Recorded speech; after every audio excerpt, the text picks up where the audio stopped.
scared, but I think the fear is going away. People are not that's bothered. exactly.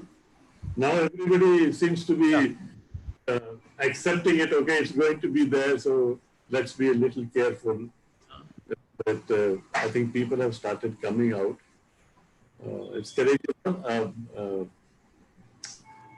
It's, it's tough, but I guess everybody is accepting it now. Right.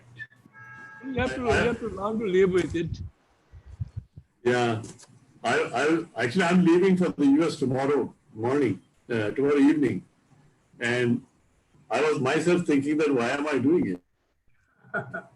But then I said, okay, it's fine. Can't do much about it. Yep. I think take care, you'll be fine, and everything will be fine. And you might have already developed immunity, perhaps. No, they have made taking the test compulsory to fly. So I just got the test results, everything's fine. So when you go, you have to take the test. When you come before boarding, you have to take the test. So, millions of people are flying now. Can't do much. So slowly things will normalize. And safe journey, and also fruitful stay there in US. Thank you, sir. Thank you.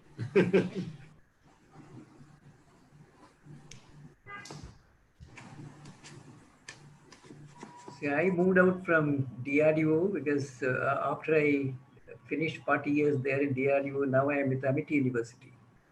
I look after Amity as the president of Amity Science, Technology and Innovation Foundation. Looking after the Amity University, Chhattisgarh as chancellor. Okay. I look after now. That's very nice. So Hari, I have heard from Dr. Kalam so he used to talk about Hari in a big way, and I think he has inspired him to start this Lead India Foundation. He's doing a remarkable job.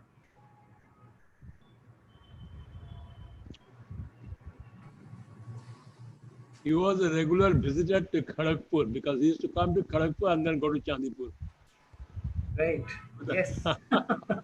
Kalam. So he came to my laboratory a couple of times. Right. So very inspiring person. I first met him in 1982 in Hyderabad, near the Geographical Institute. So he was the director of DRDL lab at that time. Right. He got up and started his lecture. He said, whoever I meet, wherever I meet, everybody says nothing is happening, nothing is happening. But today I wanted to tell you what India has achieved since independence. And what he,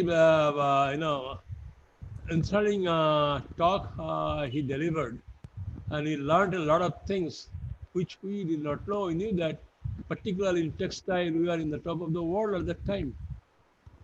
So he collected all the information and made a beautiful presentation, which is, positive way of looking at things from him.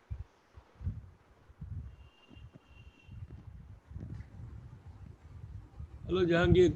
Hey, good morning, Madhu. Good morning, everyone. Good morning to all of you in North America.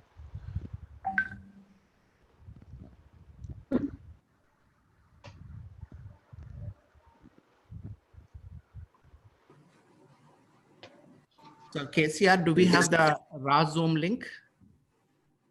Video link? Give the video. Lalit? Do we have the video link already published? Yeah, sir. Already Facebook lo stream chesam. So no, in the group, in the media group. 1 second. Can you post that in the media group? Okay, sir. I will post.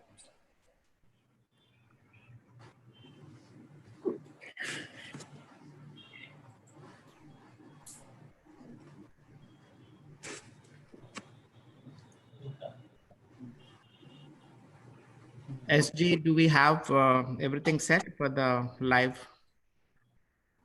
YouTube is live on YouTube, but are we recording, sir?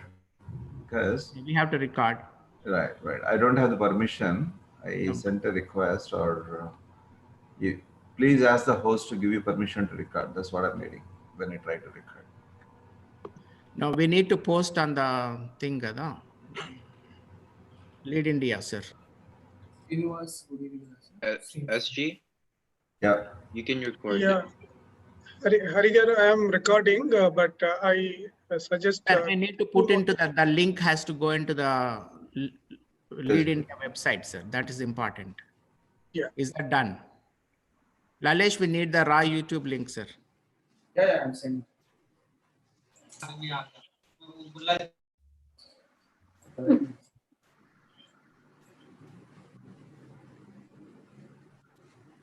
And I do not have the host privilege also, Lalesh. Srinivas could post sir. No, we need ఇంతకంటే ముందు పేర్లు చెప్పాను కదా నాకు ఇవ్వాలి host privilege. I don't have right now. మీకు host ఇచ్చేనా sir? Host ఉన్నారు, host ఇచ్చేనా మీకు? co-host కూడా లేదు నాకు, స్క్రీన్ షేర్ కూడా లేదు నాకు ప్రస్తుతానికి. ఇక్కడ నాకు host one more co-host is Keshav. So first urgent thing is we need the link, YouTube link. Okay. Who's coordinating the Lead India website? I'll just call you a little later. Lead India media portals లో share చేస్తాను sir link. Okay. Srini, SG, you have the link, sir. Now you need to live on Lead India website.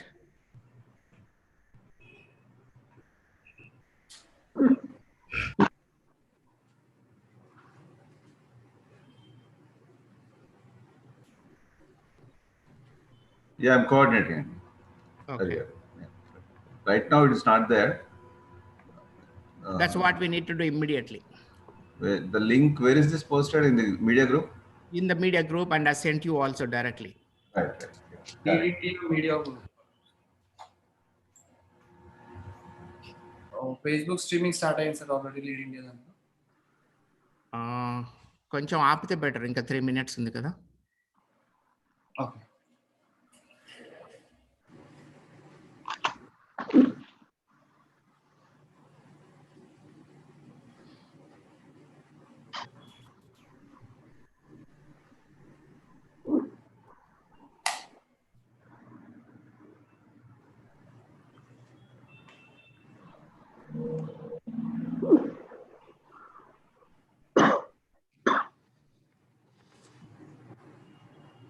Ram garu, can you monitor the Lead India website when it is ready?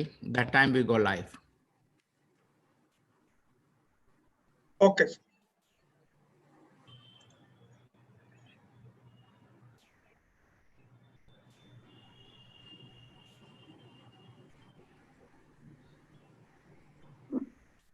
Sitaraman ji, namaskar. Happy Teachers Day. Yeah, I am on the webinar. No, I am on the webinar now. Do we have the singers for the sloka on the call? Yes, we have Sai Sarwani and we have Okay. I think yeah, they're here.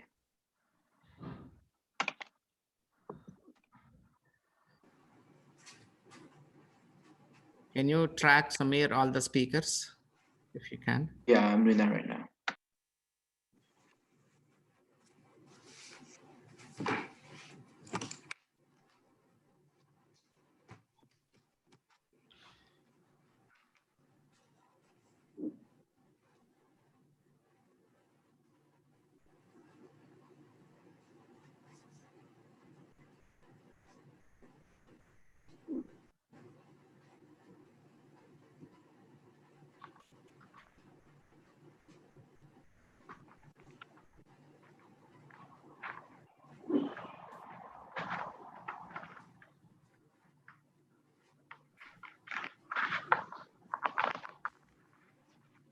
Looks like so far we have 12 speakers. I'll just check who are missing.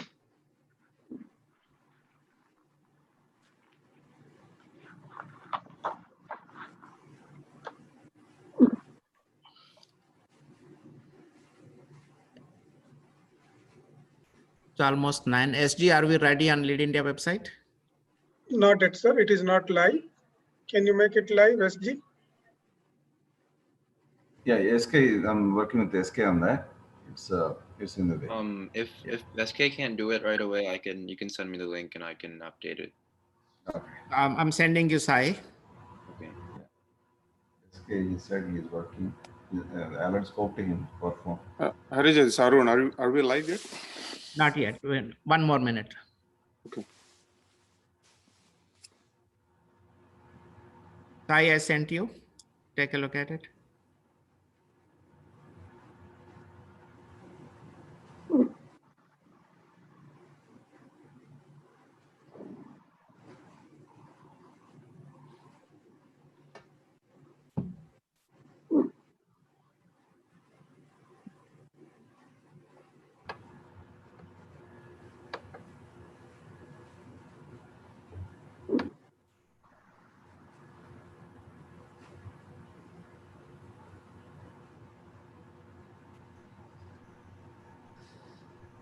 So the watch live is sending to YouTube from our website, sir. Done? Done. Okay, great. So, Lalesh, we can go live on Facebook now. Yeah, please. So we're starting in 1 minute. Started, sir. Okay.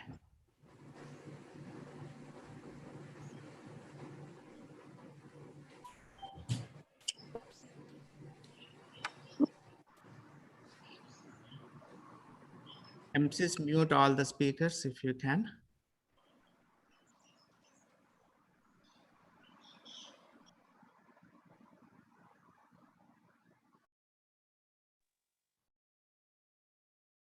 Okay, great.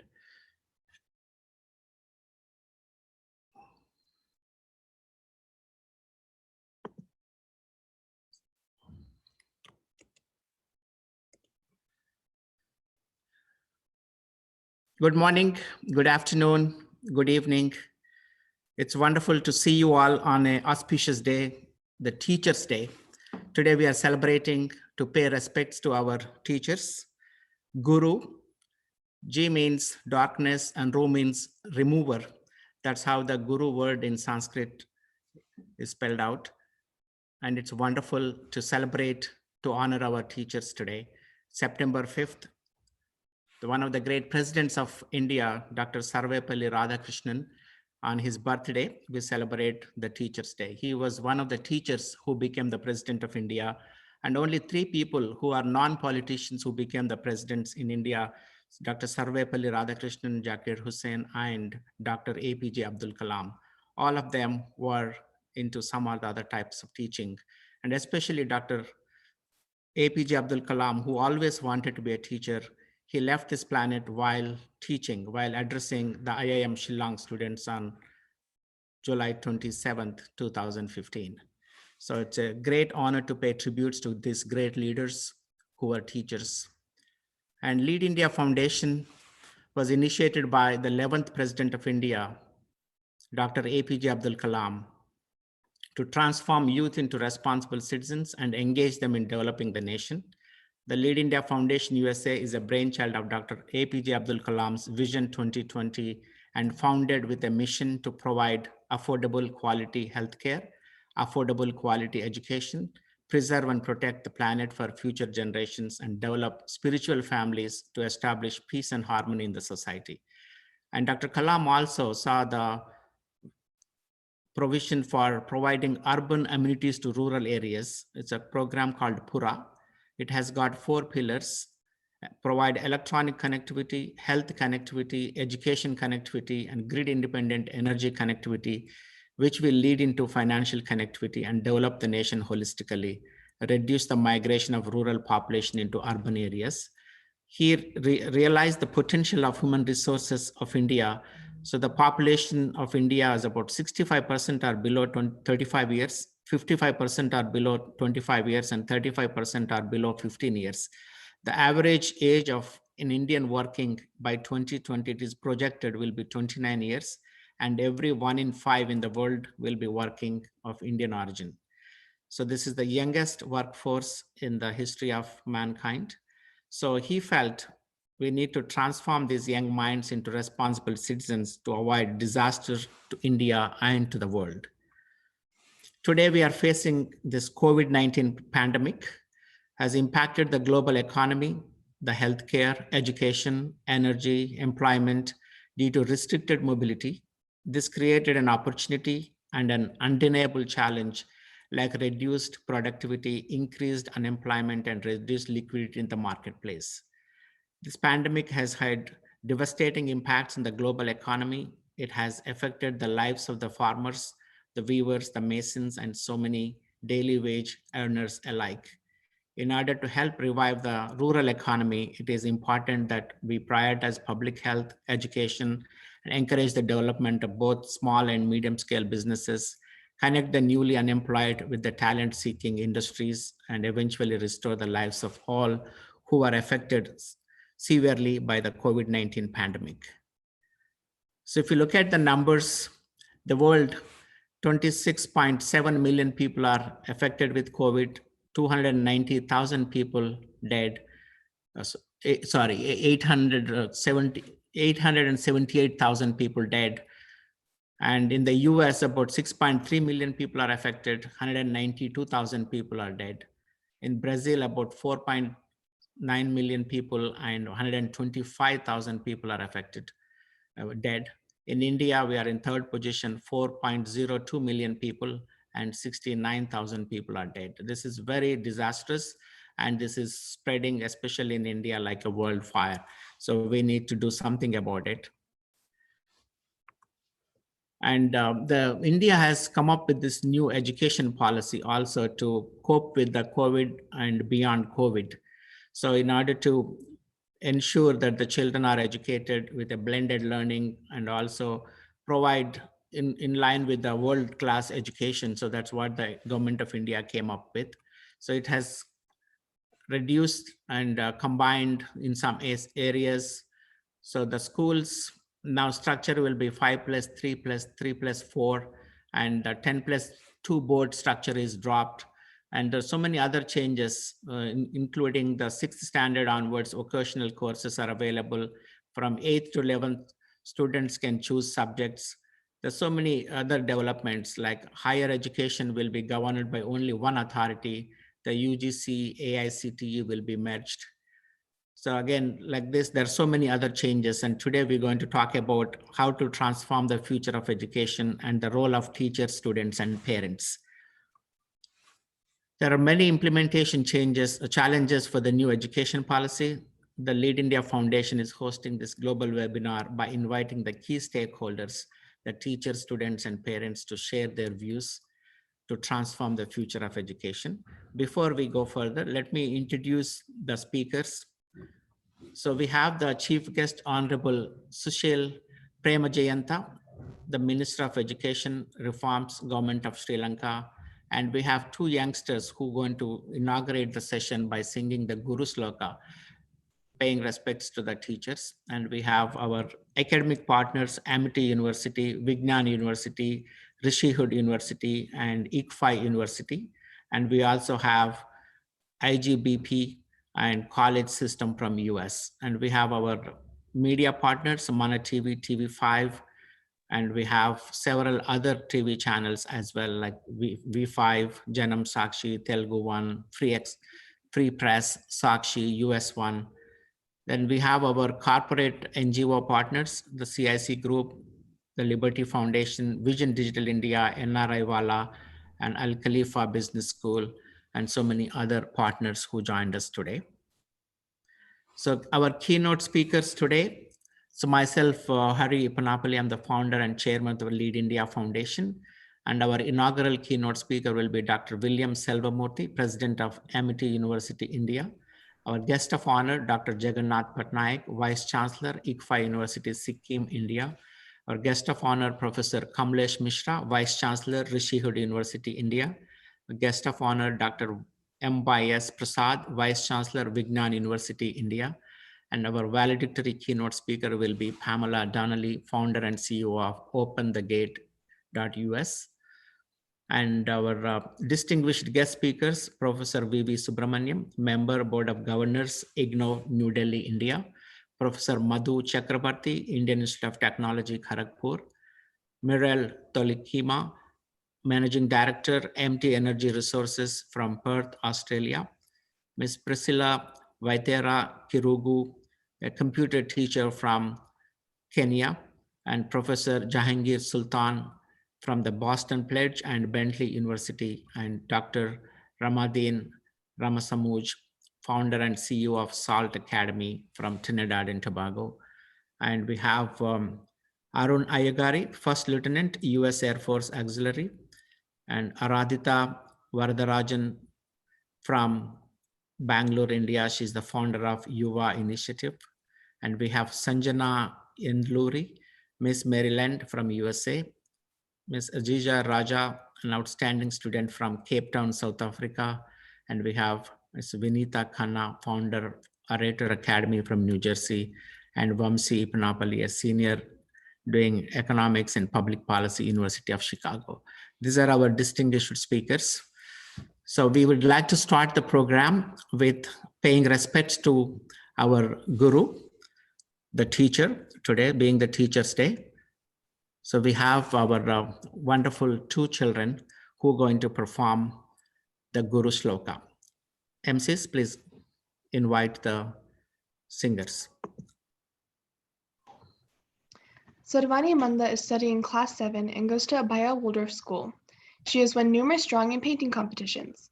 Sarvani is a very good singer and dancer. She is learning music from Srimati Padmashri Garu and slokas from Srimati Subbalakshmi Garu. Sarvani is an avid sports lover who plays basketball and tennis.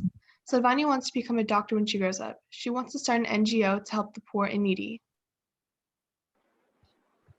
Please welcome Sarvani Manda. అందరికీ నమస్కారం. నా పేరు సర్వాణి.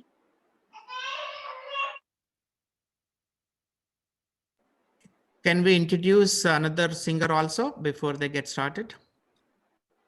Sai Sudiksha Manda. Sai Sudiksha is studying in class 2 and goes to Abhaya Waldorf School.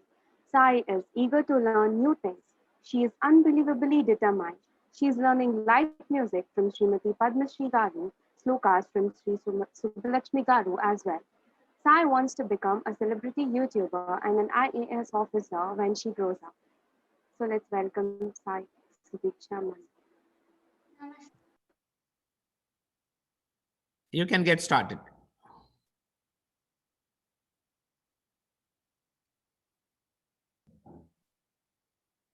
Guru Brahma, Guru Vishnu, Guru Devo Maheshwaraha, Guru Sakshat Parabrahma, Tasmai Shri Gurave Namaha.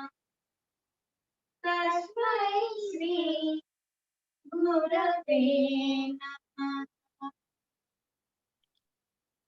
Adi Shankaracharya Viruddha Guru Ashtam. Shariram Swarupam Tata Vakalatram Yashascharu Chitram Dhanam Merutulyam Manaschena Latram Gururam Tripatme Tatakim Tatakim Tatakim Tatakim. The meaning of this verse is, if you have a pretty body, a beautiful appearance, a great fame, and a huge pile of money, if your mind is not attached to the lotus feet of your guru, what is the use? What is the use? What is the use?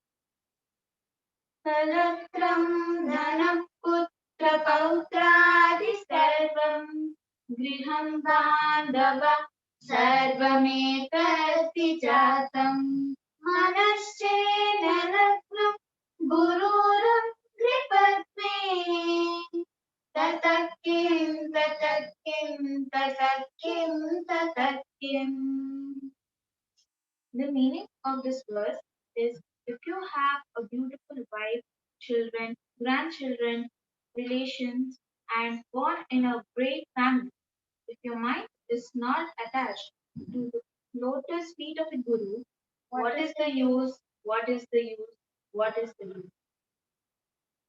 Sharangadivedo mukhe shastra vidya kavitvaadigadyam supadyam karoti manascena ratnam gururam tripatme tatakim tatakim tatakim tatakim.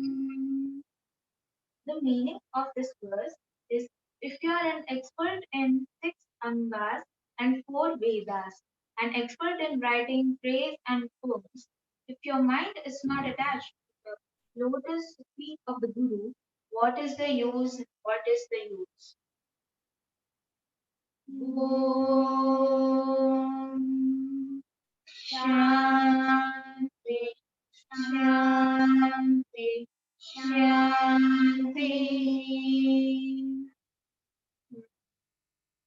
Thank you. Thank you very much, Sai Sudhiksha and Sarvani. The younger one is Sai Sudhiksha, and the older one is the Sarvani. And Sarvani was born on March 9th, 2008. And that is the day after I met Dr. Kalam. First, I met Dr. Kalam on the March 8th, 2008. And the first picture I took was with the camera of Sarvani's father, Mr. Parthasarathi. Thank you so much. It's wonderful to see you all, how you grow up, and now you are singing and music and excellent. And I know that you're very much interested in art and dancing as well. But thank you for making the time and practicing and reciting this wonderful slokas today to pay respects to our teachers. Thank you so much. MCs, please continue with the next program. Before we continue with today's global webinar, I would like to acknowledge Dr. Hari Eppanapalli he's a financial service professional, an entrepreneur, and a philanthropist with a passion for healthcare, education, and the environment. His mission has been to transform youth into responsible citizens to establish a peaceful society for harmonious living. He received his B.Tech in Mechanical Engineering from JNTU Hyderabad and complete a Master's in Computer Science from New Jersey Institute of Technology and completed an executive program in General Management from Massachusetts Institute of Technology. He is an entrepreneur, keynote speaker, investor in disruptive technology companies, and serves as a chairman of the board for the CIC Group and Quibble Genomics Institute. He is a visionary mentor, founder, and chairman of the Lead India and Liberty Organization, advisor to the Alternate Development Organization in Norway, and the founding board member of the Financial Policy Council. He serves on the boards of several for-profit and non-profit organizations. Dr. Hari Eppanapalli worked closely with the 11th President of India, Dr. APJ Abdul Kalam, on the Lead India movement since 2008. He is the founding chairman of the Lead India Foundation. Lead India is a brainchild of Dr. Kalam's Vision 2020 and founded with a mission to provide affordable quality healthcare, affordable quality education, preserve and protect the planet for future generations, and develop spiritual families to establish peace and harmony in the society. Once again, I would like to acknowledge Dr. Hari Eppanapalli for all these things. Thank you, Keshav. Please move on to the next program.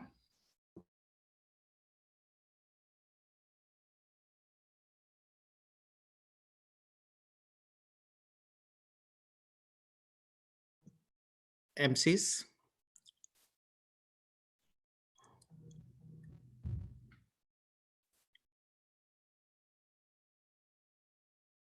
Samir.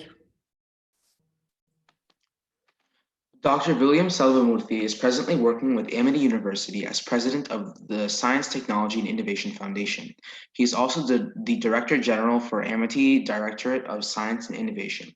Dr. Salvamurthy is a distinguished scientist and served as a chief controller in research and development at the Defense Research and Development Organization, Government of India. He is a postgraduate in human psychology from human physiology from the Christian Medical College and has a PhD from the University of Delhi, as well as a doctorate of science from Swami Vivekananda Yoga Anusudhana Samastana. He has been awarded a doctorate degree in recognition of his eminent attainment in the field of science by Fakir Mohan University, Balasore. He is currently spearheading the research and development activities for health and well-being of armed forces. Now let us welcome Dr. William Salvamurthy to deliver his inaugural keynote.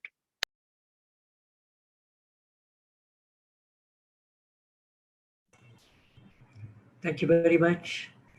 On this very happy and auspicious day, the Teachers' Day, which is being celebrated in India as the Teachers' Day, let me greet, salute all the teachers across the globe on this wonderful day who are creating the next generation, imbibing the values, imparting the knowledge, skills, and to the whole generation. So I salute all the teachers and I appreciate all the teachers who are committed to give and churn out the future global citizens who will create the new world order. And I congratulate Lead India Foundation, particularly the chairman, Dr. Hari Eppanapalli, who is spearheading this mission, Lead India mission, as an inspiration from Dr. APJ Abdul Kalam, who himself was a great teacher. And on this day, we remember him, and this webinar is dedicated by the Lead India Foundation to the memory of the great teacher, Dr. APJ Abdul Kalam, with whom I had a very close interaction for almost 2 decades. And so he says, Dr. Kalam, I will quote, "Teaching is a very noble profession that shapes the character, caliber, and future of an individual. If people remember me as a good teacher, that will be the biggest honor for me." So that is the quote, unquote, Dr. Abdul Kalam. So this is how he valued. He was a president of India. He was Bharat Ratna. He was a great missile scientist. But above all, he considered himself as a great teacher. So on this Teachers' Day, and this Lead India Foundation is dedicating this webinar on a topic which is very close to his heart, transforming the future of education, the role of teachers, students, and parents. And Dr. Kalam, he had a vision for developed India. India had the first vision of becoming independent India, freedom for India. We got it. But what is the next vision, second vision for the nation?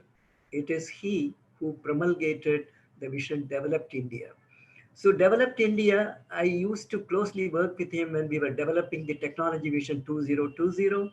And in that, one concept he brought out, Dr. Kalam, and when we were working together, the enlightened citizens, the concept of enlightened citizens who will be having the high quality education, which is the holistic education linked with occupation and healthcare. So this is the concept of enlightened citizen.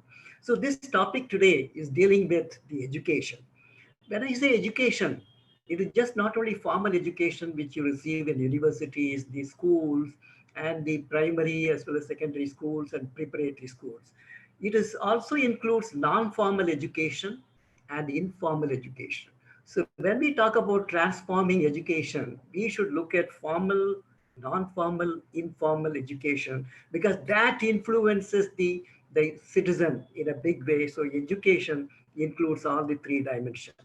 Then also, what is the purpose of education? It is the holistic development of a human being. So who will have we exist at 3 planes, physical, mental, and spiritual plane. So our education system, which we are looking now, which we are looking for as a revolutionary change through national education policy, which has been promulgated by Government of India under the leadership of our Prime Minister, Shri Narendra Modi ji, is actually looking at that holistic development. So that is the unique feature of this. Otherwise, we were imparting a lot of syllabus, material knowledge, but holistic education includes physical, mental, and spiritual development.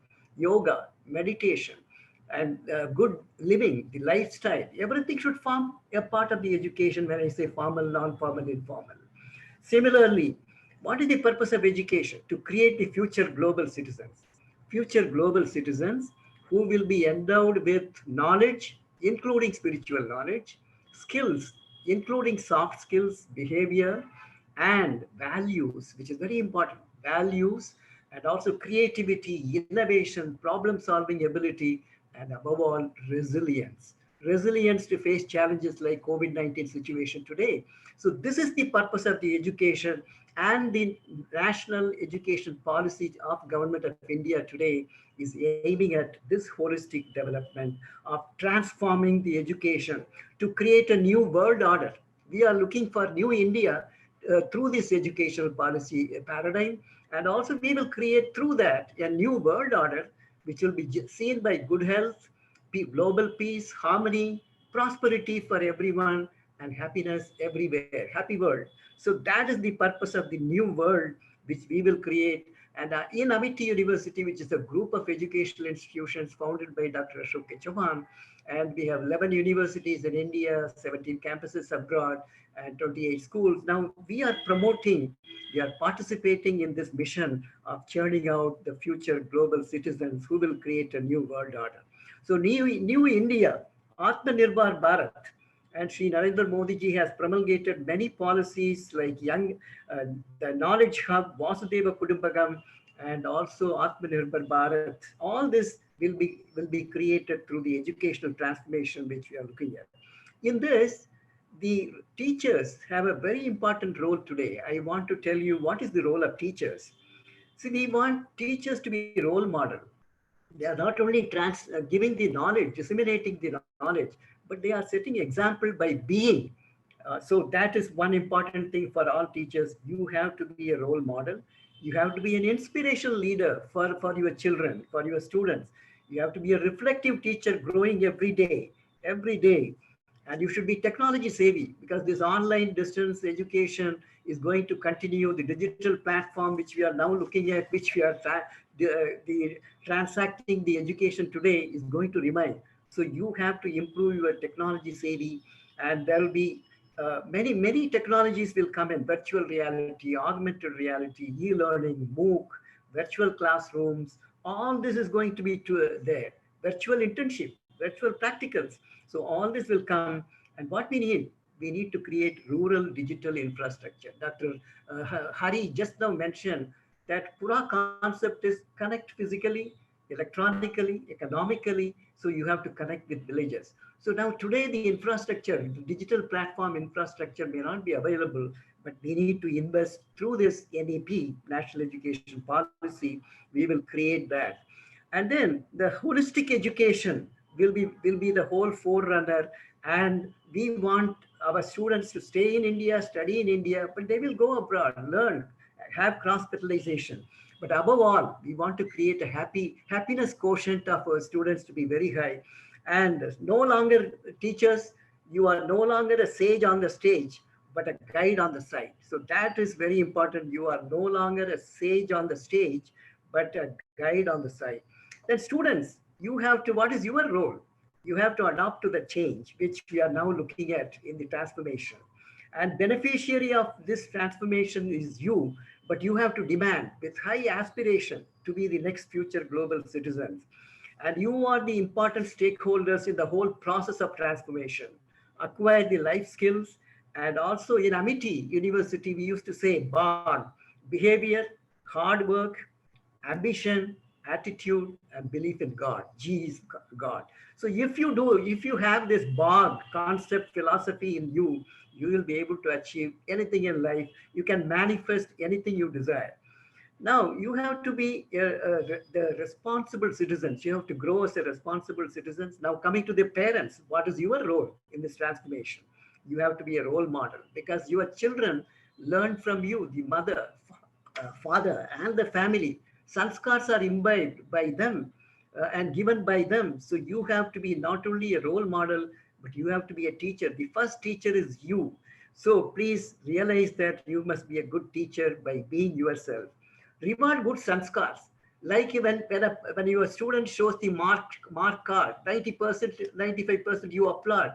When he shows a good behavior, like humility, like honesty, you reward that as well equally. So that the child will know that the good behavior is being rewarded, is being respected. So they will learn to be good citizens. So parents, now you reward not just only marks or digits which the students bring, your children, your wards bring, but reward a good behavior of honesty and also integrity. And if a person tells the truth, yes, I made a mistake, reward that equally. So that is the role which you have to. But ultimately, what I want to say is that the teachers, students, and parents, it is an integrated group. It is not three verticals. It is actually horizontal. If the transformation has to occur, all the three have to participate in this transformation. So don't look at the roles separately, but the roles are integrated. Many overlapping is there. If we have to create that future global citizens who will have both left hemispheric dominant functions and right hemispheric dominant function like love, compassion, empathy. If you have to give all this, then you have to work together as a group. This is what Amity Education Group blends in our education. We have a big role to play in this, and I'm sure we will contribute to your Lead India mission in a big way because of our global presence. In US itself, we have 3 big campuses over there. So Dr. Hari, and on behalf of the founder president, Dr. Ashok Chauhan, the chancellor, Dr. Atul Chauhan, and all of us from Amity Group, we also assure you that you are in a big noble mission, and Amity Group will fully support you. And I once again thank you for this great opportunity given to us. I will intervene whenever there is a requirement of discussion coming in. Thank you for this opportunity, Dr. Hari, and wish you all the best in the Lead India Foundation. You are in a great mission. And on this Teachers' Day, once again, my pranams, salutation to all the teachers across the globe. You are the most important entity. And again, I'll end with Dr. Kalam's quote: if a country is to be corruption-free and become a nation of beautiful minds, I strongly feel there are 3 key societal members who can make the difference. They are father, mother, and teacher. So this is the unquote, Dr. Kalam's words. So you have a big role, teachers, parents, and the students. So thank you very much. And also I compliment all the panelists who are very distinguished people. I'm very eager to learn. You are all my teachers now. And my salutation to our teachers, particularly Dr. Abdul Kalam, who has been my teacher, mentor, and also to Dr. Ashok Chauhan, who is now the founder from whom I learned quite a bit. Thank you very much, Dr. Hari. Over to you. Thank you. Thank you very much, sir. Wonderful. I felt as if I'm listening directly from Dr. Kalam itself, having worked with him for over 40 years. It's a pleasure and honor to have you today, and happy Teachers' Day to you. Thank you so much, sir. Please stay on. Thank you for your wonderful speech, sir. Thank you for addressing the words like parents being the role model.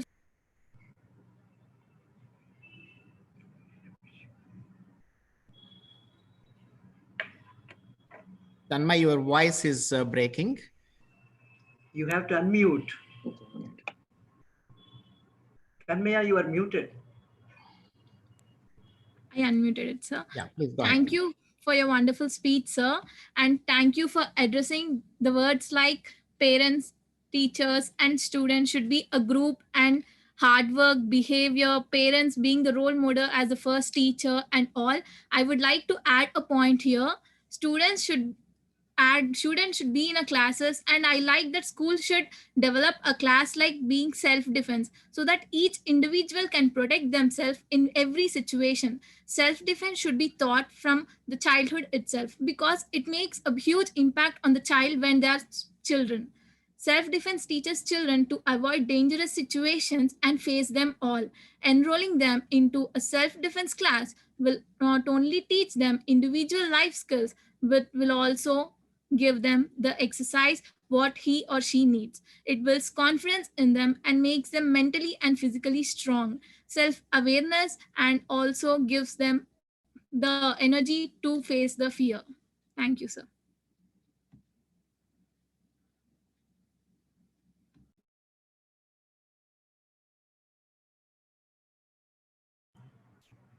Hari, you are muted. Yeah. Please unmute. Thank you. Thank you so much. Please move on with the next speaker, our guest of honor, Dr. Jagannath Patnaik. A very happy Teachers' Day to everyone present over here. Dr. Jagannath Patnaik has served as a registrar and director of distance education in Sikkim Manipal University of Health, Medical and Technological Sciences, director Maharshi Institute of Management. He is a director of Bharati Vidyapeeth University, and he is the director of Vinayak Missions Research Foundation, director and vice president, Manipal Academy of Higher Education and Manipal Education and Medical Group. He is a registrar of Academic International Medical and Technological University, Dar es Salaam, Tanzania. He served as Vice Chancellor of Kalinga University, Raipur, for 2 terms. He became the Secretary General of Confederation of Indian Universities and Inter-Exchange and Research Forum of Indian Universities. Currently, Dr. Patnaik is serving as Vice Chancellor of ICFA University, Sikkim, and Group Advisor since 2018. He is actively involved in human rights advocacy, judiciary compliance, international diplomacy and advocacy, women empowerment, education, and creating career awareness among youths.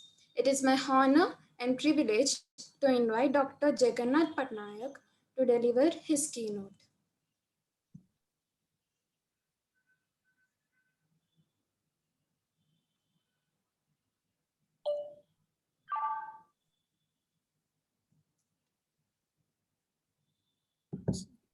Looks like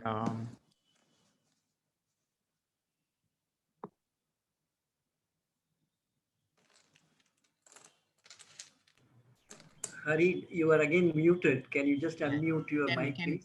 Can we move on to the next speaker, please? Dr. Patnaik may not have joined yet.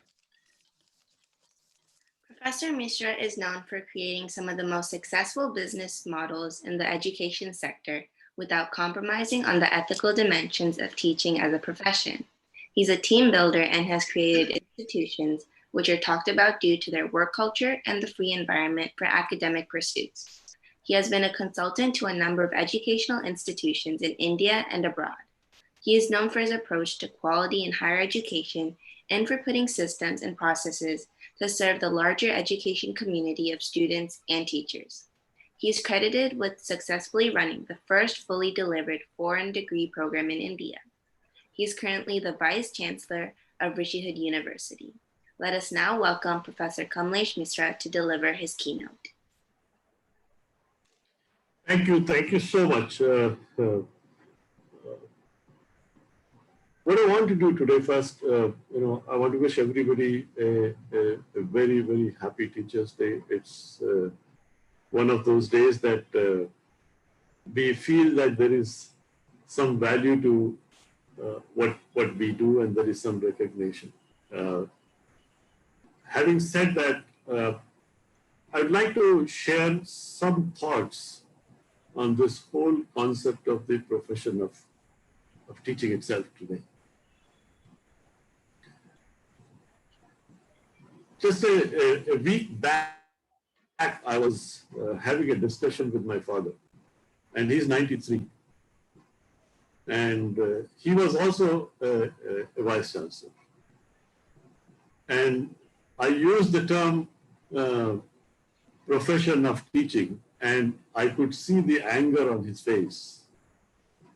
And he said that teaching is not a profession. It is a way of life. It is about commitment. It is about selflessness. It's about sacrifice. It's about nation building. It's about character. And he had all the words. And then he said that, I don't know how your generation is going to take this forward. But remember one thing, that and in Hindi, he said, I hope I will be able to make everyone understand. He said that आप भाग्य से कुछ भी बन सकते हो, अध्यापक तो सिर्फ आप सौभाग्य से बनते हो. And that was something that was very, very thought-provoking to me. So when we begin to look at the profession of teaching as, which I've been trying to get over this terminology from what I heard from him.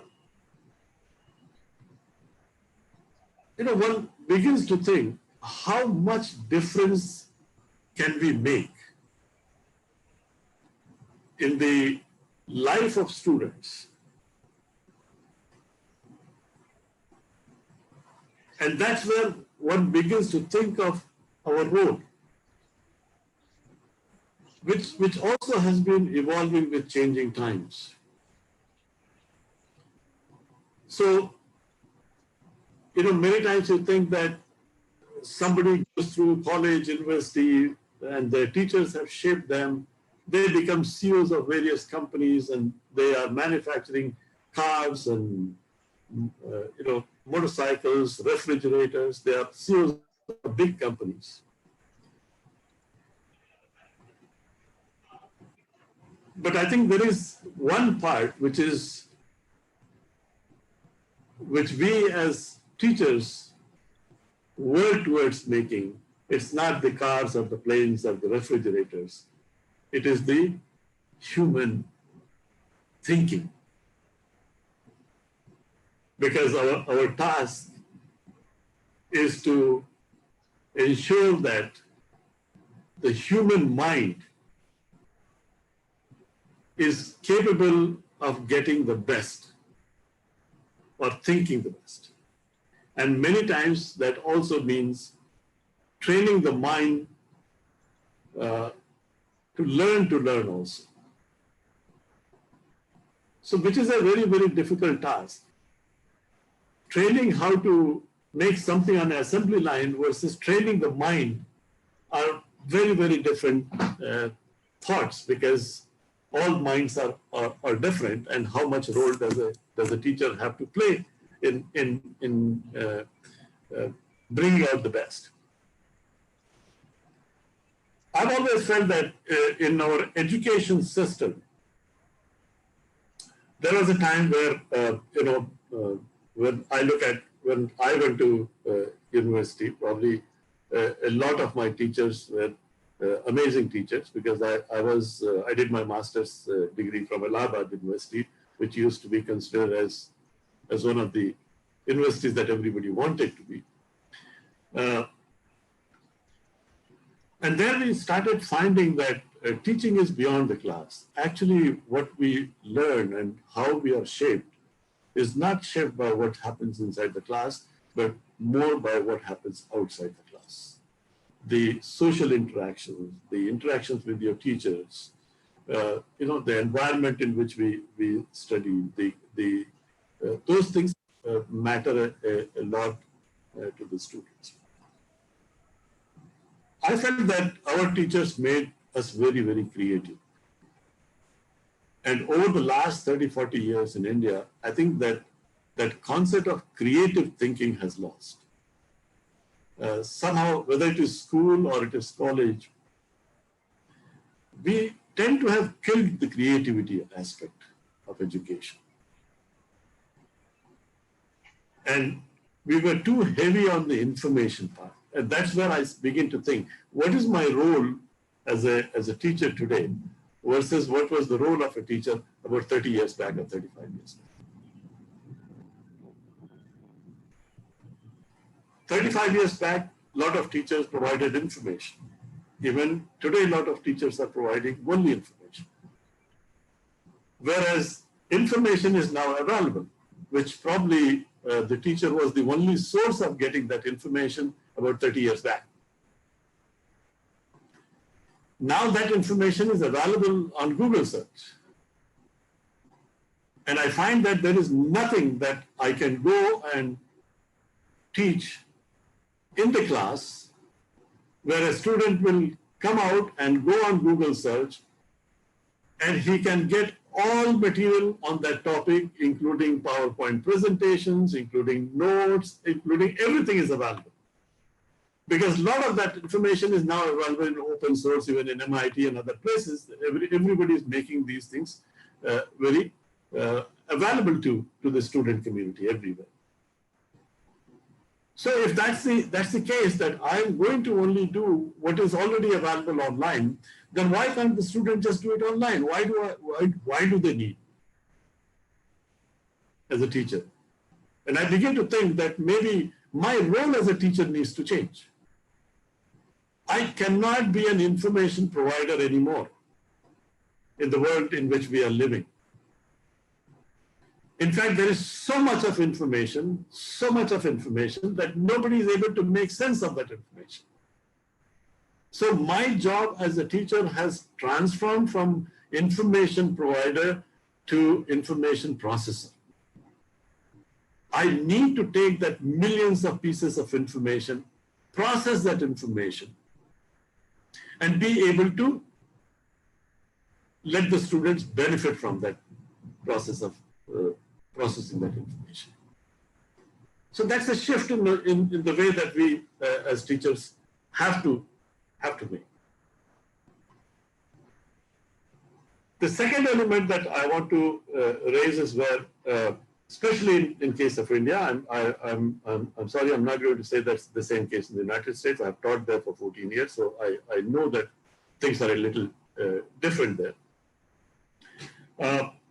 But in case of India, there are certain issues.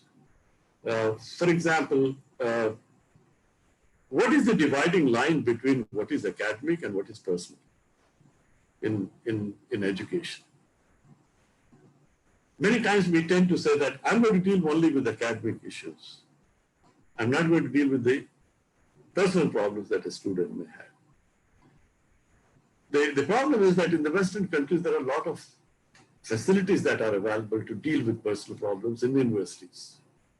There are counseling centers, there are counselors, there are psychologists, there are so many, which is not available in Indian conditions, and therefore teachers tend to be the ones who are going to do these things. So if a student has a problem, has a relationship problem, we say that we should not talk about it. There is no need to discuss. It's their personal problem. But we also need to think whether that personal problem has an impact on the academic achievement of that student. And if it does have an impact on the academic achievement, then we as teachers are responsible to take care of those things. Because his academic performance will go down if we don't solve that personal problem.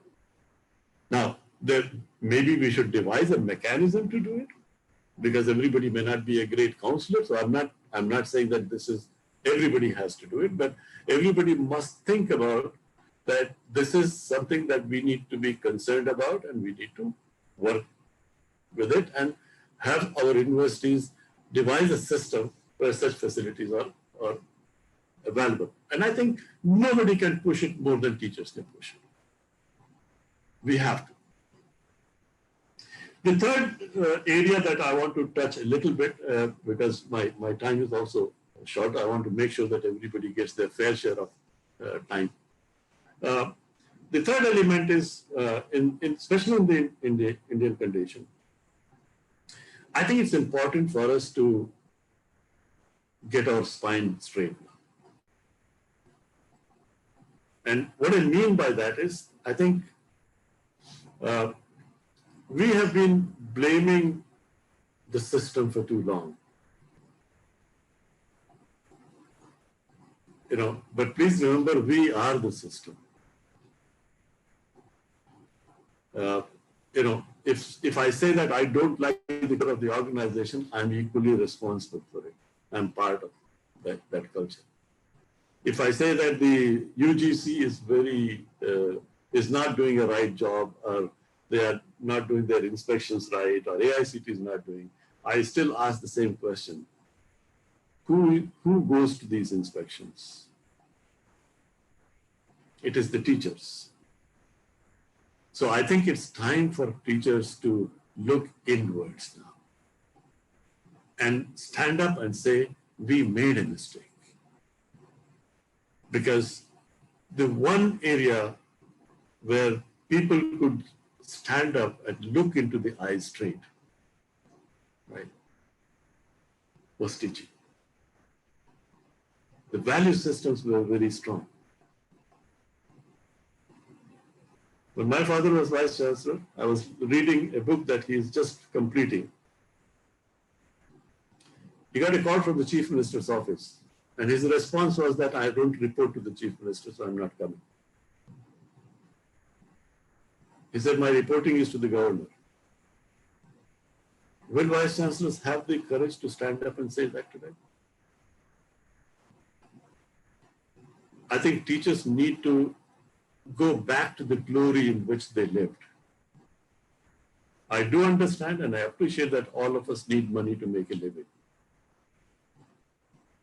But I think teachers have to be above a lot of these things. And that's the reason I say that it is a way of life. It's a way of thinking. It's about character. We cannot build India as a nation if we don't rise. And I'm 100% confident that nations are built by teachers, not by soldiers, not by business community. Nations are built by teachers because they are the ones who build the foundation for everything else that happens. I personally feel as a teacher that India has a great culture. India had the treasure of education. We were the pioneers of the university system. And we did wonders. And a lot of things that we did went to the West and got repackaged and came back to us as student-centric approach, experiential learning, holistic education. Everything came from the Gurukul system. So I think we need to take pride in our heritage, our culture, our nation, and we need to, as teachers, work together, stand up for what is right. It's not about what we tell the students. It's more about what we do in front of them. That matters. Thank you so much. And thank you so much, Dr. Hari, for giving me this opportunity to be with you. Thank you.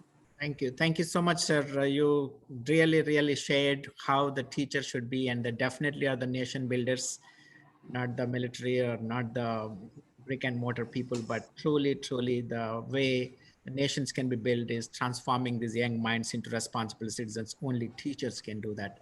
Thank you for emphasizing that. Wonderful. Good to know that your father is also a teacher and a vice chancellor. So great to see you, sir. Thank you. Thank you, Professor Mishra, for those incredible ideas. Your comment on the profession, dare I say, art of teaching was truly inspiring. I would like to highlight your thoughts on the importance of our social interactions with teachers and the benefits we can get. Students should know that the teachers are only there to help and guide them. I also think something beneficial to the education system would be adding something like guidance counseling. This way they could help guide young students and expand their knowledge on career options and potentially the careers that they're going to pursue in their future. They could help identify their strengths so they know which careers are most suitable for them. They could also help the students understand the steps and credentials that they need to get there and achieve their goals. Thank you. MCs, let's go to introduce our next speaker, Dr. Prasad.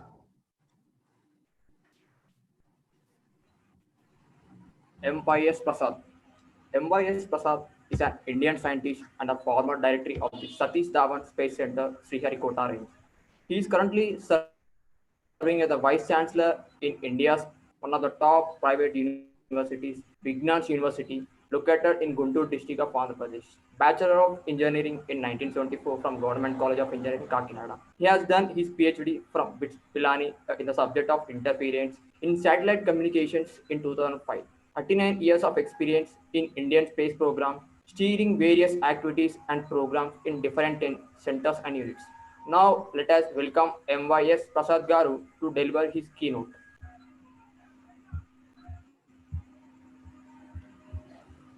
Thank you very much. Respected chief guest of the webinar, guests of honor, executives of Lead India Foundation, all the speakers in the program, and some of the youngsters who are acting as the anchors and the links, and all the participants and audience of this program. First of all, hearty greetings on the Teachers' Day of India, which is being celebrated today.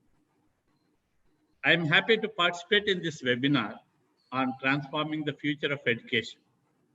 It's heartening to note that your activities are inspired by the vision of Dr. APJ Abdul Kalam, who was my boss in the first launch vehicle project of India, SLV-3, for 7 years from 1975 to 82.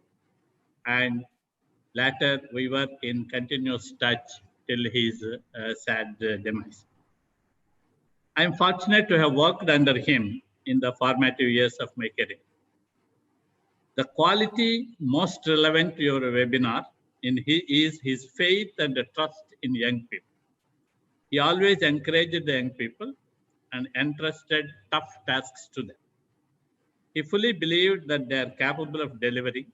He also always enjoyed the company of students and their inquiring minds. I believe this webinar, Transforming Future of Education, is a fitting tribute to him. I worked in Indian Space Research Organization, ISRO, in various capacities for 40 years and presently leading a technological university. So I can only talk about the subject and the role of teachers, parents, and students from technical and professional angle. This theme of webinar is very relevant in the present times. The COVID-19 pandemic disturbed all activities in the society, and education is the one which is most affected. We should take this as a challenge and an opportunity to review the strategies for future education.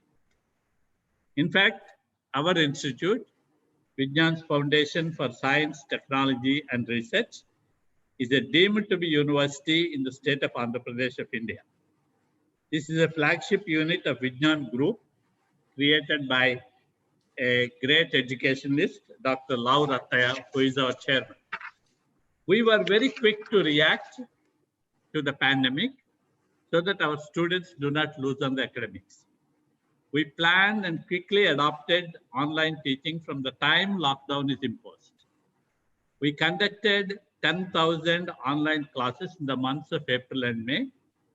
We organized online examinations with video monitoring of all the students during the exams. We completed the exams for our final year students in May and all other year students in June and July, totaling nearly 500 examinations, and all of them online. We also started the new academic year from this 13th of August for all the engineering students with well-designed digital content being delivered every day in the online classes.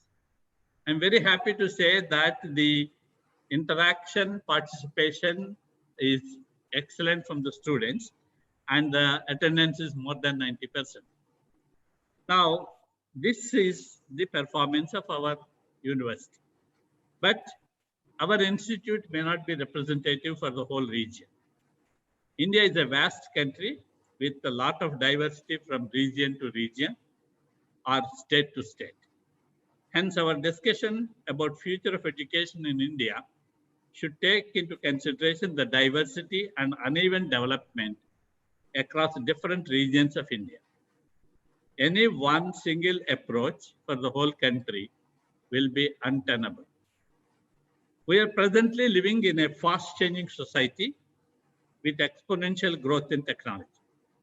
The technology and their applications resulted in products and services which are highly multidisciplinary. The manufacturing became a large-scale automation activity which uses the synergy of computers, control, and communications. So every major system in the world today is executed as a project with a high financial investment. So these characteristics, that is multidisciplinary systems, high level of automation, and project mode of execution will define what the society wants and which type of professional society wants in future. The multidisciplinary work engineers do in their life will be successful only if they are strong in the fundamentals of different branches of engineering. A team leader or a project director can successfully complete a major system only if he has strong fundamentals in engineering and mathematics. We proved it in ISRO, this fact. The teachers have a big role to impart quality education in fundamentals of different technologies to the students. Teachers should also realize that the growth of the technology has resulted in many new subjects, which they would not have studied when they were students. The best example is like mobile telephony, mobile computing, optronics, thorium as a fuel cycle. I mean, there are many more subjects and every branch of engineering, and they will also come up in future as the technology grows. The teachers have to learn the new subjects, master them, understand their applications, and should be able to transfer the knowledge to the students. This calls for highly motivated and forward-looking individuals to become good teachers of the subjects. Of course, another important role the teachers have to play, as my previous speaker has said, is to motivate and guide the students on various aspects related to their studies, career options, and further growth opportunities. The teachers have to carry out this responsibility of mentoring on par with their role of diligent teaching. The style, coming to the students, the style in which the students acquire knowledge will also change in the future. Project-based learning and self-learning will have more prominence in future. The project-based learning is already being implemented now, but it will be more widespread for future. And this is the best way to get into nuts and bolts of the future careers. And many students got used to self-learning due to COVID-19 now. But this also has to be structured well and developed further more systematically. The online teaching should help the students, but should not become a digital exclusion of some of them. Engineering and other professional education is one part of the story, which I am talking till now. And the other relates to society, social values, and creation of leadership. Society needs future leaders who have to uphold the historical legacies of each country and at the same time tolerate and encourage plurality of the society. These leaders have to encourage and increase the scientific temper in the society and should bring out the best of all the people in the society without exclusion of any section from the development process. This means the future education has an important role in creating leaders under whom every section of the society feels safe, contributes its maximum, and leads a secure life. In such a society, the technology and applications will grow further more exponentially to our benefit. This will be the future historic role of the higher education. The policies of the government and their implementation on the ground by different states will be fruitful for healthy higher education only if the primary education is on strong basis and foundation. Free and compulsory primary education of good quality to all the children up to age of 14. This is a part of our RTE Act of India. That will be the only assured route for healthy and purposeful future education. A strong primary education only can transform the future of education and will become the foundation for further levels of education. These are my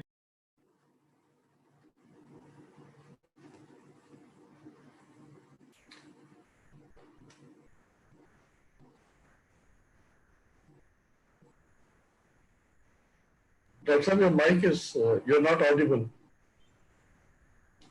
Prasad, you are muted. Can you please unmute? Yeah. Yes. Thank you. The last point I was telling is the strong primary education only can transform the future of education and will become the foundation for further levels of education. And the free and compulsory primary education of good quality to all the children up to age of 14, which is part of RTE Act of India, will be the only assured route for healthy and purposeful future education. I thank, these are my views in brief on the theme of your webinar. I thank the Lead India Foundation for giving me the opportunity to participate in this webinar and share my thoughts with a galaxy of education administrators from different parts of the world, and also address the youngsters who will be the future leaders of education. Thank you very much. Thank you. Thank you so much, Dr. Prasad, for joining us in spite of your busy schedule. And again, happy Teachers Day. And having worked with Dr. Kalam yourself, I think you understand the importance of the youth, and you are in the right field right now through Vignan University to transform them into responsible citizens. Thank you so much. Thank you, sir, for adding the great words that Kalam Garu had delivered, and also making the students available with their subject even in these tough situations, and also adding the words what the exact society we needed now, and also how a teacher should be. At the same time, I just want to share my views on education system. Every subject we learn is stick up to textbook itself. It became just like reading only those textbooks instead of learning about the subject. Every subject which is being taught by the Indian board have a textbook, and the students are exposed to stick those 500 pages or something. But this is not the way a student should learn. The school should encourage students in their extracurricular activities, and also teachers should let the students to earn the practical knowledge on the subject. The students should engage in experimental learning, but not only to the books. The student is taught lessons by books, but not lessons from life. This is a reason why a student who had succeeded in a college examination is failing in the examination of life. He even can know the history of 200 years ago, what happened over there, but he did not knows nothing what is going on his own country or around himself. So practical knowledge, self-learning, work experience should be given more importance in a school. Yeah, this is. Yeah, thank you. Yeah, MCS, let's introduce our next speaker, Dr. Subramaniam. Professor V.V. Subramaniam. Professor V.V. Subramaniam has been the director of the School of Computer and Information Sciences at IGNOU, New Delhi, from 14th May 2018 till present. He is also a member on the Board of Management, IGNOU, since May of 2020. He was conferred with the prestigious IRDP Award, Teaching and Research Excellence, for his outstanding excellence and remarkable achievements in the field of teaching, research, and publications in 2018. He received his doctoral degree in computer science from Jamia Millia Islamia University, New Delhi, his MTech in computer science and technology from Andhra University, Visakhapatnam, and BTech in computer science and engineering from Nagarjuna University, Guntur. He is the faculty in School of Computer and Information Sciences, IGNOU, since 1998 and has over 22 years of research and teaching experience. Now, let us welcome Professor V.V. Subramaniam to deliver his address. Thank you. Thanks for the wonderful introduction. Respected Dr. Harigaru, respected keynote speakers and fellow speakers, members, Lead India Organizing Committee, greetings of the day. With great pleasure, I extend my heartfelt greetings and felicitations to teachers throughout the world. In India, we celebrate the Teachers' Day on the birth anniversary of one of the greatest teacher, scholar, and statesman of modern times and former President of India, Dr. Sarvepalli Radhakrishnan. He was a renowned philosopher. He defined the role of the teacher as someone who acts not only as an educator, but also as a moral mentor and permeates values among students. No doubt, teachers are the guiding force for students and true builders of the world. This is the precise reason why the Guru Shishya tradition holds special reverence in Indian culture. The changing times calls for new methods of pedagogy that may help us equip our younger generation to learn, explore, and contribute more efficiently to the society. I hope that we continue to be guided by our sagacious teachers and build a future of this great world. Coming to the theme of our webinar, that is transforming the future of education, the role of teachers, students, and parents. As far as my observation goes, during these 5 months of this pandemic, we had seen a lot of transformation. So this is the trigger that has been sparked. So COVID-19 has triggered an unprecedented use of technology in the teaching and learning processes. So being the teacher, I want to add the perspective of the role of the teacher here mostly, and then later on I comes to the student's perspective. The role of teachers is highly significant in the present context of COVID-19 because it is the teacher who acts as a learning facilitator of the young minds and guides them through online education.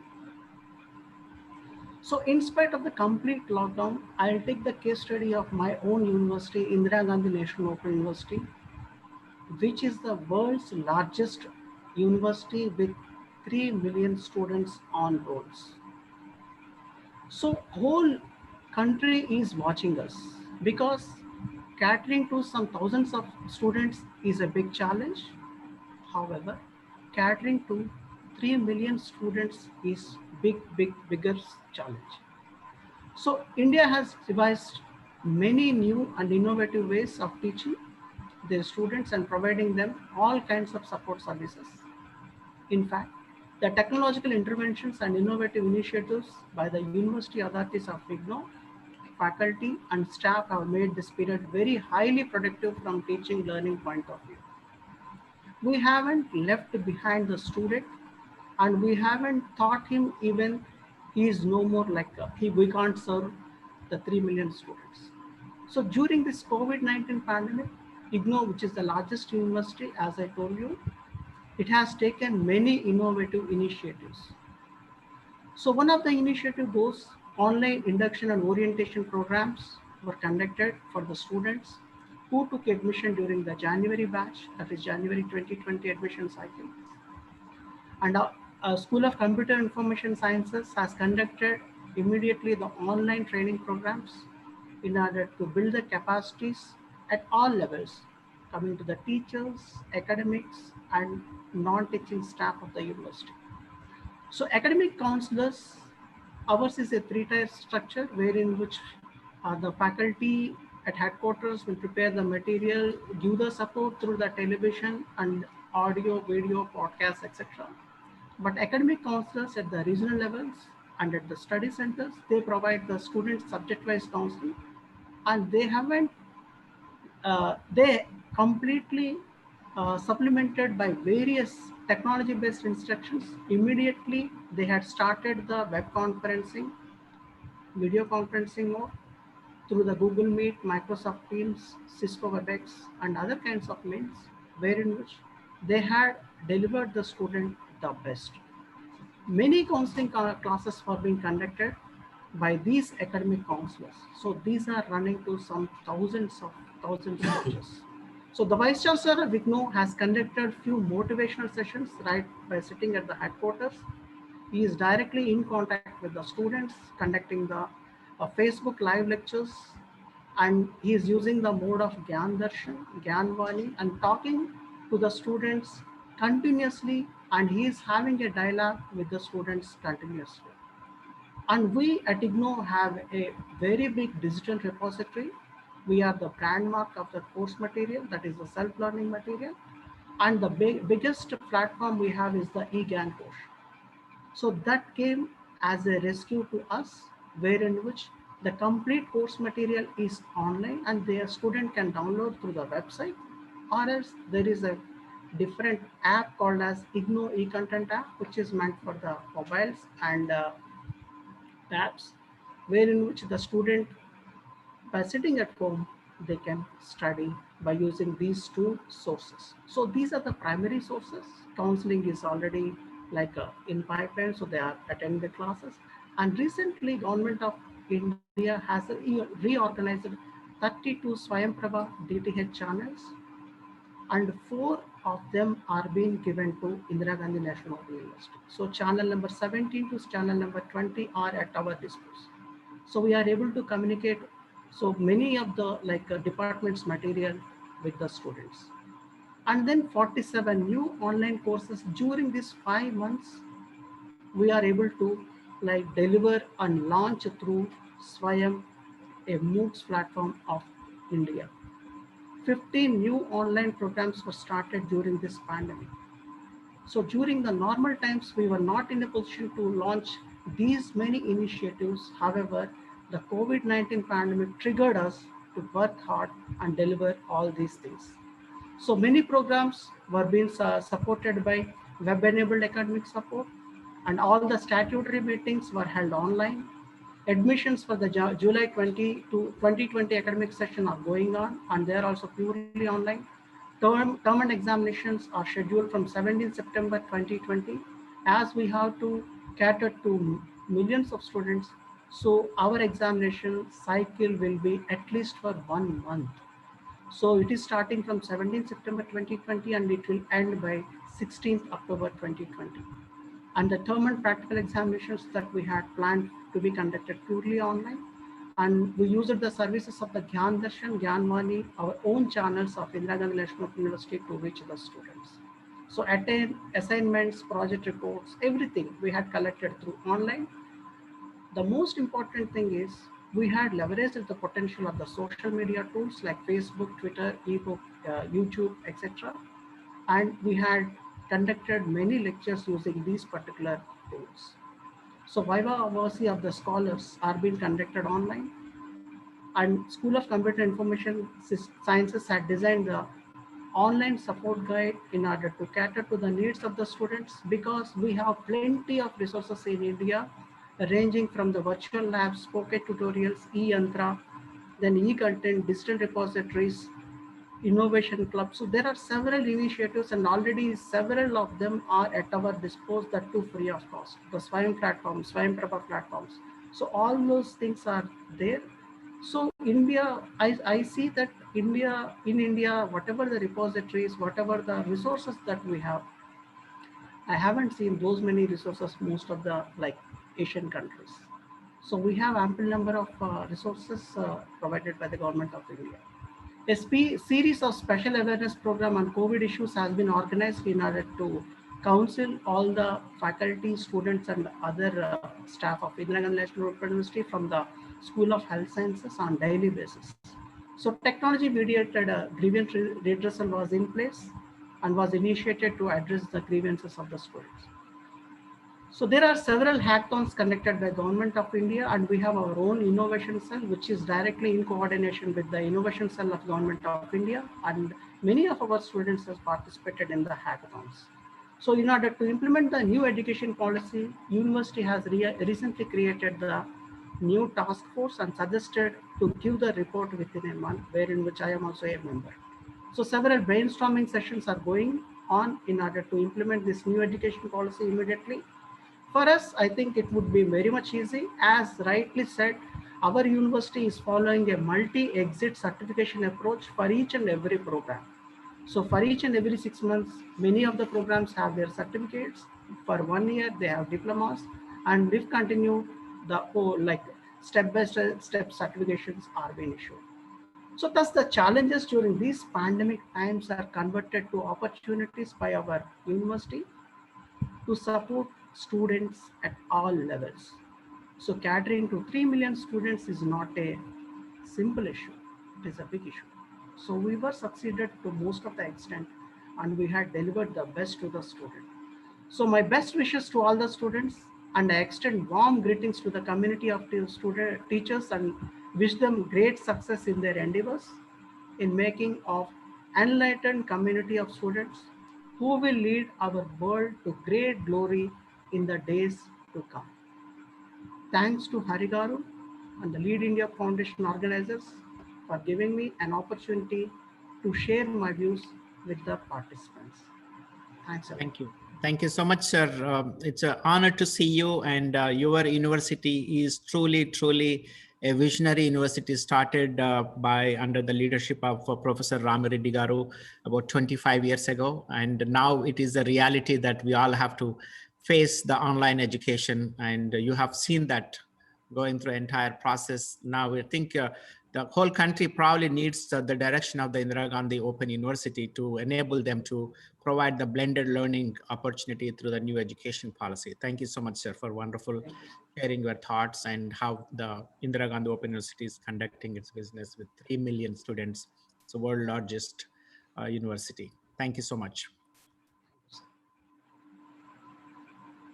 Thank you so much, Subramaniam, sir, for sharing your thoughts with us, especially the idea of transforming and how it has triggered change.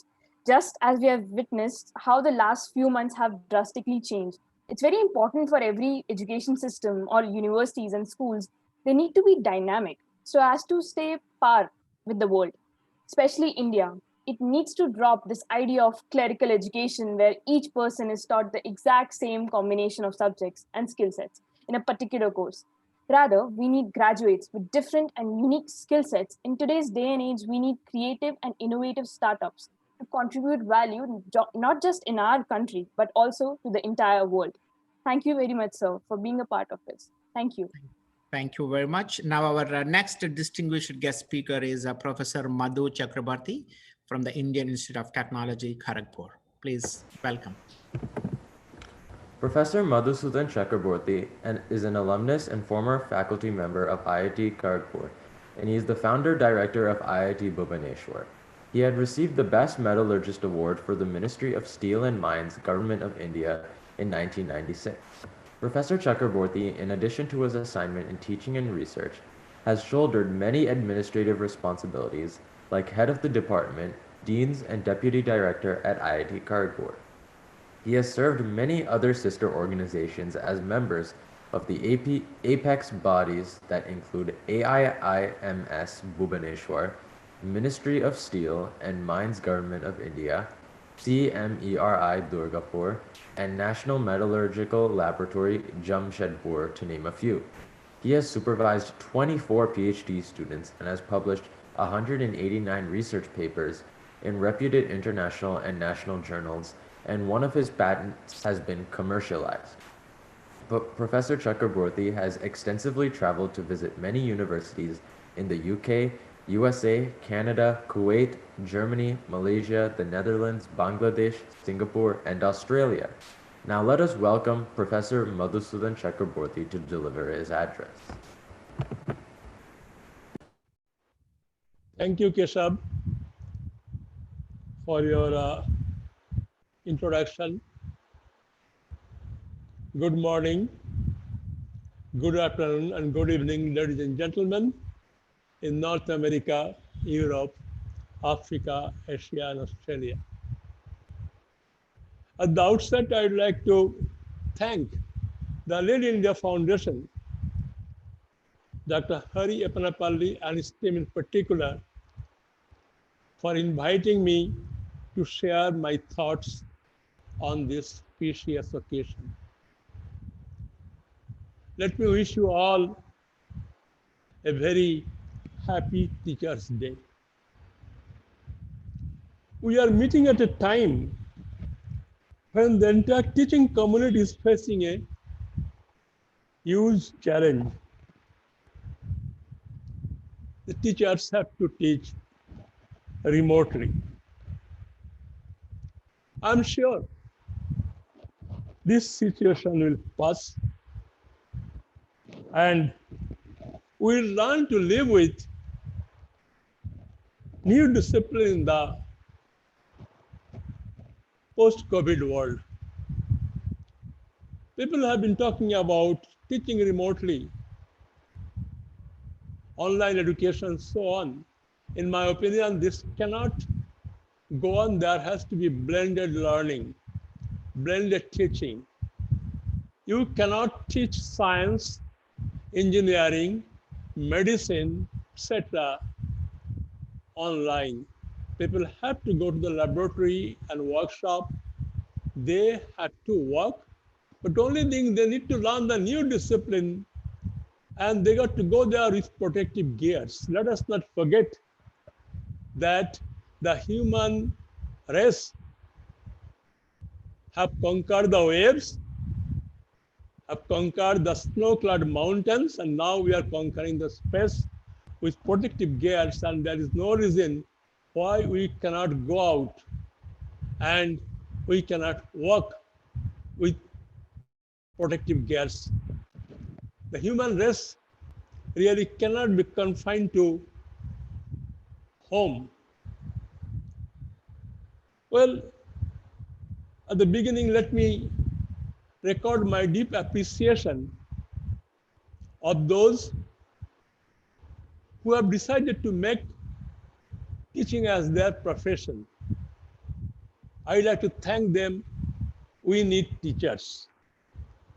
There have been talk, one of my previous speakers has spoken about the teachers of the yesteryears and the teachers today, how they have changed. But you need to introspect why this has happened. When I go to a class, teach a class of students and ask them, raise your hand. Who would like to be a teacher? Not many people raise their hand. Why is this happening? We need to take care of the teachers. However, those who have joined the teaching profession, they have a mission to take our children through the passage of education and graduate them as global citizens. The teaching community plays a vital role in turning out graduates who make us proud by transforming the society through their active participation and leadership functions in various spheres of life. You call it industry, call it judiciary, call it politics, call it services to humanity, medicine, healthcare, etc. Although the teachers played a vital role in teaching learning process, the success of their mission would depend primarily on how they treat the students. Education requires total involvement of the teachers and students. There is a proverb that says, you tell me, I'll forget. You show me, I'll try to remember. Involve me, I'll certainly remember. The teachers have to learn together with the students and should treat the students as their co-workers.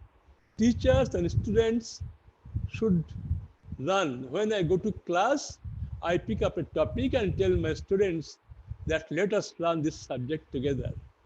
The day after teaching, I realized that I have understood the subject better. I was satisfied that I had done my job. It is important to recognize that when students come to the university or colleges, they are in the age group of say 18 to 23 years. They represent the youth and they are full of energy. The students in the college and universities would like to enjoy besides pursuing academics. They would like to play, sing, act, and dance. They are idealistic, adventurous, and at times they are rebellious. Although they appear to be adult and responsible, they are easily distracted by the happenings around. They would like to be heard and cannot be forced into silence. The teachers therefore have to have clear strategy on how to befriend them and work together to learn how to learn. The young students are bubbling with ideas. They could offer unbiased opinion, dedicate themselves when they are asked to solve a problem, and come up with several options. They are the ideal friends to work with for new innovations. Teachers have to trust them, depend on them, make them feel responsible. And I'm sure they'll come up to the expectations. The teachers also shine in the reflected glory of their students who enrich the society and the world at large through their leadership functions, new inventions and new discoveries, leading to development of new technologies and consequent wealth creation. As a teacher, I had the privilege of learning from many students who have moved out across the globe and are continuously contributing to the society. I have not been able to keep in touch with all of them. But today, I used to remember a few students with whom I worked. Initially, let me tell you, that was back in 1984, when the computer science was just coming up. I'm a hardcore metallurgist. I used to do all experimental work. Two students, one name is Chandan Haldar and that's Sumit Guha. They came to me, they wanted to work with me for their BTech dissertations. But they wanted to work on computer applications. I was not very confident because I had only preliminary knowledge of Fortran 4, nothing more than that. But I did not hesitate. Both of them worked with me on computer applications in metallurgy. Frankly speaking, they were my supervisors and I learned. I made learning a learning experience. My teaching was a learning experience for me. I may today tell you that I'm proud of one of my students, Sundar Pichai, who graduated in metallurgical engineering from IIT Kharagpur in 1993. I recall him as a brilliant but a little bit of shy student. He was the topper of the class. In fact, in my attendance register, his name was P. Sundararajan. He was graduating at a time when the world was getting connected through emails and the internet was coming into our life. In those days, we used to offer, hardcore metallurgy projects. But Sundar was ahead of time. I am sure he could see the future.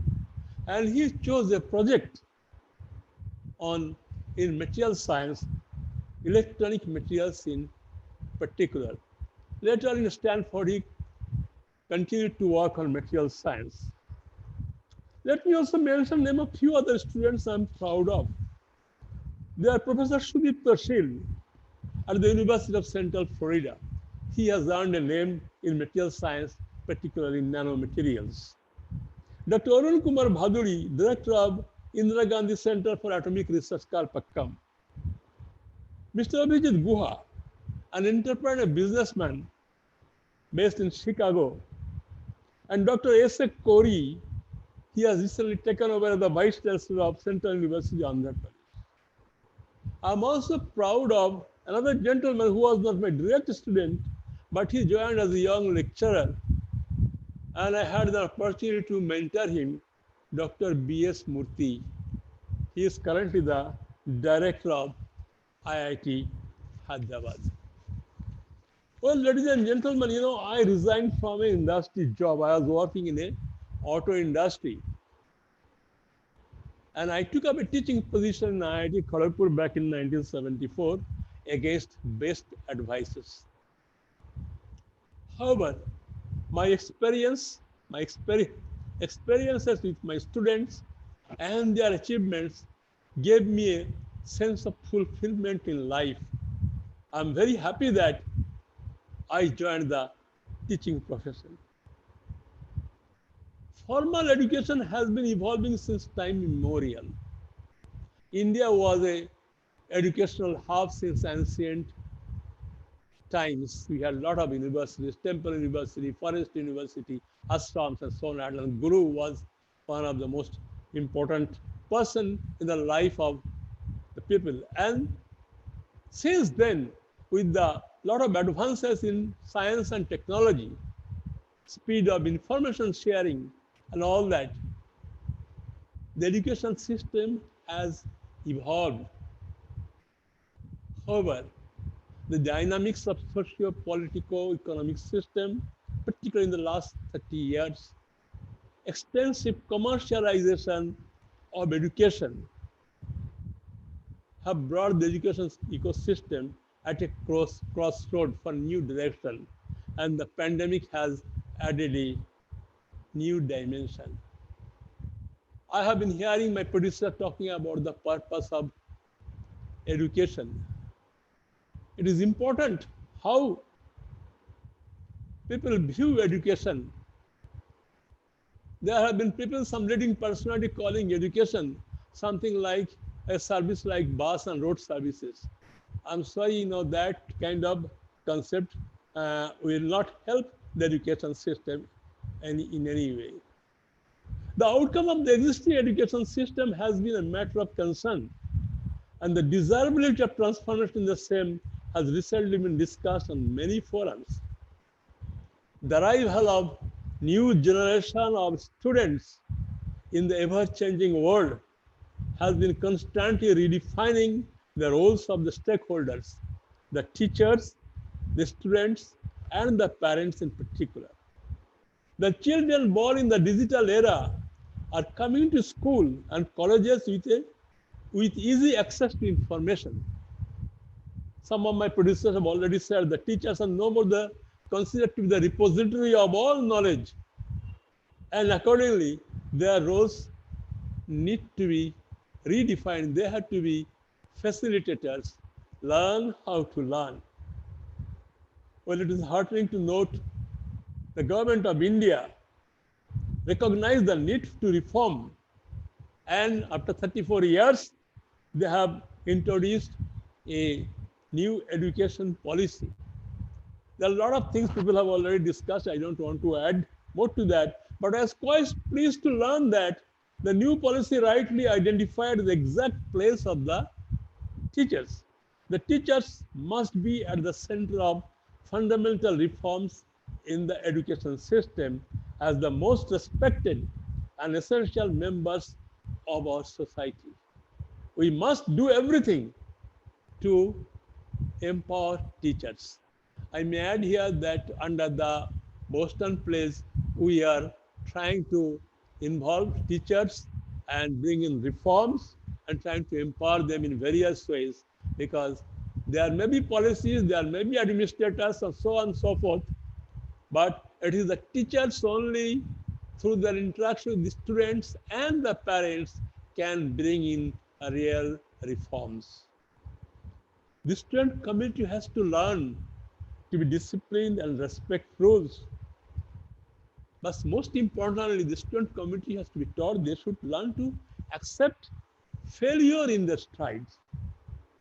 They have to play a leading role, rising to the occasion as the situation may demand.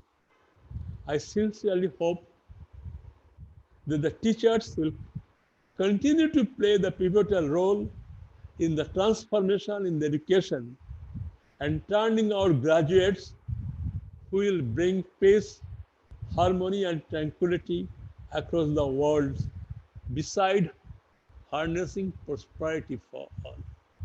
With these words, I thank you once again for inviting me here, and I wish all of you a very Teachers' Day again. Thank you very much. Thank you so much, Dr. Madhu, for joining us. A wonderful message, and you have great students. You graduated from your teachings, and they're all grateful to you. And especially, if I may quote, Sundar Pichai was also your student who graduated from IIT Kharagpur, and now he is a world-renowned person running as the CEO of Google, the great company in the world. Thank you so much, sir, for joining us. Thank you, sir, Professor Chakraborty. That was an excellent speech, and you brought up some very good points. I wholeheartedly agree that the very essence of education is in-person education, physical assignments and physical projects, and without these things, you cannot show dedication. In order to show dedication, you need to be present in person. And as you said, you know, if you tell or show someone information, you can't possibly guarantee that they will learn. You know, they have to be in person, and you have to involve them in the process. But COVID has really restricted that, and this has also restricted the teacher's ability to transport information to students effectively. So we definitely need to empower teachers and come up with more efficient ways to give students the information and knowledge that they need in such a challenging time. So what exactly can we do if the teachers are not present next to the students? Well, maybe we can get the parents more involved in the child's education too, because the parents are also physically present with the children and the students. So maybe besides school education, maybe the parents can help with other things and can try to also display knowledge towards students, because they're in person, so they can really help teach students as well as teachers if the students went to school. Other than that, thank you, Professor Chakraborty. That was an amazing speech. So let's invite our next speaker, Mirel from Australia.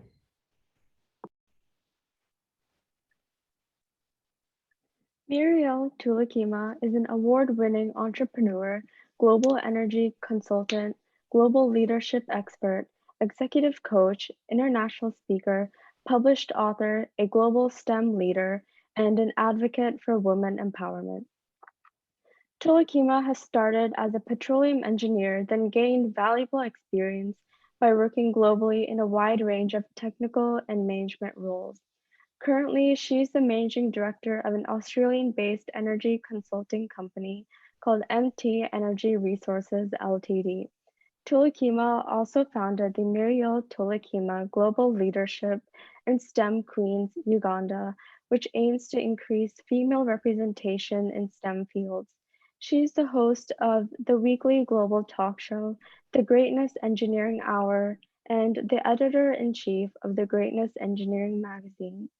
Muriel is part of the new wave of women who have embraced greatness in traditionally male-dominated industries such as engineering, globalization, innovation, and digital disruption.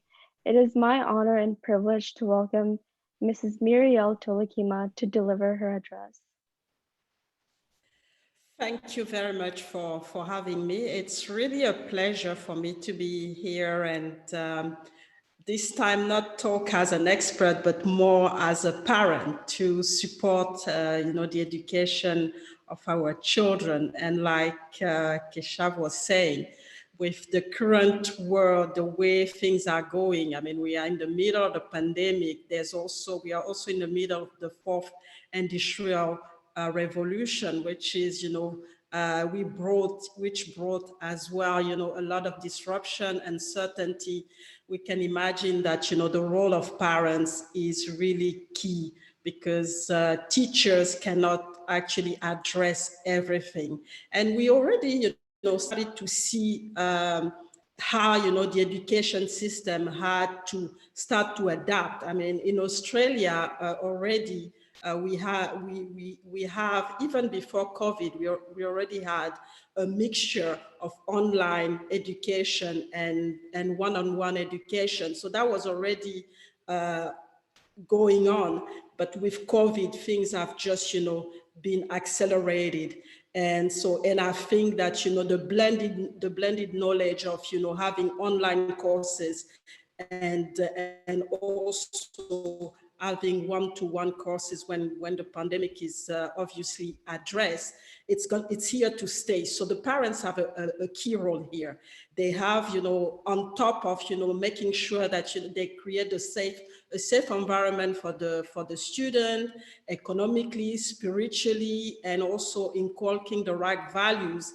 They need to, I think now, to switch or shift to a new role, which is the support, to support teachers and support. So they're basically going to be the bridge between the teachers and the student, because most of the time, part of the time, the children are going to be doing work at home. And it's going to be important for parents to start to educate themselves, to understand what's going on. So there's first thing, a step for parents to understand technology, because, students are now using technology, so they will need to understand technology, be in a way intelligent in technology, which means understand how some of the software that the students are going to be using if they want to help their children,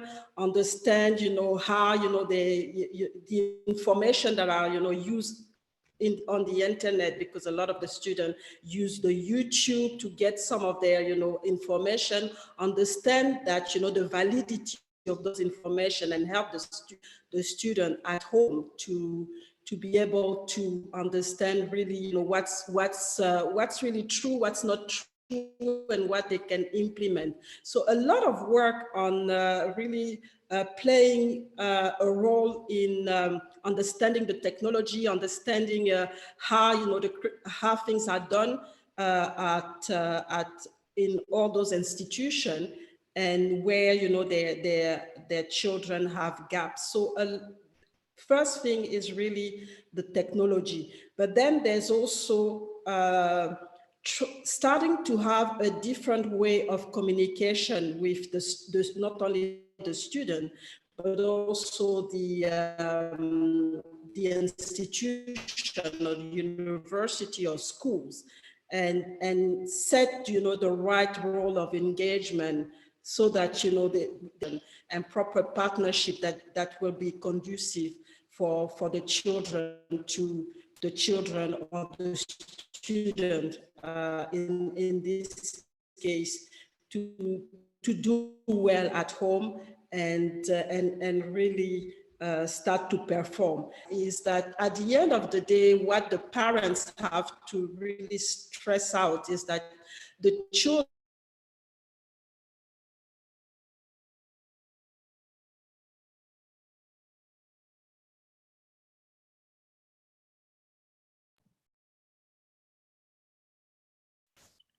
there is some internet connection problem for Mariel, so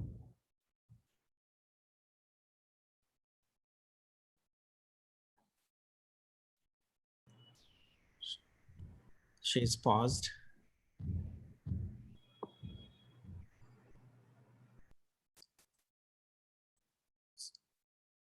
We will give a few more seconds for her before we switch on to the next speaker.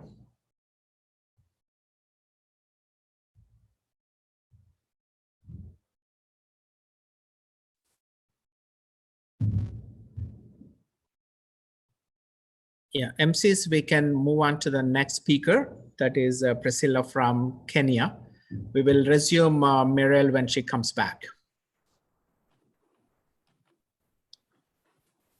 Ms. Priscilla Waithira Karugo worked as a computer teacher in informal schools in an area called Kong under an organization called African Achievers International. She has always been passionate about teaching and helping young children utilize their full potential. In 2018, her daughter, Natalie Wambui, published 3 books.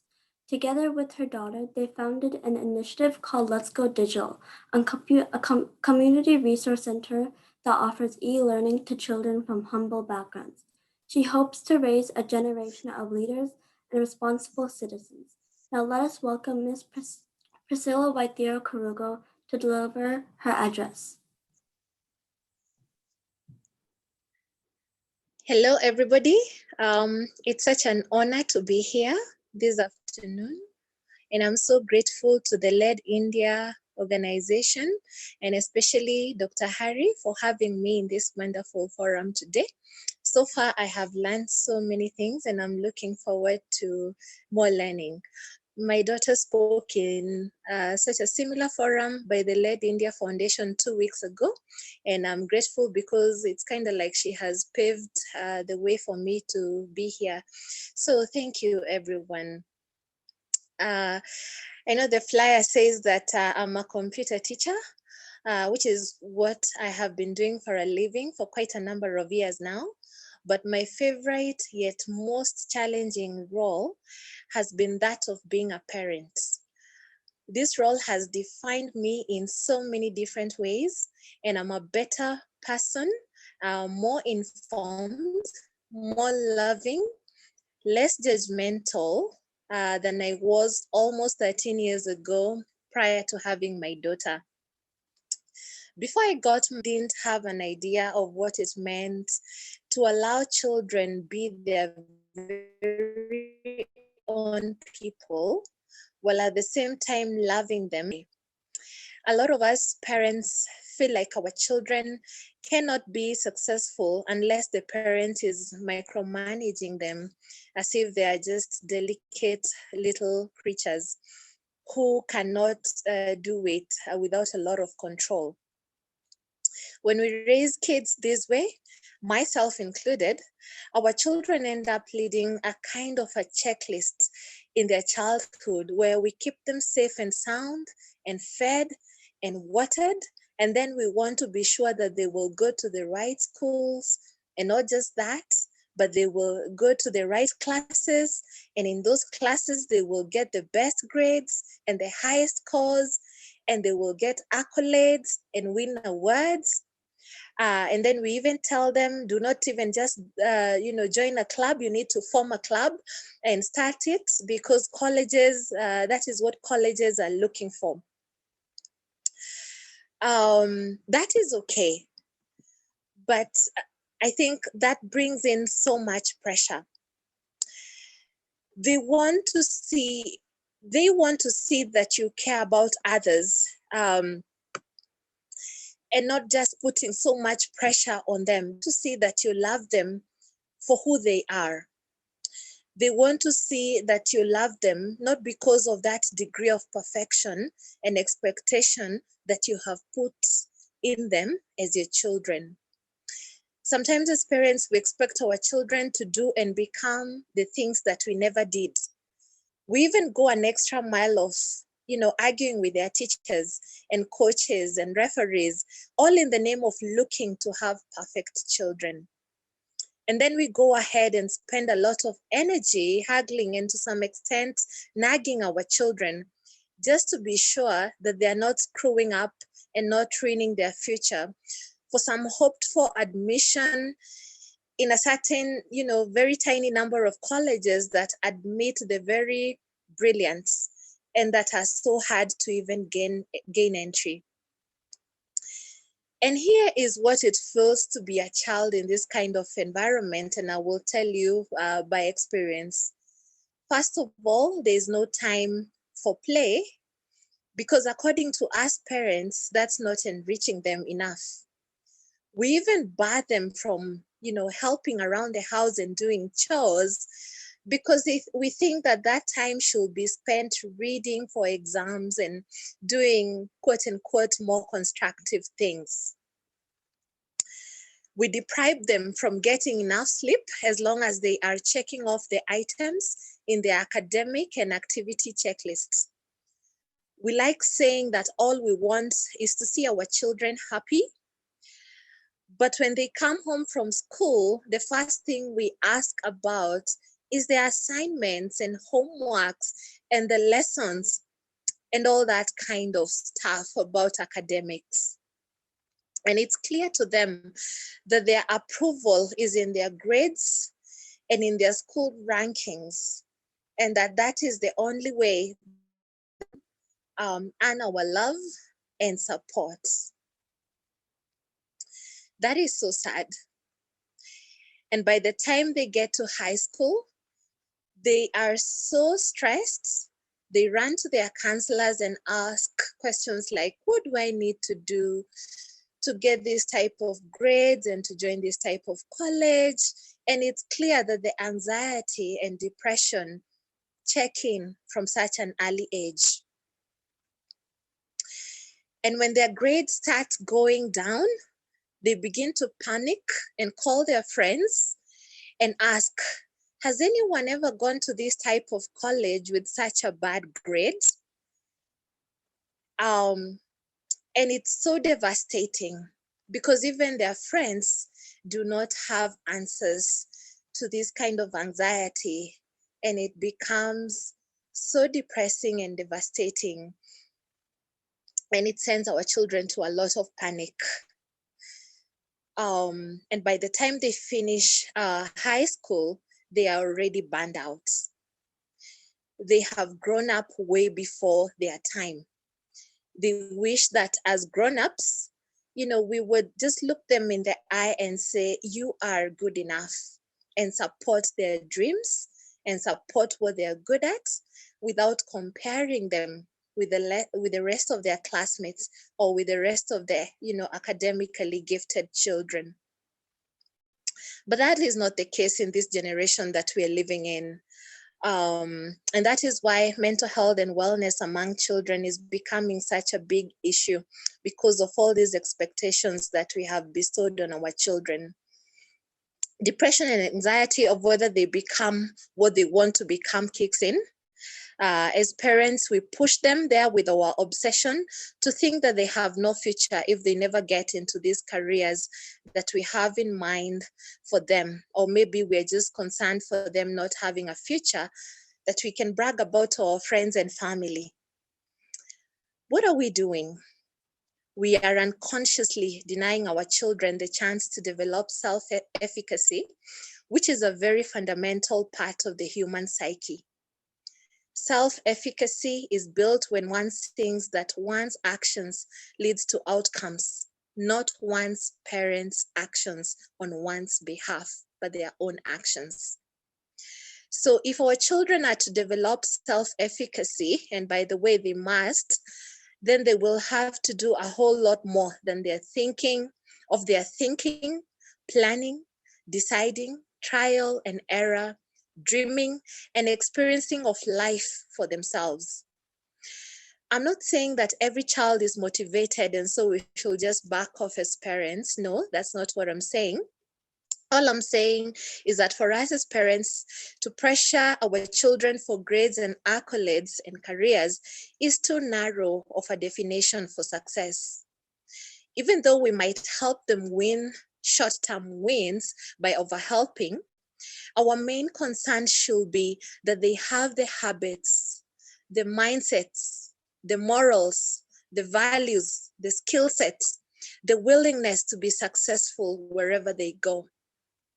What I'm saying is that our children need to be a little less obsessed with grades and scores and more interested in a childhood that provides a foundation for their success.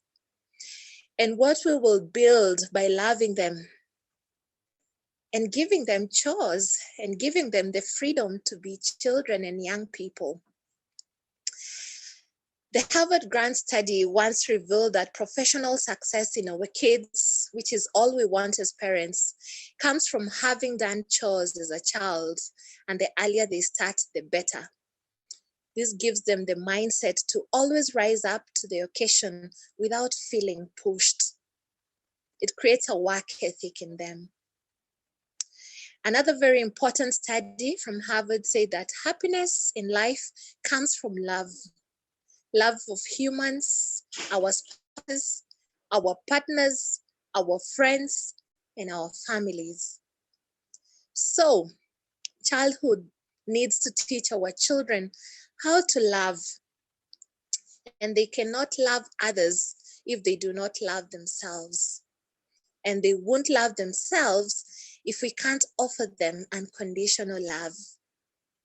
And so, instead of being obsessed with scores when our precious children come home from school, we need to engage them. We need to close our technology and put away our phones and look them in the eye and let them see the joy that fills our faces when we see them for the first time in a few hours. And then we have to say, how was your day? What did you like about the day? And even when, just like Natalie likes to tell me the best part of her school day is always lunch because she's such a foodie, then we need not to be angry. We need not to have expectations that all we want to hear is how the classes went and what she scored in those class assignments. They need to know that they matter to us as their parents and as human beings, and that they are loved and supported.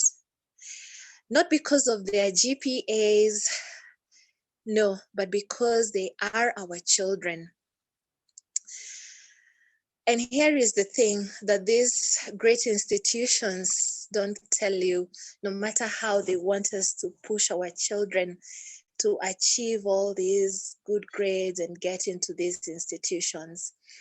They do not tell you that these high scores and grades and accolades do not bring happiness and success. Happiness and successful people went to normal schools, community colleges, your local universities, and they were not pressured, and they found their dreams and purpose right where they are and where they studied. And so our job as parents is not to make them what we missed out or what we wanted to become, is to support them to transitioning into their glorious selves. Thank you, everybody.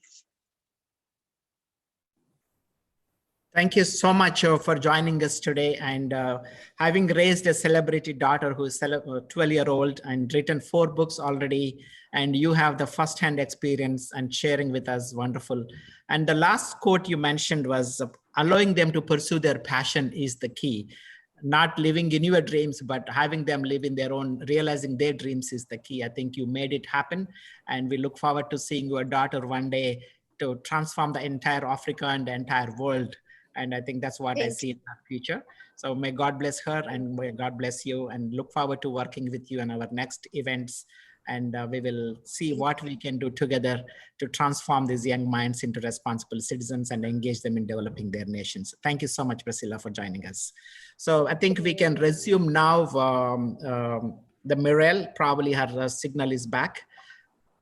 Yeah, my signal is back. Sorry for that. Let's give 1 second to wrap up, Priscilla. MCs, please make your comments before we get Meryl on. Thank you, Ms. Priscilla Waithira Karugo, for that wonderful speech. I agree with your idea, and I like how you said that teachers and parents should show more care for students without pressuring them, so their goals can thrive with more support. I think it would be very beneficial to students. I would like to add to this. One idea for transforming the future of education is schools giving more activities to students, such as sports and art clubs. This can help students explore more career options when they are limited, and students can be more motivated to do something to their interests. Thank you. Now, Meryl, you can resume, please. Thank you. Yeah, so I was actually talking about having the parents, making sure that they are outreach, especially when we talk about, technologies and really to help, their children in that area. But I think the key thing that we need to understand as parents is to really train our children mindset, because that's really what's going to drive everything in our life. I mean, it's not the grades, it's not if we go in the best school, it's really the mindset that we look at things, especially when we have problems, when we have challenges. How do we, go about, solving those problems? So making sure that we tell our children that, there are challenges, and they don't have to always think that, it's by having the best grade or being in the best environment that they will be able to solve it. They can find a solution where they are, and they really have to know who they are. I think in the first thing, really know who they are, know the gift that they have, and really play on their gift, on what, they know what to do best.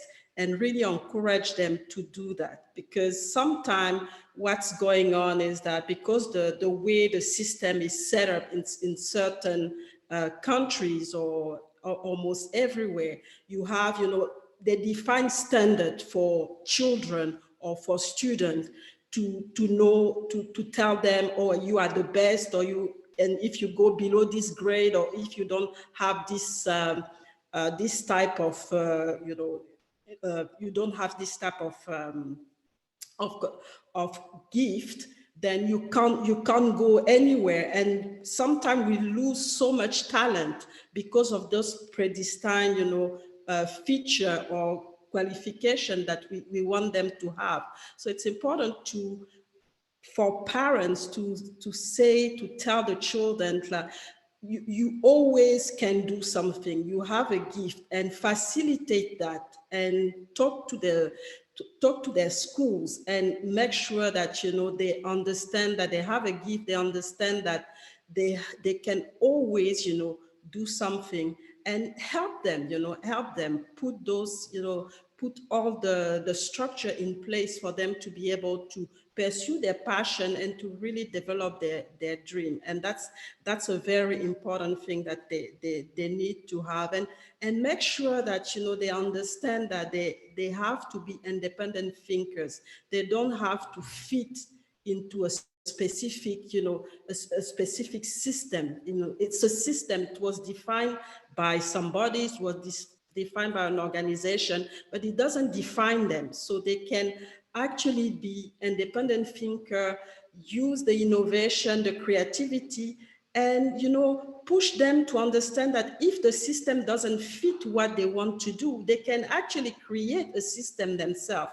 So really develop this this entrepreneurship type of thinking as a parent, to make sure that the children don't feel like they are limited. Because I think what's going on right now in a lot of system is that they put a limit on a lot of things in the education system. There's a limit on the grade that you have to go in a certain institution. There's a limit to be able to sit for an exam. There's a limit, but it's really based on a certain set of quality that actually don't fit everybody. So it's important that we tell our children that it's okay to be different. It's okay for them to have a different gift from the one that it's asked of them in the school, and they should always try to pursue that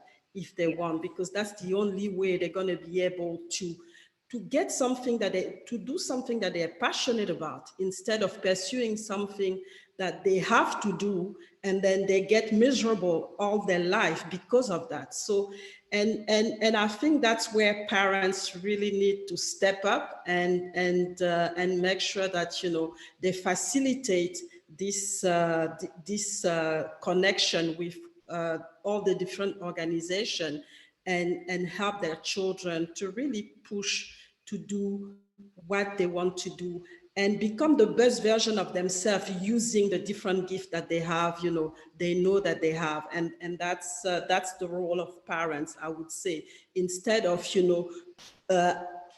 accepting those limitations and push those limitations to their children. And at the end, we're just killing the talent of our children. We're killing their enthusiasm. We're killing their passion. And that's really not what you want as a parent, to see your child miserable. You really want your child to become the best version of himself or herself, and really start to create things, really start to have a positive impact in the environment where they are, in the community where they are, irrespective of, them be having, 20 over 20 in math, or 20 over 20 in, any subject. So it's important for them to really understand that, what, even if, I'm not good in this system, I need to find my gift, and then really start to go out there and use this gift to be able to make a difference, because at the end of the day, it's about making a difference. It's about solving problems, because if we really want to be able to have, to have, an impact, we need to address the different challenges that we have in our environment, the different challenges that we have in our community. And if we have a gift that can do that, then we should look at it more this way, instead of looking at it more from, oh, I'm the best in my class, I'm the best, of my promotion. It doesn't mean anything at all, because life is really different. Life is about, solving problems. It's about, having the right mindset when you are challenged. And it's about really making sure that you create, a positive impact, and you add value everywhere you are, and not just, having all those letters, because at the end of the day, those degrees are just letters after our names. It's not just about that. It's about the real impact that you can make in the life of others, in your life first, and in the life of others. And that's the only way that we can actually create a real development in a country, because, then everybody start to act on what they know, they start to act on their strength, they start to act on their, on their gift. And when you put all the gifts together, it becomes something really exceptional. So that's really the very important part that parents need to play, is that change the narrative,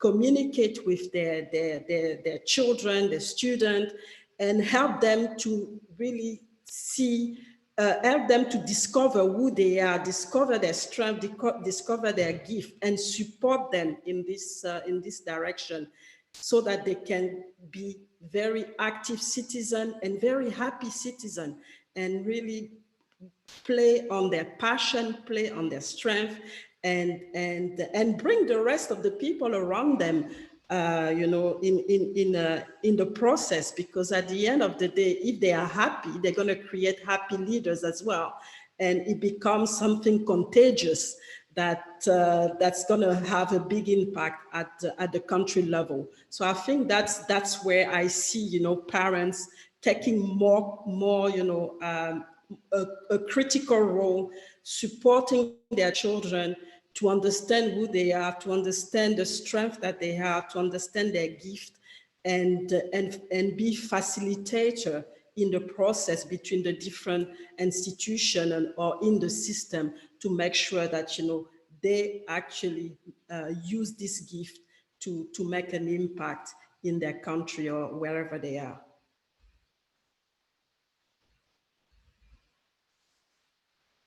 Thank you very much, Mirelle. Sorry for the technical difficulty, but I'm glad you were able to get back in and shared your thoughts as a parent. And we look forward to working with you on this mission to transform these young minds, and having engaged more parents to help their children to pursue their passion. I think that is the key. You also echoed the same, not living our dreams, but let them live their dreams. I think that's a wonderful message you shared. Thank you so much. And we would like to move on to the program. Next speaker is, we have on the list. Please, MCs, go ahead, please. Dr. Jahangir Sultan is a professor of finance and the founding director of the Huey Center for Financial Services at Bentley University. He teaches fixed income and international financial management at the undergraduate and graduate programs at Bentley. Dr. Sultan has published over 35 articles in many prestigious academic journals, including the Journal of Financial and Quantitative Analysis, European Journal of Finance, and Journal of International Money and Finance. He won the Bentley University Scholar of the Year Award for his research in experimental finance, foreign exchange exposure management, and international portfolio diversification. Dr. Sultan has also serves on the advisory board for Artico Partners, a fund that uses quantitative strategies to pick stocks in Zurich, Switzerland, Green Technologies Ltd. in Partnership in Social Development in Toronto, Canada, a firm that provides external monitoring of NGOs in developing countries. Now let us welcome Dr. Jahangir Sultan to deliver his address.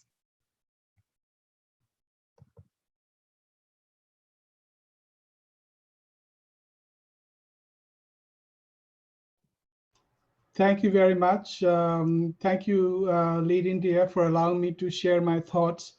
Especially thank you, Dr. Hari Epanapali, for giving me the chance.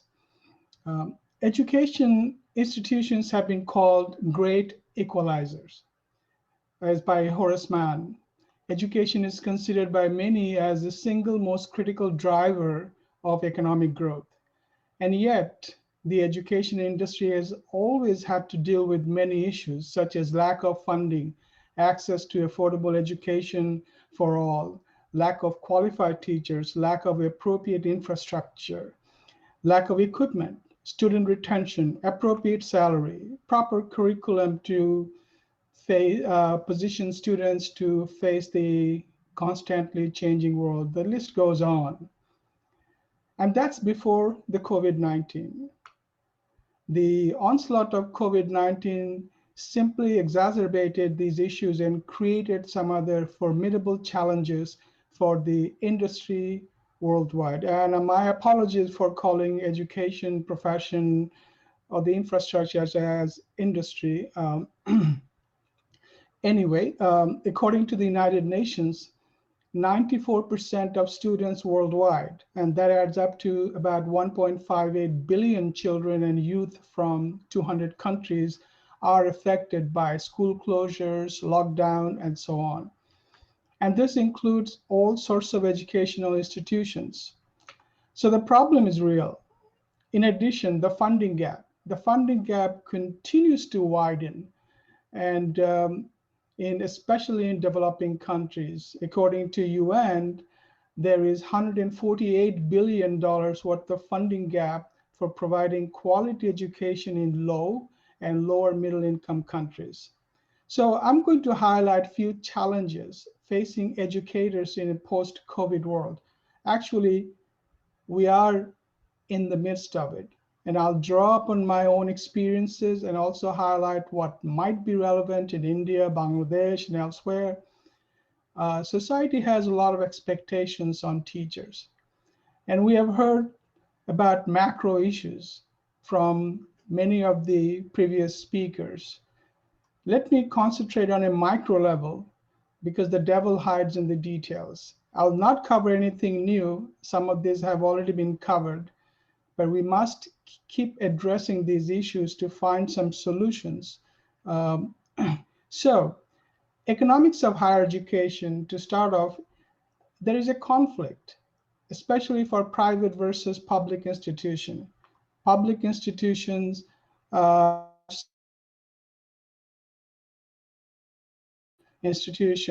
they're revenue constrained, and there's this safety consideration. So they're at conflict with one another. Many schools opt for online mode while others opt for some sort of hybrid or synchronized mode. So with that background, let me highlight a few challenges that teachers worldwide are facing, and these challenges are very, very acute, especially in developing countries. The first is the digital divide. A recent report by Brookings Institution paints a very optimistic picture, and I'm quoting them out of the context a little bit, that students have laptops and greater internet access, which would allow teachers to be more effective with online teaching. We have a different situation in developing countries. Education institutions are facing critical shortage of appropriate technology to deliver quality education, especially through Zoom. I don't know if everyone knows that for a school, it costs thousands of dollars to have Zoom accounts with multiple users. And teachers cannot assume that everyone has a laptop and access to the internet. Even in the United States, not all families with kindergartens and middle school children can afford the internet. And there was a recent report on CBS that highlights two primary school youth sitting next to a Taco Bell for free internet access. Imagine what the situation would be in a rural India, for example. Similarly, technological bandwidth and disruption in technology significantly affect the delivery of what we try to provide to students. So teachers also cannot assume that all students are properly trained in digital technology. The situation gets worse in developing countries, and it seems that the problem is an inverse function of the level of income. If parents have higher income, their children are more trained, and the reverse is true for lower income parents. And digital versus hands-on education, and this also has been mentioned. How do you teach labs? Whether you're conducting a lab on biology or chemistry, students are missing out on hands-on interactive education. You cannot dissect a frog on a computer screen and expect your students to also learn. The modality is also a critical issue. As I mentioned, hybrid versus synchronization. In a class of 35, suppose, maybe 15 will be allowed to come one day and then we switch. This constantly changing the educational modality is challenging for students as well as for teachers. Brookings Institute report also shows that the students learn less in a virtual setting. For teachers, managing technology, learning a new way of teaching, managing interactions, managing exams, emails, learning expectations, all that can lead to teacher burnout. Psychological issues of isolation is a critical thing we often ignore. Staying out of school is demoralizing for young people who need the social interactions necessary for growing up. Education delivered online is an education in isolation with limited face-to-face interaction that affects students as well as teachers. We love hanging out with students, and that's missing. According to a Journal of American Medical Association article, students in a COVID world are now suffering from mental problems due to a unique combination, and I'm quoting, a unique combination of health crisis, social isolation, and economic recession. There is also predicted to be an increase in dropouts among students. According to another report by UNICEF, 40 million children are missing out on early education due to school closures. This is devastating as children need stimulating and enriching environment, social interactions, and learning environments. This has already been mentioned by previous speakers. As I mentioned before, teachers are poorly paid and they lack job security. This is an ongoing problem. As experienced teachers are relatively better paid, they're the first to go when schools face budget cuts and drop in enrollment. The administrators end up hiring less experienced adjuncts, and it's nothing against the adjuncts, but these adjuncts sometimes may not be properly trained and may not have the skill set to deliver quality education. So these furloughs are also demoralizing for teachers as they lose their livelihood. Teacher safety is a crisis. New cases of COVID among students rise as they return to school. Schools have no choice but to shut the school again and move to online. It's a vicious cycle. Teachers are not protected. Regular testing for COVID is possible only for small schools. For mega schools, for example, Arizona State, where there are 119,000 students spread across multiple campuses with the 60,000 in the main campus, you cannot do weekly testing. For small schools like Bentley, we offer weekly testing, but the enforcement is also very difficult. Next comes the issue of assessment through exams, homework. Very difficult to conduct regular assessments through online methods, even in developed countries, is problematic due to students sharing answers and taking advantage of low monitoring during exams. Hiring proctors to monitor students can be very costly and can also be misconstrued because the system is based on lack of trust between the teacher and the student. That's not good. Sometimes exams are postponed and canceled. And then we also see that many schools are actually canceling in the COVID world their athletic programs. And simply they're afraid of the spread of the disease. And we know how important athletics is for students. So in summary, the report by Brookings Institute says that COVID-19 will change us as a species, how we live, how we will work, how we will interact in the society, and eventually how we will die. The greatest change will be evident for teachers. If we consider education as the greatest driver of economic growth, then it is the responsibility of the government in India and elsewhere to provide adequate funding and implement appropriate policy for transformational evolution of educational system in a COVID world. I'm optimistic COVID will pass, but how we address these challenges now can shape our future generation. We, public and private agents, must act responsibly now. Thank you very much. Thank you. Thank you, Professor Jahangir, for joining us today and sharing some of the challenges that you foresee. And especially a small school like Bentley was able to do certain things, and large schools will have challenges in implementing some of these challenges, especially during the COVID world. Blended learning in particular, I think a lot of changes have to take place for offering the courses. Thank you so much. MCs, next speaker is our Pandit Ramadeen Ramsamujh from Trinidad, Tobago. Please introduce him.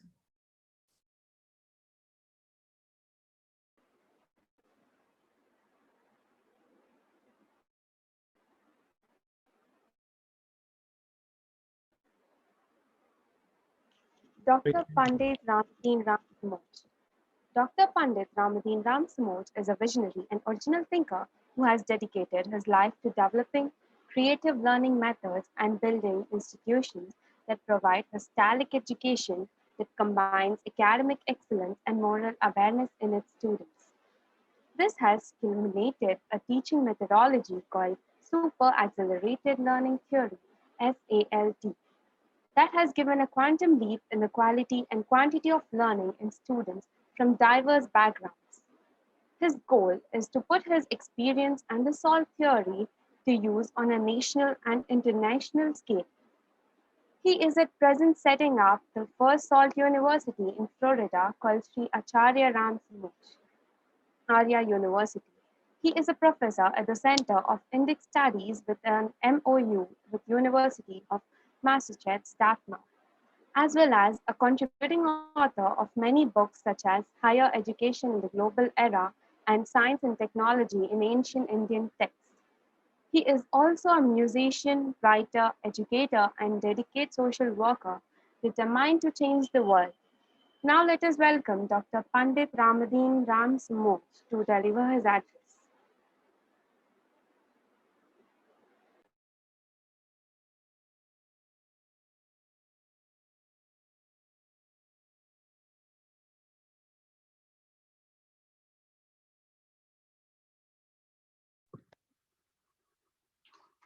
Om Shri Guru Vayave Namaha. Happy Teachers Day. Even Teachers Day is every day. I have known Harry through a conference that we had in Washington. And since then, we both have been admirers of each other. I have been a teacher for over 40 years, and everything that you all have been saying, I have observed all those challenges for the last 40 years, and I have made and have come up with a solution in the form of a theory called the Super Accelerated Learning Theory. Many of our schools, both public and private, are not bringing out the best in our children spiritually, intellectually, physically, mentally, and emotionally. I use the mnemonic SIPME, SIPME. All those areas in our lives must be addressed for us to be healthy and to be truly educated. We strongly believe that every child is potentially gifted and children have unique gifts. Given the appropriate learning environment and opportunities, every child can develop that unlimited potential and realize those unique gifts. Every child is special and is unique. And so I have developed a school in the United States in which the purpose or the mission is to create a learning environment in which our children blossom into full human beings, demonstrating their boundless creativity and high academic standards through the development of their multiple intelligences and the process of the super accelerated learning theory, SALT, that is rooted in the knowledge and experience of both Eastern and Western cultures. This theory that I have developed, and I want you to know that once I was a consultant with the Boston Public School, and I was one of 5 teachers who testified before the Senate in Massachusetts to demonstrate that they need to have an alternative school system in the US. And in 1993, in the summer of that year, 1993, the first charter school legislation was passed in the United States. Many people, I wanted to start a charter school, but many people says, why is it such a theory that you have, you cannot start a private school? And I did. Now, there are so many deficiencies in our education system. So many. So what I did in this American Vivekananda Academy, it is the synthesis, the SALT theory and model of school is the synthesis of the 3 great world models. The British system, which we have taken the depth of content, the American system, which we have taken the multiplicity of experiences, and the Indian system, in which we have taken learning, the process of knowing, recall, memory, and application. And in this way, we have a curriculum that is broad and wide and in depth. So, what is this theory? What is this SALT theory that I have developed? The super accelerated learning theory, SALT, states that the acquisition and processing of information of various disciplines holistically are through all organs of actions and perceptions on the information superhighway with the use of the whole brain and a disciplined mind in a semi or altered state of consciousness. It is based on the psychological development and physiological function of the biological brain through various neurological pathways in respect to learning, application, storage, and retrieving of information, and in and from the long-term static memory instantaneously. So in this school of mine, there's no homework, There's no revision. You have to learn at the moment, in the class. And the classroom is not only brick and mortar, it is in the environment. Assessment, you have no exams. And if you do, it is minuscule. But you have at the end of the course developed a portfolio of your knowledge of that course. And we have subjects like family life and value systems, like yoga, Ayurveda, and Sanskrit is compulsory. Not because it has got the scriptural annotation, but because it is the only whole brain language known to man. And now it is going to become a computer language,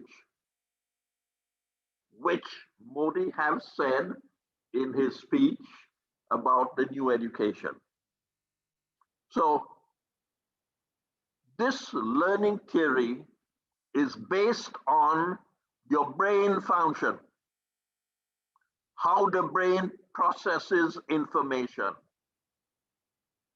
We have a whole body of information. As one speaker said, we have got Professor Google. Anything you want to know, you can get it. And learning has to be transformed in a new way, in a new path, in which you no longer have to know the information, but how to apply it. Application of that information is more important than knowing that information. And so students of my school are not to become naukars or employees. They have to use their creativity to become employers, entrepreneurs. And so the world has changed, and the changing economic world is going to become one in which anyone who has an ambition to create something new can use that to earn a living. And with the forces of the internet, biotechnology, and all the new subjects that are an enterprise that are developing, our students have to know how to become entrepreneurs. So another thing, my school, some people say, well, you know, you have a high school and then to go to university and then to go to, you know, my school is based on levels of competencies, starting from 2.5 years old to PhD levels, and each level takes 2 years to complete. So in this way, you can finish your high school diploma at age 13, you can finish your bachelor's degree at age 15, you can finish your master's degree at age 17, and your PhD at age 21. It is a very unique model, which I do have problems to institute it in the United States, because education is a big business. And the economic cost for my school is less than 1/3 what the public school will charge. So this is what I want to share with you all, that the multiple intelligences of Howard Gardner, he has said that there are 7 intelligences. I have said, no, there should be 9, of which spiritual affinity is one of those. And also self-restraint is another, which is not catered for in his multiple intelligence. And so we are the knowers. East Indians are the knowers. Our educational model came from the Gurukul, and there were no exams in those schools. The only way that the teacher knew that you learned is if you can teach it well, demonstrate it. And so learning has to be something that you have to get the students engaged, not in the classroom, not in the, they have to be engaged in it so that their interest will be in it. And so in this way, they can learn better. And again, it is a whole brain learning system. Most of our children are going to school and only the whole system is geared towards your left brain learning style, which is logical and linear. That is a very slow system. Using the right brain, there is a thing called parallel processing, which is in computer science almost 300 times faster than linear processing. So if you can engage the right hemisphere of the brain, and if you can engage the whole brain in the learning system, information will be rapid. So in these few words, I want to thank Lead India for giving me an opportunity to express myself in this model of education that has been created almost 40 years now, which I have been using. And listen, I have had students who were 12 years of age gotten into the University of Massachusetts to do their bachelor's degree from a school that I had done in New Hampshire.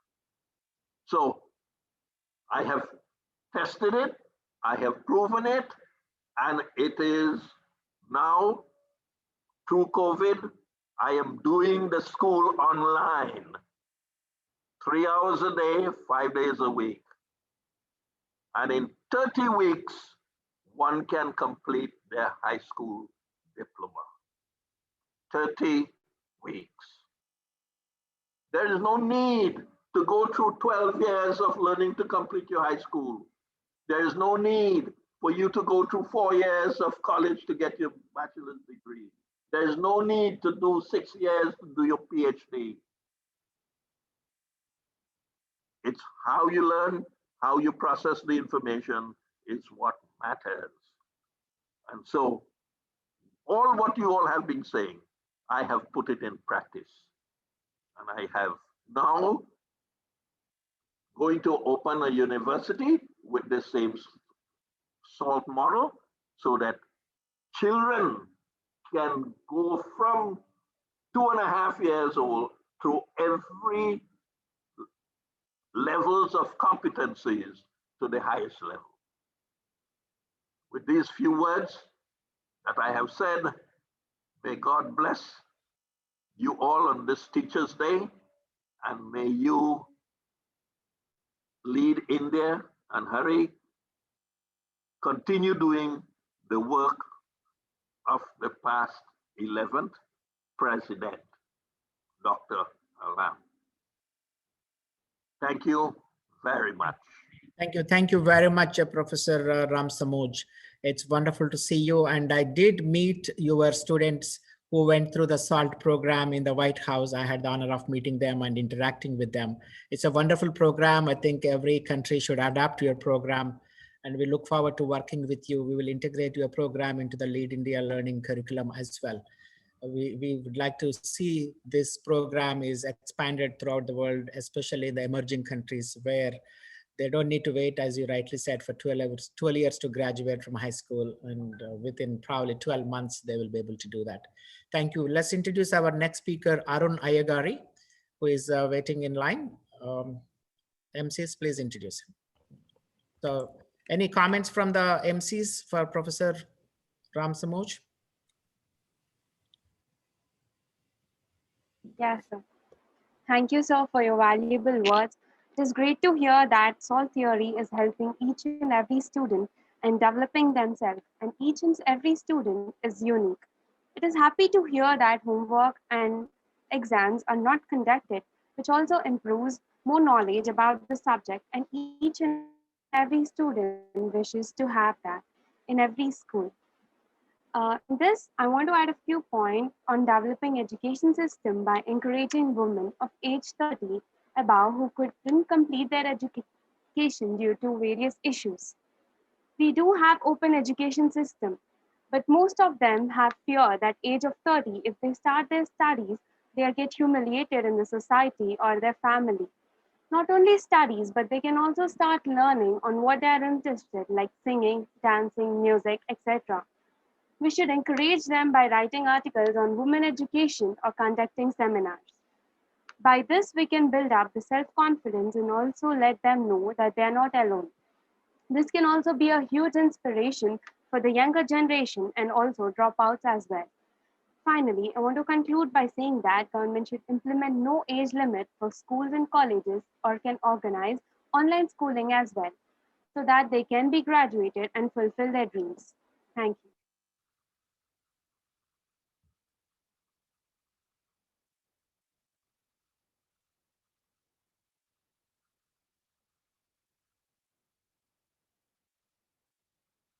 MCs, please introduce the next speaker.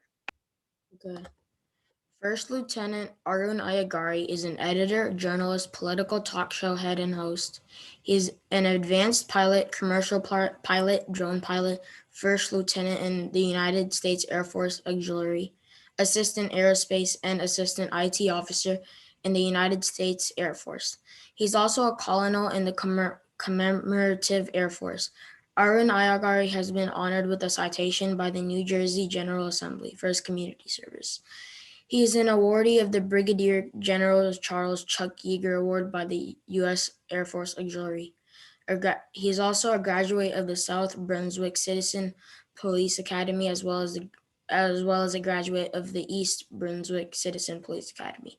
Now let us welcome First Lieutenant Arun Ayagari to deliver his address. Hello, can you guys hear me? Yes, we can. Hey, good morning or good evening, everybody, depending on where you are. I suffer from a disadvantage of running into repetition, just like any other non-first speaker. So please bear with me if there's any repetition. I'm also in the military, so I'll try to stick to my 7-minute timeline as best as I can. First of all, I would like to thank the chairman of Lead India and the Lead India Foundation itself for giving me an opportunity to share my views in this esteemed platform of accomplished individuals. So I've been listening to everybody, and it's such an honor to be part of the panel. I'm a teacher, I'm an officer and a parent. So I train pilots and flying airplanes and cadets on aerospace and rocket science. But today I'll speak in the capacity not as a teacher, but mostly as a parent. Having graduated from 3 different countries, India, the US, and the UK, I could pragmatically juxtapose and conclude from various education systems. Many of the speakers before me spoke already on the global impact of education, so I'll try to focus myself on the provincial aspects of the education, especially India. If I were to compare the Indian education system to others, let me tell you, Indian education standards are pretty high. I'm a graduate of the Indian education system, and I know that the education standards themselves are pretty high. It's the lack of commitment from the community and the political will, a lack of political will. I think that's causing the issues with whatever the issues are currently in our education system. Recently introduced national education policy, I would say, is a step in the right direction. Change, I think, is the only thing which is constant, as paradoxical as it sounds.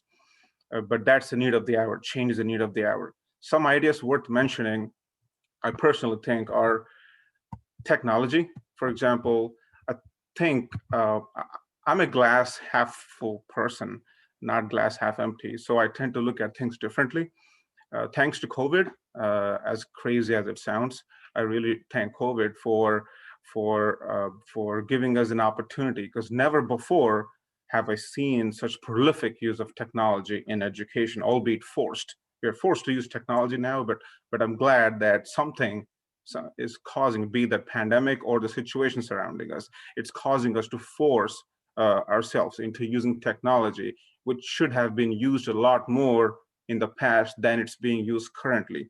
I think this brought changes in teaching, not just teaching, but also learning. So I think we moved away, not completely, like one of the speakers mentioned before, we cannot completely move away from conventional learning means, but we introduced much needed, I should say, digital and blended learning and in what could be called as a new norm. Technology, however, technology alone cannot help. A lot of speakers spoke about technology already. We beat that one to death. So I'll focus on the limitations. It's not necessary. It's not, technology itself is not enough. There are other factors which will also contribute to that, to the necessity to take the technological advancement in education forward. For example, children should have better access to internet.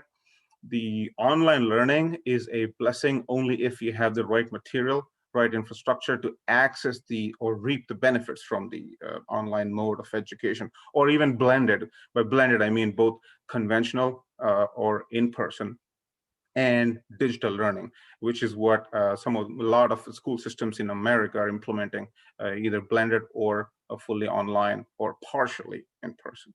So having better access to internet, I think, is primary. Also, strong parental support. I cannot emphasize on how important it's become. It's become more important for the parents. Actually, it's as stressful as for parents as it is for the children with the advent of the new online mode of learning, because it's the teachers who are paying attention, the teachers who are adapting themselves to the new ways of learning. It's also the parents, because they would have had to spend, they are in fact, continuous tense, they are in fact spending more time with the students than they ever had before.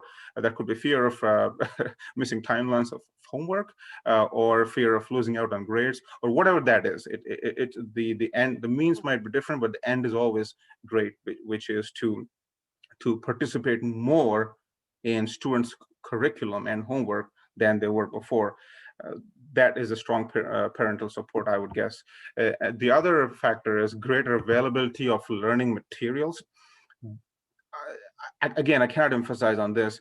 It's not to say that we were not focusing on the material aspect, the learning material aspect before, but after the current situation, the COVID situation, it's all parts of the education system, all members of the education system. That includes teachers, that includes parents, that includes students, and that includes the schools and the education department, Board of Education, the Ministry of Education, for that matter, going from bottom to top. Everybody is forced to provide better learning materials that could be in the form of, we are mostly used to, in India, we're mostly used to a traditional concept of a traditional library, although that's not as prevalent as it's supposed to be. But now, with the digital learning, I think we move to online library.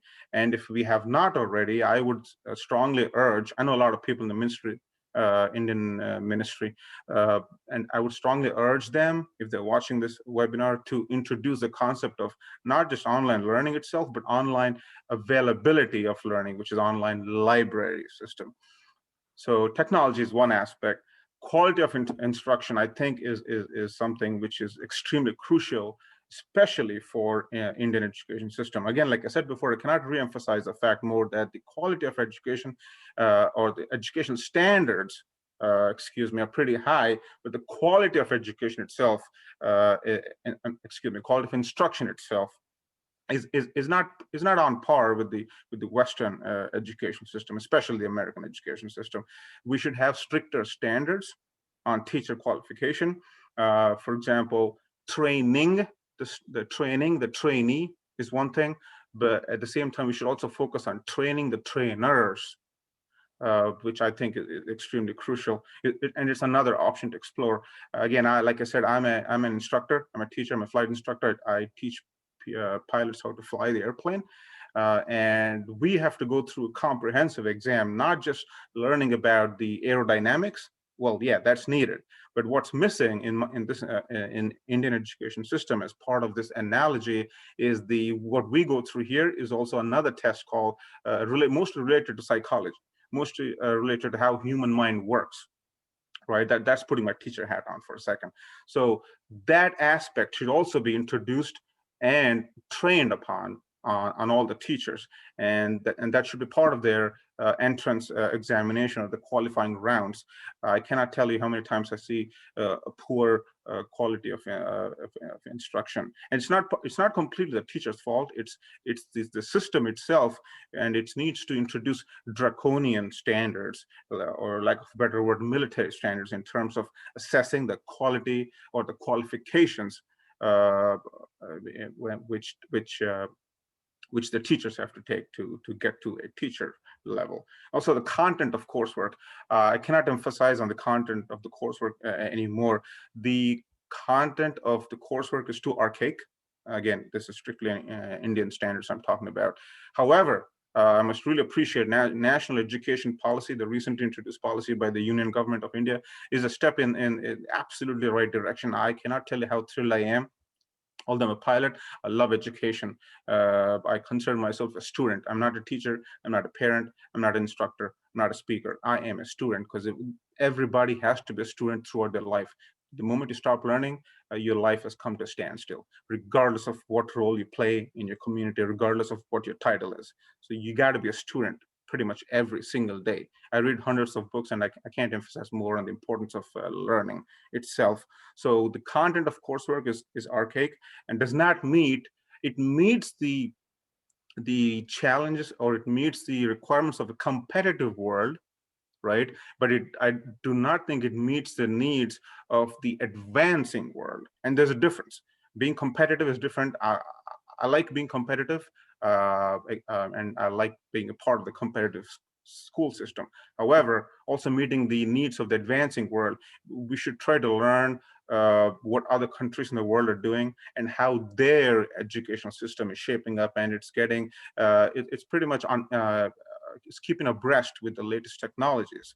By technology, I don't necessarily mean science. It could be science, it could be arts, it could be pretty much anything which a student needs to advance in their careers.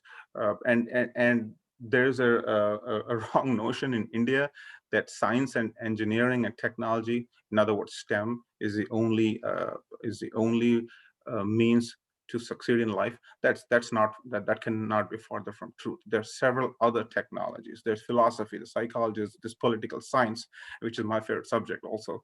And there's several other avenues which students can explore. And like one of the speakers said before, they should have the freedom to explore what they like.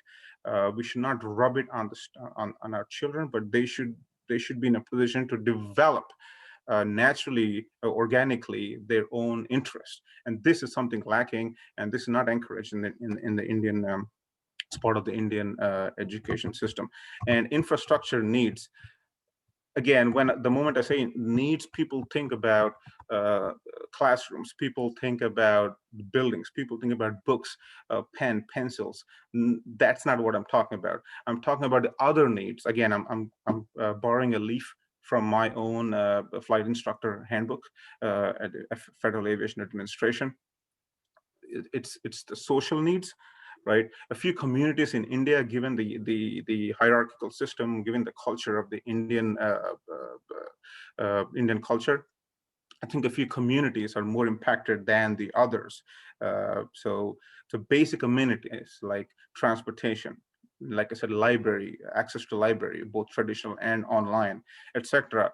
They should not be considered amenities. They're not nice to have. I strongly oppose that. I think it should be a need that should be as important. Transportation, library, they should be as important as the books themselves. They should be as important as the homework themselves. They should be as important as the teachers who are at the core of the education system. They should be as important as the teachers themselves. Again, emotional needs, talking about needs. Example, in American schools, there's a student counselor. And the students, there's a funny name that the students give to the student counselor. They call them as a feelings teacher, right? Where they can share their feelings, their emotions, their problems, any issues they might have with that specific teacher. Separately for male and female, more importantly for female students, and more importantly in South Asian or Asian countries in general. Because emotional welfare of students, teachers, and staff, all students, teachers, and staff in general, they play a vital role. And it hurts me when we do not give as much importance. I read a lot of psychology and philosophy myself, but even otherwise, it hurts me when we do not give enough importance to the education when we're supposed to. Also, I personally understand what goes on in people's mind, because like I said, flying is a totally different skill set. It's very different from riding a bike or riding a car. Driving a car is very different. It also pays importance. It gives importance to the emotional and psychological aspects of the content or the course. Leadership. I feel so bad anytime. I'm very happy to see kids learn leadership skills. By kids, I mean anybody, age of 16. The age of 15, 14, 16, and 17, the students are learning leadership skills. I feel bad that I never had that opportunity growing up to hone on my leadership skills. And this is exactly where I'm really, really, really proud of being associated with Lead India, because this is exactly where organizations like Lead India fill the gap. They ensure strong leadership, especially pandemics, right? We are going through a pandemic right now. Pandemic can lead to confusion and inefficiency and frustration. This is exactly where organizations like Lead India are at the forefront, and we are training and we are creating leaders. And we are talking about students. I'm not even talking about 40, 50, 60-year-old experienced, mature adults. I'm talking about students who are like 14, 15, 16-year-old. Personality development is another thing I think should be part of the course, and that is akin to the leadership skills I spoke about. And again, global. Putting all this aside, if you think about United Nations also has as we know, 17 Sustainable Development Goals. We call it SDG goals, which it's set for another 10 years. And this goal number 4, each goal is a number. And I always mention this in all my speeches, anywhere I speak. Goal number 4 is quality of education. It's more of a responsibility from a community. It's more of my responsibility. It's more of your responsibility than United Nations, that we may ensure the quality of education is at the forefront, and we pay attention to that. Again, like I said, regardless of my role in life, I always consider myself to be a student, because the moment you stop learning, your life comes to a standstill. I hope I stuck to my 7-minute time limitation. Thank you very much again for all the opportunities provided. It's an honor to be part of the panel. Thank you very much. God bless America. So much, Arun, for joining us. I think you mentioned about the Sustainable Development Goals of the UN, and the Lead India is picking up 4 of those goals, providing affordable quality healthcare, affordable quality education, and protecting the planet for future generations, and peace and harmony on the planet. I think we have made ourselves known for those things, and we're promoting diligently. Thank you so much. Speakers, MCs, please make your remarks before we move on to the next speaker. Thank you for talking about how we can make the school system better by improving, like, what should I say? Sorry. The needs, social needs, emotional needs. By improving for the students, from looking out from other countries and looking in how we can improve the school system. Also, how you said technology is a big part in the school system, and during this pandemic, we need it especially. But another way that we can improve the school system is by making school supplies more affordable. So then, because India is a third, Third world country. Yeah, not many families are fortunate enough to Right. provide for their family. So if you made that more affordable, then their kids can go to school with their notebooks, having fun with their friends, and also their parents can put food on the table and provide their children with clothes. Affordable and accessible. Yes, thank you. Thank you, Pranav. Just Pranav is a 7th grader, and we are trying to nurture him and give him the leadership role to conduct such meetings. So thank you, Pranav, for joining us today. So MCs, please introduce the next speaker.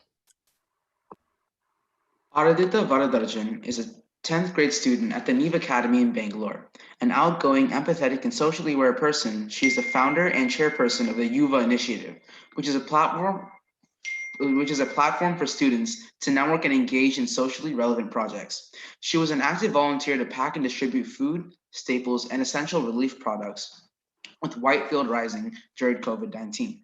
She's an academically accomplished and has been a campus ambassador in the academic year 2019 through 2020 and class monitor in the years of 2014 through 2020. She has received several awards at the Model United Nations debate contests and music competitions. She is a gold medalist at the Olympiads in English, maths, swimming, and also very good at other extracurricular activities. She is a keen classical music student, baking and scuba diving enthusiast. She speaks Hindi, English, Tamil, Kannada, and French. Now let's welcome Aradhita Varadarajan to deliver her address. Dear organizers, distinguished panelists and audience, it is a pleasure and an honor for me to be given the opportunity to speak among such a galaxy of speakers at a global level. I'm extremely thankful to the organizers for according me this unique opportunity. On this panel, I represent the student community and would like to take a few minutes to present to you the evolution of academics, the position of students in this emerging scenario, and the impact of COVID on our lives. I'm very sure that many of you remember the years in India where for students, the education and career choices were pretty uncomplicated. We had the central board and the state board. The core streams were science, arts, and commerce, and it was a pretty straightforward education and career path, determined largely by how one performed in the board exams. Cut to 2020, today we have many boards, including international ones, such as the IB and IGCSE. Subject combinations, grading, projects, extracurriculars, mode of delivery, everything has become so much more complex and interesting. Increasing number of students are eyeing admissions abroad right after their school, and many more after their graduation. With the new education policy now coming in, the variety of courses, the combinations that students can take, career options, examinations, review mechanisms, everything has undergone a sea of change. Of course, we welcome the immense opportunities that these changes afford us, the flexibility and the increased exposure to learning and knowledge based on real life situations. Against this background, we are hit by COVID, which renders the situation ever more complex. Let me take you through a day in the life of today's student to illustrate this more concretely. Most students start their day by 7:45 or 8 a.m. With a couple of short breaks and one long break, school closes by 3 p.m. The digital classroom is a bit contrived. Student-teacher interaction is obviously limited and not as intense as a face-to-face classroom. Most importantly, peer interaction, collaboration, and camaraderie is not possible at all. After 3 p.m., most high school students spend at least 2 to 3 hours researching, doing projects, and working additionally to catch up on lost time, as we have fewer classes online than we would in regular school. The pressure is intense and palpable. We miss being with our classmates, the lunch breaks, the lighthearted banter between classes, the joking around that happens in class, all of which makes school fun and what it is. On the positive side, no doubt technology has enabled us to make the best of the situation so that we don't miss out on education completely and waste an entire academic year. This is indeed a huge blessing. The faculty and management of schools have taken many proactive steps to ensure that students are not shortchanged, the course is being completed on time, and to the extent possible, the flavor and intensity of student-faculty interaction is maintained as in regular school. Parents have been co-opted as key stakeholders in this process. and the information on strategy of teaching, class formats, course content, etc. is being shared in a very transparent and cohesive manner. So I can surely conclude that given this extraordinary situation, every stakeholder in this ecosystem has made their best possible efforts to ensure normalcy and least interruption. But what more can we do so that when the situation returns to normalcy, we hit the ground running? This question has been uppermost on my mind, and hence I started the Yuva Initiative, a platform for networking among students from both public and private schools, mentored by leading organizations such as CRY and Whitefield Rising. The objective being to create a platform to encourage ideation from students on socially relevant challenges, to instill a sense of social responsibility among youth, to facilitate mentorship through experts, to aggregate and leverage the work done by various existing student organizations, and to enable the sharing of experiences. Yuva was launched on our 74th Independence Day, which was celebrated on 15th August 2020. In less than a month, we have been able to create a large student following and take on projects. One such project is the book drive we are doing for the Department of Rural Development and Panchayati Raj, Government of Karnataka. We are collecting books for about 5,600 libraries in Gram Panchayats across the state. The COVID-19 pandemic has cut off rural kids from their usual learning activities. And with the reopening of schools getting delayed, this step has been taken to ensure that they do not lose out on the knowledge capital that will ensure them a bright future. This is just one of the projects we are working on, and Yuva is very keen to initiate many such socially relevant projects that harness youth energy across the social spectrum and increase equitable access for youth to all opportunities, COVID or no COVID. I would like to conclude with a quote by the famous author, Alan Watts. "The only way to make sense out of change is to plunge into it, move with it, and join the dance." Thank you. Thank you. Thank you, Aradhita. Very impressive the way you are taking your organization forward, and you have accomplished so many things, and hope to see many of under your guidance and leadership nurture into young leaders like you. Thank you so much. MCs, please make your remarks. Yeah, I mean, that was such an inspiring speech, at such a young age and, so accomplished. It's, and definitely what you said about the, online school, it's definitely not only a culture shock for the students, but also the teachers, and just finding a way to get people engaged is, just something in it altogether. And, there's so many other ways that we can also kind of help with this. A lot of different problem I see is that when students enter the workforce, they're usually very inexperienced. So what I think would be a very big help to those students was if we could kind of establish an internship program inside of the schools itself. This will give an opportunity for students who are not sure what career they want to see. They can get, number one, work experience, and also they can kind of rearrange themselves in where they want to see themselves in the future as a career. And I think this is going to be really helpful. But thank you so much, Advita, and that was a really good speech. Thank you. Thank you. Thank you, Samir. Now we have our chief guest, the Minister Susil is not able to join because of the technical difficulties. He is recently sworn in as the Education Minister of Government of Sri Lanka. And he is middle of some ceremony that where his signal is not working. We made multiple attempts to reach him. And when he gets eventually connected, he will speak before we conclude the session, hopefully. But his son, based in Washington, DC, Mr. Lahiru Devinda, is going to make quick remarks and convey the minister's message. Lahiru, please come on and say a few words on behalf of the minister. Good evening for most of you, and good day for rest of us. First of all, thank you for being Excuse me, Susil, would you able to turn on your camera? No, sir. No, sir. So please carry on. Not at this moment. So again, hello.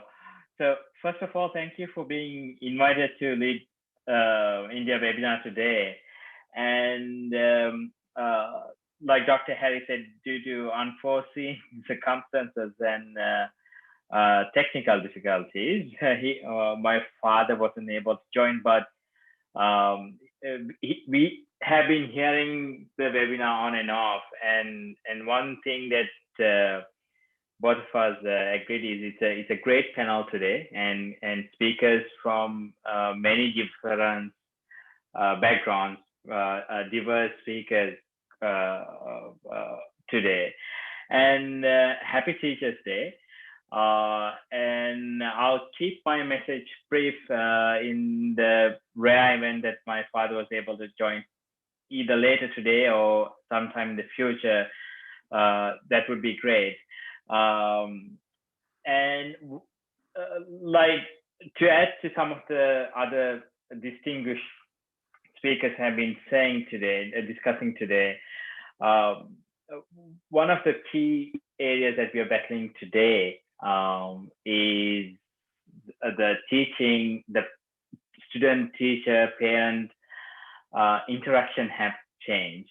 And we have been very much used to that traditional classroom and having access to education. Now we are learning different ways to learn.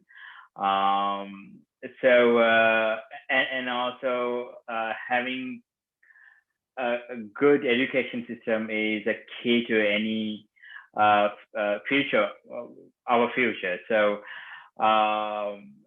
like I said, I'll keep my message brief. I think the key is quality education and at a reasonable cost, affordable cost, and the relationship between all three stakeholders who are teachers, students, and parents. So with that, I'll end my brief message, and we look forward to joining on a either later today or on a future webinar.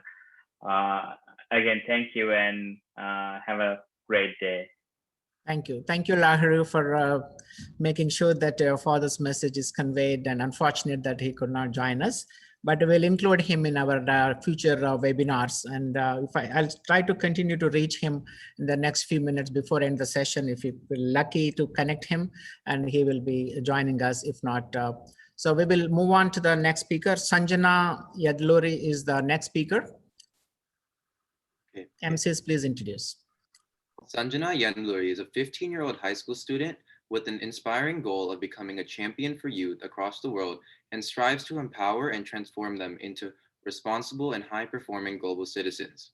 While maintaining a 4.0 GPA in school, Sanjana also volunteers with her local food pantry and senior home, plays field hockey and basketball at her school, and is a part of her school's student government as class president. Aside from all of these impressive extracurriculars, Sanjana has even started her own business named Slimes to Go. Sanjana also participates in pageants and has won the Maryland State Queen title 3 times. In the future, she hopes to become a pediatric oncologist in order to advocate for pediatric patient health. Sanjana also plans to open a school for the visually impaired as part of her Vision for Life initiative, and receive a deal on Shark Tank for an innovative device to serve the visually impaired. It is my honor and privilege to invite Ms. Sanjana Yadluri to deliver her address. Namaste and hello, everyone. I'm a high school student in the great state of Maryland, USA, and I am delighted to share that I am an accomplished varsity basketball player, a 3-time Miss Maryland, which is an integral part of the National American Miss pageant system, and most recently, I was formally declared as the runner-up at the prestigious 2019 Nationals event held annually. Through these competitive events, I've discovered my passion in spreading awareness for traditions and cultural appreciation, while empowering our youth as a pivotal part of my engagement in my eminent program termed as Cultures of Compassion.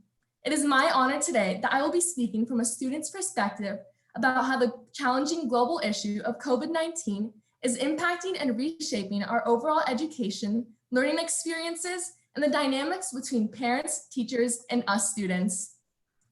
Teachers have 3 loves: love of learning, love of learners, and the love of bringing the first 2 loves together. I salute all teachers who are igniting minds of youth and creating conscientious citizens. The COVID-19 pandemic has taken away our mobility and freedom, the two that we cherish the most. We are all, with reason, under an unbelievable amount of insurmountable stress and very highly concerned about our education and the immediate and long-term future. It is telling that our schools and colleges are restricted, events that we rejoiced and indulged in that we were looking forward to have been moved or canceled, sports put on hold, and graduation ceremonies sadly gone. I, along with many other students, would much rather be at school right now, as that is always our first choice, attending classes, being with our friends, and experiencing hands-on learning. Social interaction keeps us strong, and it helps us learn to be ourselves. This includes interactions with both teachers and parents, in addition to friends and peers. Yet, through these tough times, we have all had to adapt and find new ways to learn, cope, and connect. The single most common factor for children who develop resilience is a stable and committed relationship with a supportive parent, caregiver, or other adult, like a teacher. It's fair to say that this pandemic has brought us closer together in ways we never expected or experienced. While we haven't been able to shake hands or share a hug, we have always been able to see eye to eye. Technology, which is in our DNA, has allowed us to convene, to share ideas with not only our friends and family, but with the whole world. What used to be conversations among small group has become dialogue among many, sharing and learning. I also never thought I would say this, but enough technology already. The bad news is that that isn't possible, as we have out of necessity switched to virtual living and learning. The good news is that us students can and should adapt, and from what we learn today will change the world tomorrow for all of us. We're used to talking to other kids in the classroom, asking questions without fear, coming in during lunch or before school for additional help, and that has all been gone and suddenly taken away. However, we should all be willing to work together and make it as close as possible to how things used to be. We all should acknowledge that teachers are also learning and delivering at the same time as they navigate through these unprecedented times. Teachers and school administration should work together to deeply understand and apply, knowing that students are quite different in ways we process information, learn, and interact. We sincerely thank and encourage teachers who are being creative and fun and finding interactive activities that a diverse set of students will enjoy, engage, and enrich their learning experience with. Now, let's not forget another key stakeholder in this triangle, our parents. If it wasn't for our parents, none of us would be where we are today. The love and wisdom they instill upon us is something that can never be forgotten. Our happiness and health, our happiness and well-being is their happiness and joy. In fact, parents are our very first teachers. During these times that we are stuck at home, parents are considering their child's needs for education, safety, social contact, and leisure time to further help us balance and succeed. This break has been far more than any vacation, and it hasn't been easy. Yet parents are respecting us and dealing with all reactions accordingly to further help.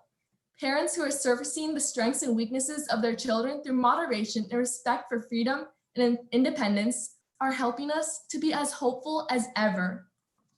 Make no mistake, our teachers and parents are going through these tough times as well, while adjusting how they teach, work, and interact with their colleagues, family, and friends. We need to acknowledge and adjust to the new normal and be sensitive in ways we conduct ourselves at home and online. I strongly advocate that the three key stakeholders, students, teachers, and parents, should learn to trust each other, get creative, and develop a roadmap for a hybrid learning model, a model that will continue to enrich online curriculum, but also mixes up some safe and social distance interactive in-person activities or scheduled meeting times, a flexible but creative model that works for students of various learning styles. I close by graciously thanking the Lead India Foundation, and specifically Chairman Dr. Hari Eppanapalli and team, for the life-changing opportunities they create for youth across the world to interact and express themselves on various important subjects. I am honored and blessed to have this forum to say Happy Teachers Day to all the teachers in India and across the globe. Now that includes my grandmother, Aruna Yanluri, a 25-year veteran teacher. I would also be remiss not to mention Sri Sarvapalli Radhakrishnan, a former Indian president and a great philosopher, whose birthday we celebrate as Teachers' Day across India. Remember, there is only one you. You are unique, and youth only comes once in your lifetime. Embrace it and live it up. This is so special. I wish the very best to one and all. Salute to our beloved teachers, and I wish you all a safe transition to normalcy. Thank you.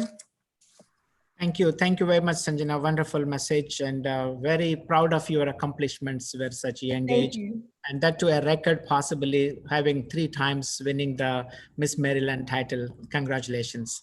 Thank you so much. Remarks, please. Thank you, Sanjana, for your insightful speech on how we need to approach these hard times. I think your speech inspires students all over the world to look at this pandemic in a new light. I agree with you that COVID-19 has accentuated the gaps in the education system and that it's more clear to us what needs to be fixed. The current education system is traditionally set up to produce robotic mindsets that only contain textbook material. Instead, we need to understand each student's individual needs and engage them with information and experiences beyond today's curriculum.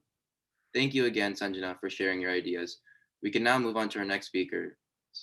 MCs, please go ahead.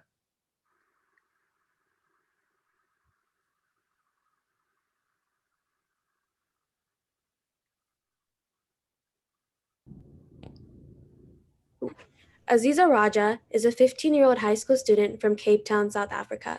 She is a part of many extracurricular activities, including acting, boxing, kickboxing, and athletics and hockey.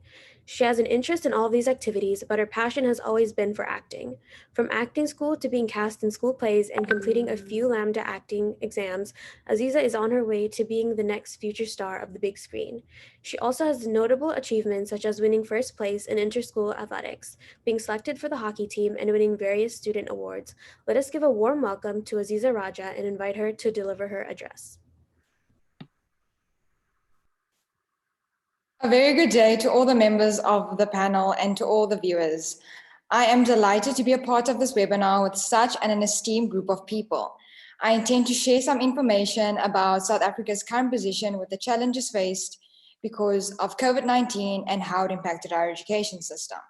South Africa was already at a disadvantage pre-COVID-19 pandemic, only coming 26 years out of apartheid.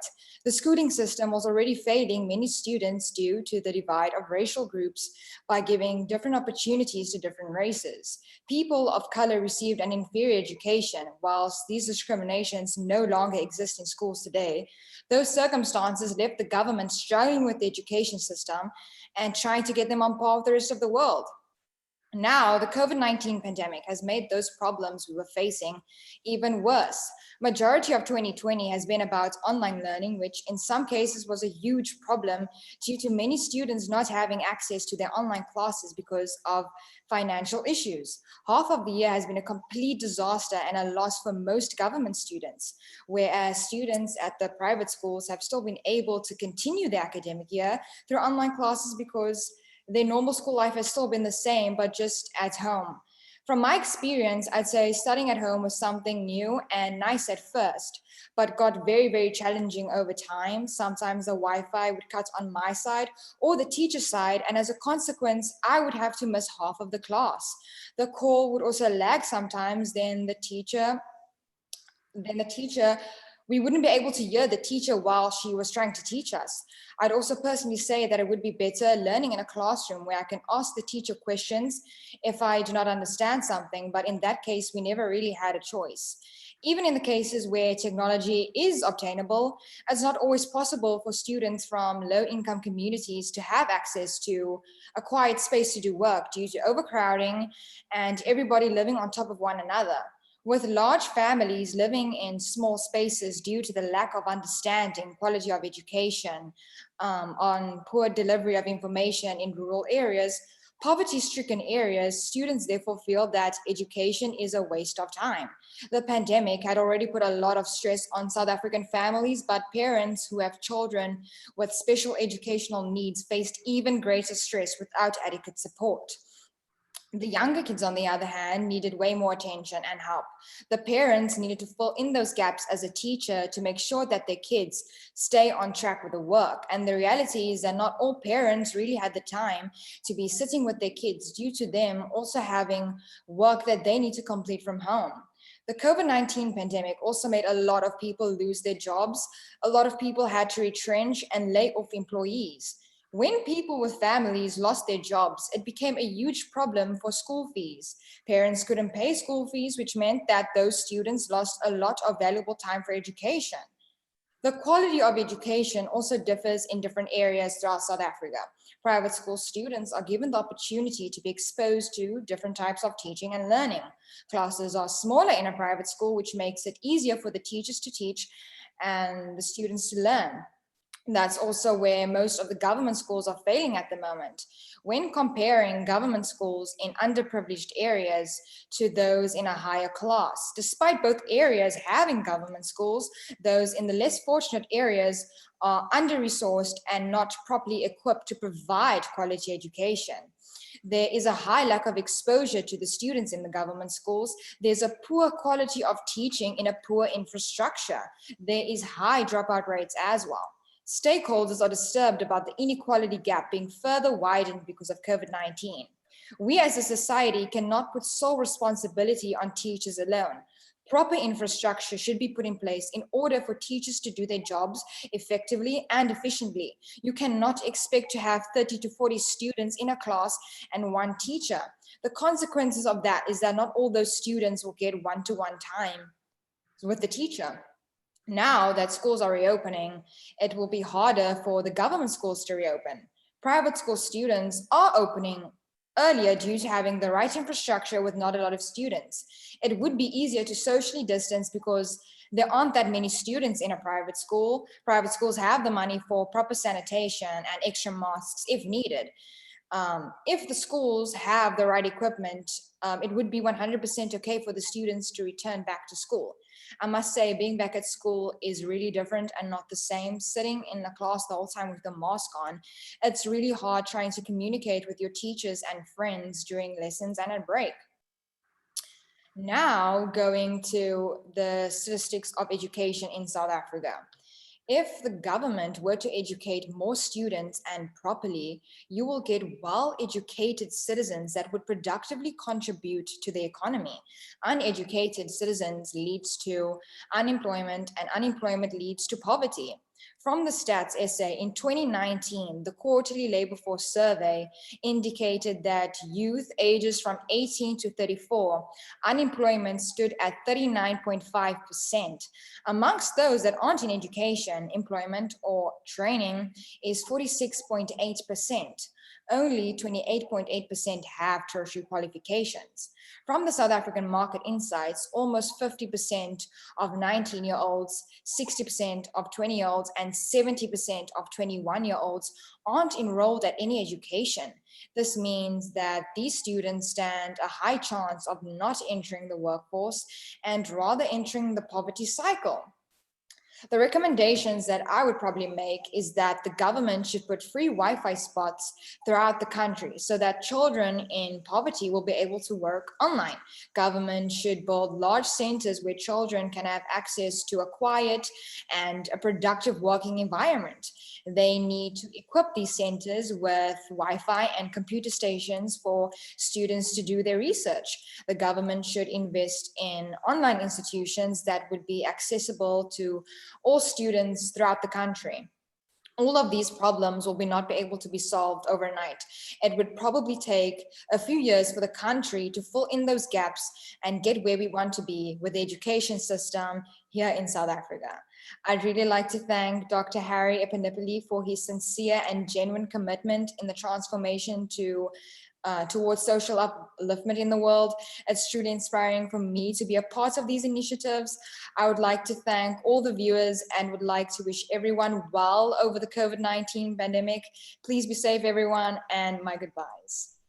Thank you. Thank you so much, Aziza. Very bold recommendations that you made. Hope the South African government and rest of the world follows your recommendations to at least provide the internet hotspots so that everybody can have access to the online learning. Thank you so much. MCs, please.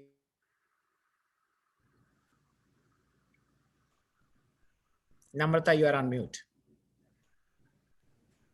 Thank you, Ms. Raja, for raising awareness on the racial and wealth disparities in South Africa and the way they are currently being magnified due to COVID-19.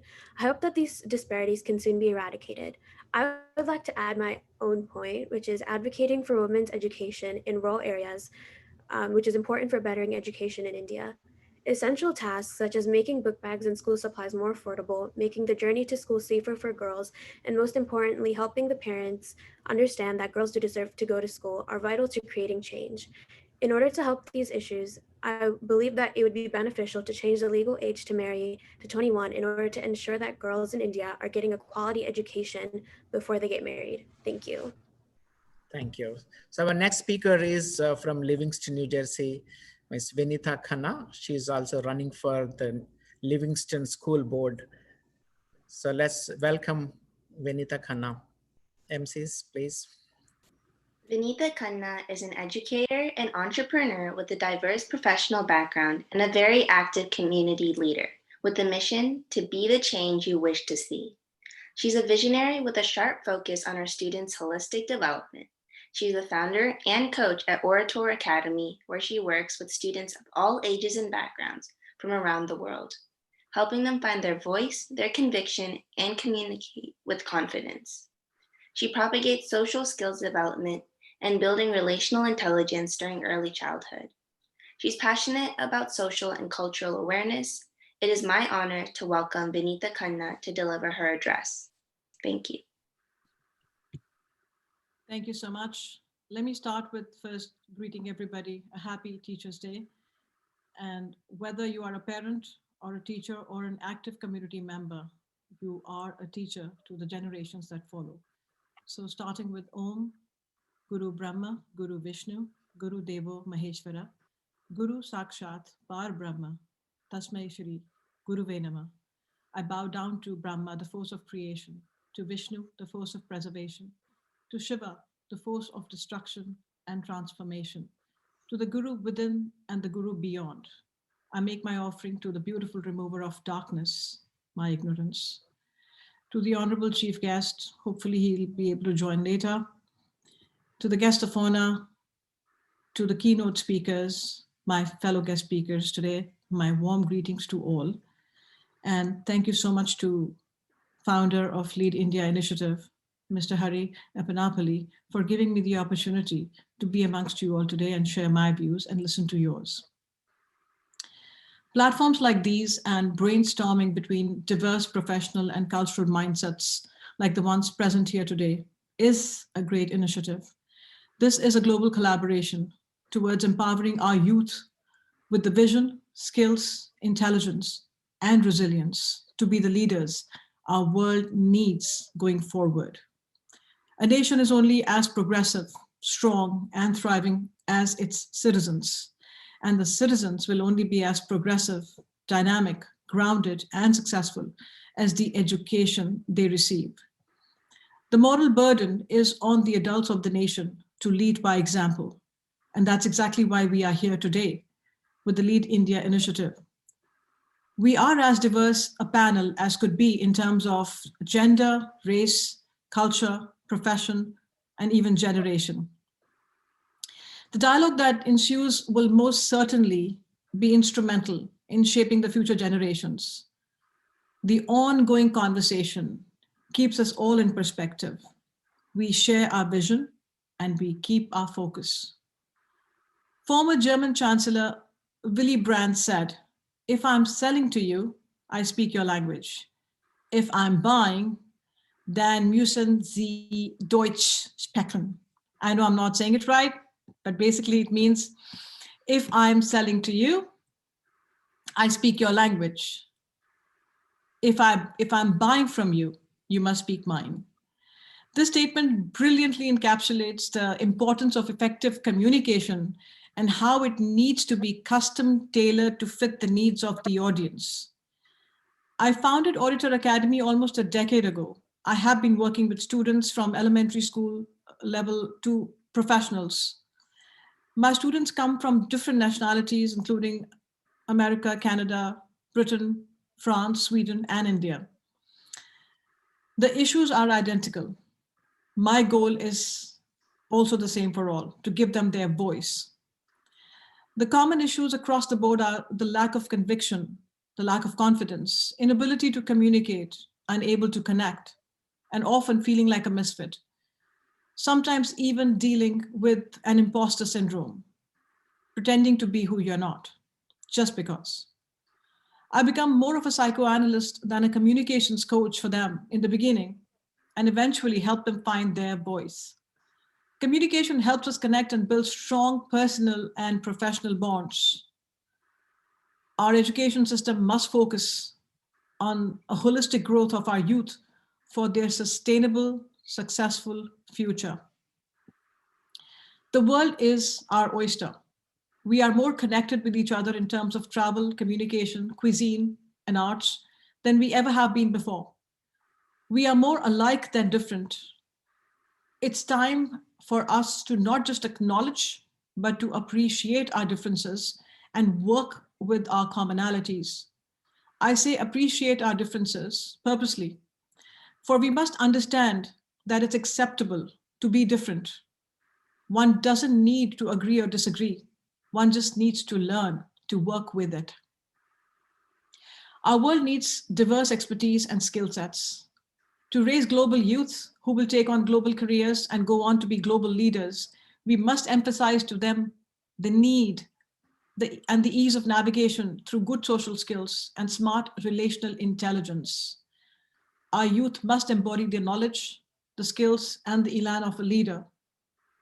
Educational achievements, cultural awareness and sensitivity, courage to take on challenges, clubbed with an insatiable need to know more and do more, will lay out the roadmap to success. We need to empower our youth to transcend mental, social, cultural, and professional barriers to realize their best potential, to enjoy being who they are and be the best version of themselves, like many other speakers have said before. There is strength in diversity, cultural, social, and professional. Each one depends upon the other. And we need all. We need the diversity. That is our strength. The amalgam, the overlap, or fusion as we commonly call it, is often more palatable to the masses and more comprehensive as it allows all to understand, appreciate, and connect better. Besides a clear understanding and appreciation of their rich cultural heritage, the curriculum should also provide for the students to engage in inter-community and international learnings, international cultural learnings. The ability to connect helps human relations and global trade. Our youth needs to grow beyond the home and make the world their extended family, as we say in Sanskrit, Vasudhaiva Kutumbakam. We made phenomenal advancements in the field of science and technology. Artificial intelligence is revolutionizing how things are done. We use these to facilitate our lives and our tasks. We know that human brain will never be redundant, and we know that the brain alone does not define human beings, humankind, and humanity.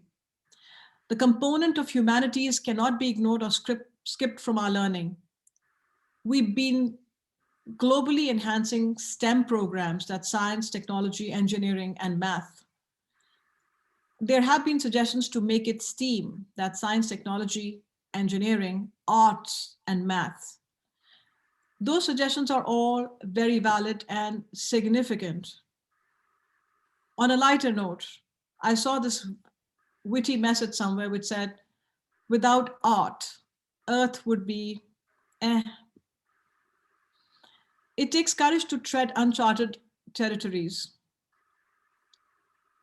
Our youth needs the sense of conviction to be boundless in their thinking, to think outside the box, to not be fearful of change, to see uncharted territories as opportunities and not obstacles.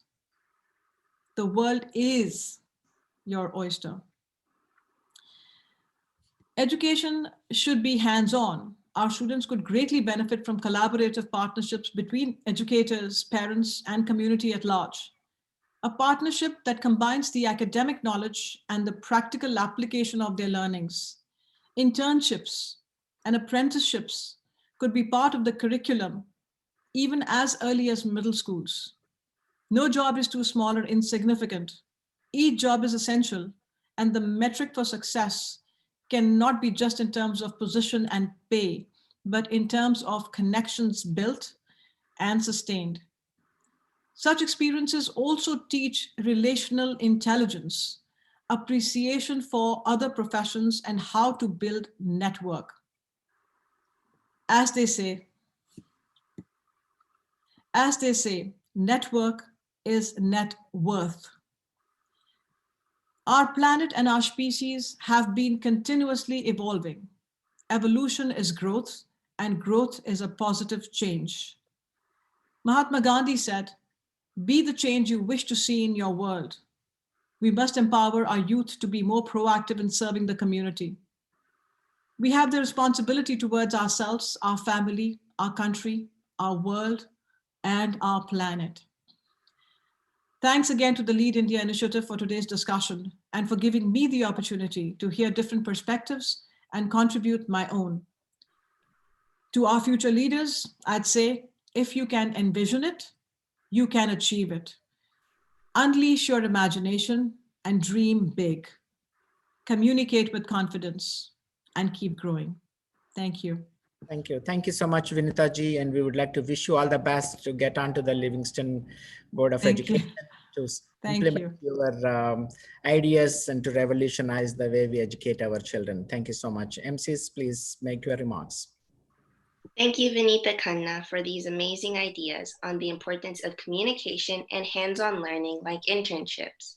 You also talked about normalizing differences amongst everyone. Not one person is born the same, and we have to accept that. The best way to succeed is by highlighting your strengths and not the person next to you. Another idea which I have is to take these young students on specific field trips based on their interests and their strengths. This way they can see what those professions are like and have a more clear vision about their future and what they want to do. We wish you all the best for your school board election on November 3rd. Excited to see you implement your ideas in the Livingston School District. Thank you. Thank you, Vaishnavi. Thank you. Thank you very much. Let's move on to the next speaker. Vamshi Eppanapalli is a rising senior at the University of Chicago who will be completing his double major BA degree in economics and public policy with a concentration in financial policy this December. After graduating, he plans on working in the investment banking industry. On campus, he is very involved in several business clubs and social organizations. Vamshi attended Livingston High School in New Jersey, where he was one of the top students in his class, both academically and in regard to his participation in various clubs and sports. Growing up, he was a nationally ranked archer, second-degree black belt, and served as the captain of his school's volleyball team. He also has experience with scientific research as he worked 2 summers under one of the world's leading stem cell surgeons in the Northwell Health Hospital System, who published an article on immunology in a popular medical textbook. Now let's welcome Vamshi Eppanapalli to deliver his address. Thank you, Sai, for the kind introduction. So I'm in Chicago right now. Just got here for my final semester in school. Very glad to be part of this talk this morning. Heard from a lot of great speakers, a lot of great ideas. I just want to share my own perspectives and my own ideas on the topic at hand. Education policy and economic policy have been a cornerstone of my academic interests since high school. I've been very involved with the Lead India Foundation. I served as the youth coordinator during my time in high school. I traveled to India nearly every single year since middle school to work with different schools under the Lead India program, interact with students from all different kinds of backgrounds, those who are non-resident Indians in the United States, who are working as volunteers and want to give back to the community, and also those underprivileged individuals who are in India and learning their perspectives on education and how they want to better the world from where they come from. And since then, I've gained a lot of experiences from a lot of different perspectives and put together my own ideas. So one idea that I wanted to share with you all is I'm writing my bachelor's thesis for the public policy department. I'm actually on the board of the Student Advisory Committee for the Public Policy Department at the University of Chicago. And I'm working very closely with some of the leading experts in education policy at the Harris School of Public Policy at our university on how to basically create the most optimal way to provide education throughout the world to people who may not have access or may not have equal opportunity to certain resources. So first, I just want to speak about my personal experience in the last couple of months as a college student during COVID. I was abroad in Paris from January to March, and that was a great experience until, unfortunately, due to COVID, we were forced to come home and I had to finish my second to last quarter in college online.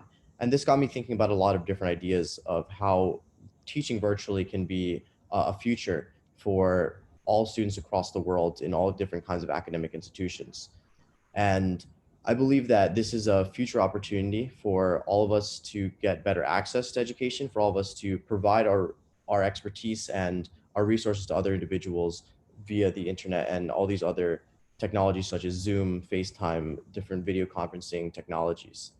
So some of the benefits I've learned about remote learning is the reduced cost, of course, the ability to teach countless more students that you can't necessarily fit into a classroom or a lecture hall. You're able to communicate with them virtually through these very large video conferences. And that really reduces the cost and administrative burden on a lot of these schools. And one issue I've noticed as soon as coming to college is, as you've all learned and been following the news recently, a lot of COVID outbreaks have been occurring with students who've just got back to school after months of being at home. And it's very difficult to enforce these social distancing ideas among students who are, in their late teens, early 20s, who just want to meet with their friends and hang out. It's very difficult to enforce these policies without, the use of law enforcement. School policy really doesn't have the jurisdiction to oversee all these different off-campus events that students are engaging in.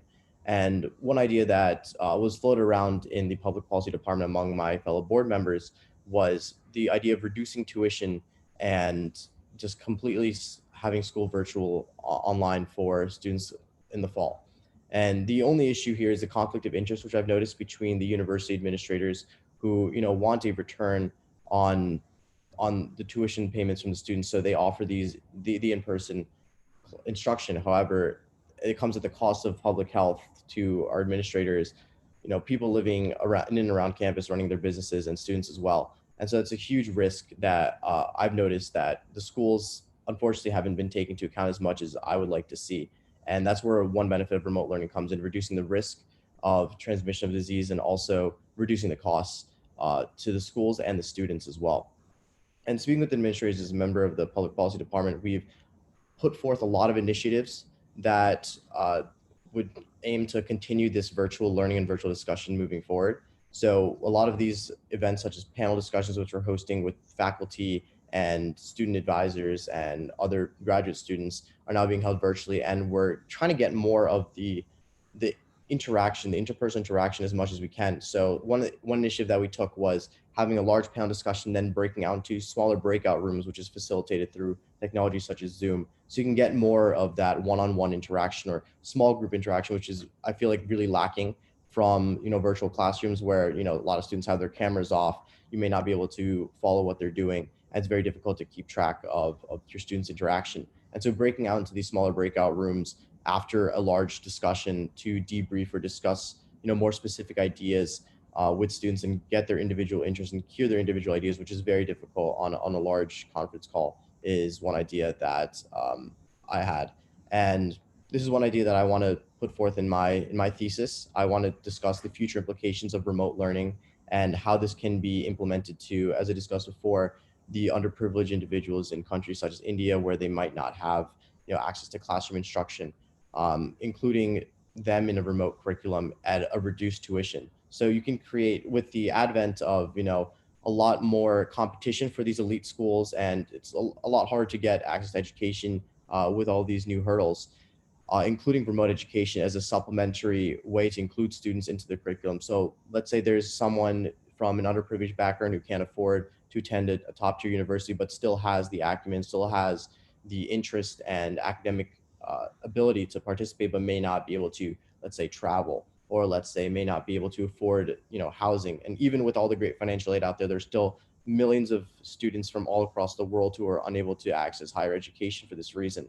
And I think a main cornerstone of my thesis will be how we can include this group into the student body through a virtual fashion. So, recorded lectures is one thing that a lot of universities have been doing as a result of COVID that I think can be streamlined.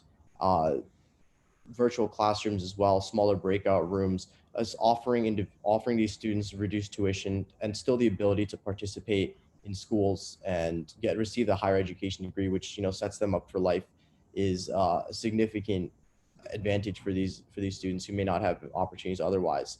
And this is just in the ideation phase right now. I'm just putting together a brief intro on my thesis, but this is an idea that I want to share with you all, and I would love to hear your perspectives, and we'll definitely be reaching out to you as experts in the field to further my research and understand what your thoughts on this topic are. And so I really, again, thank you again for sharing all your ideas. I really enjoyed hearing all your different perspectives and your expert opinions on this topic.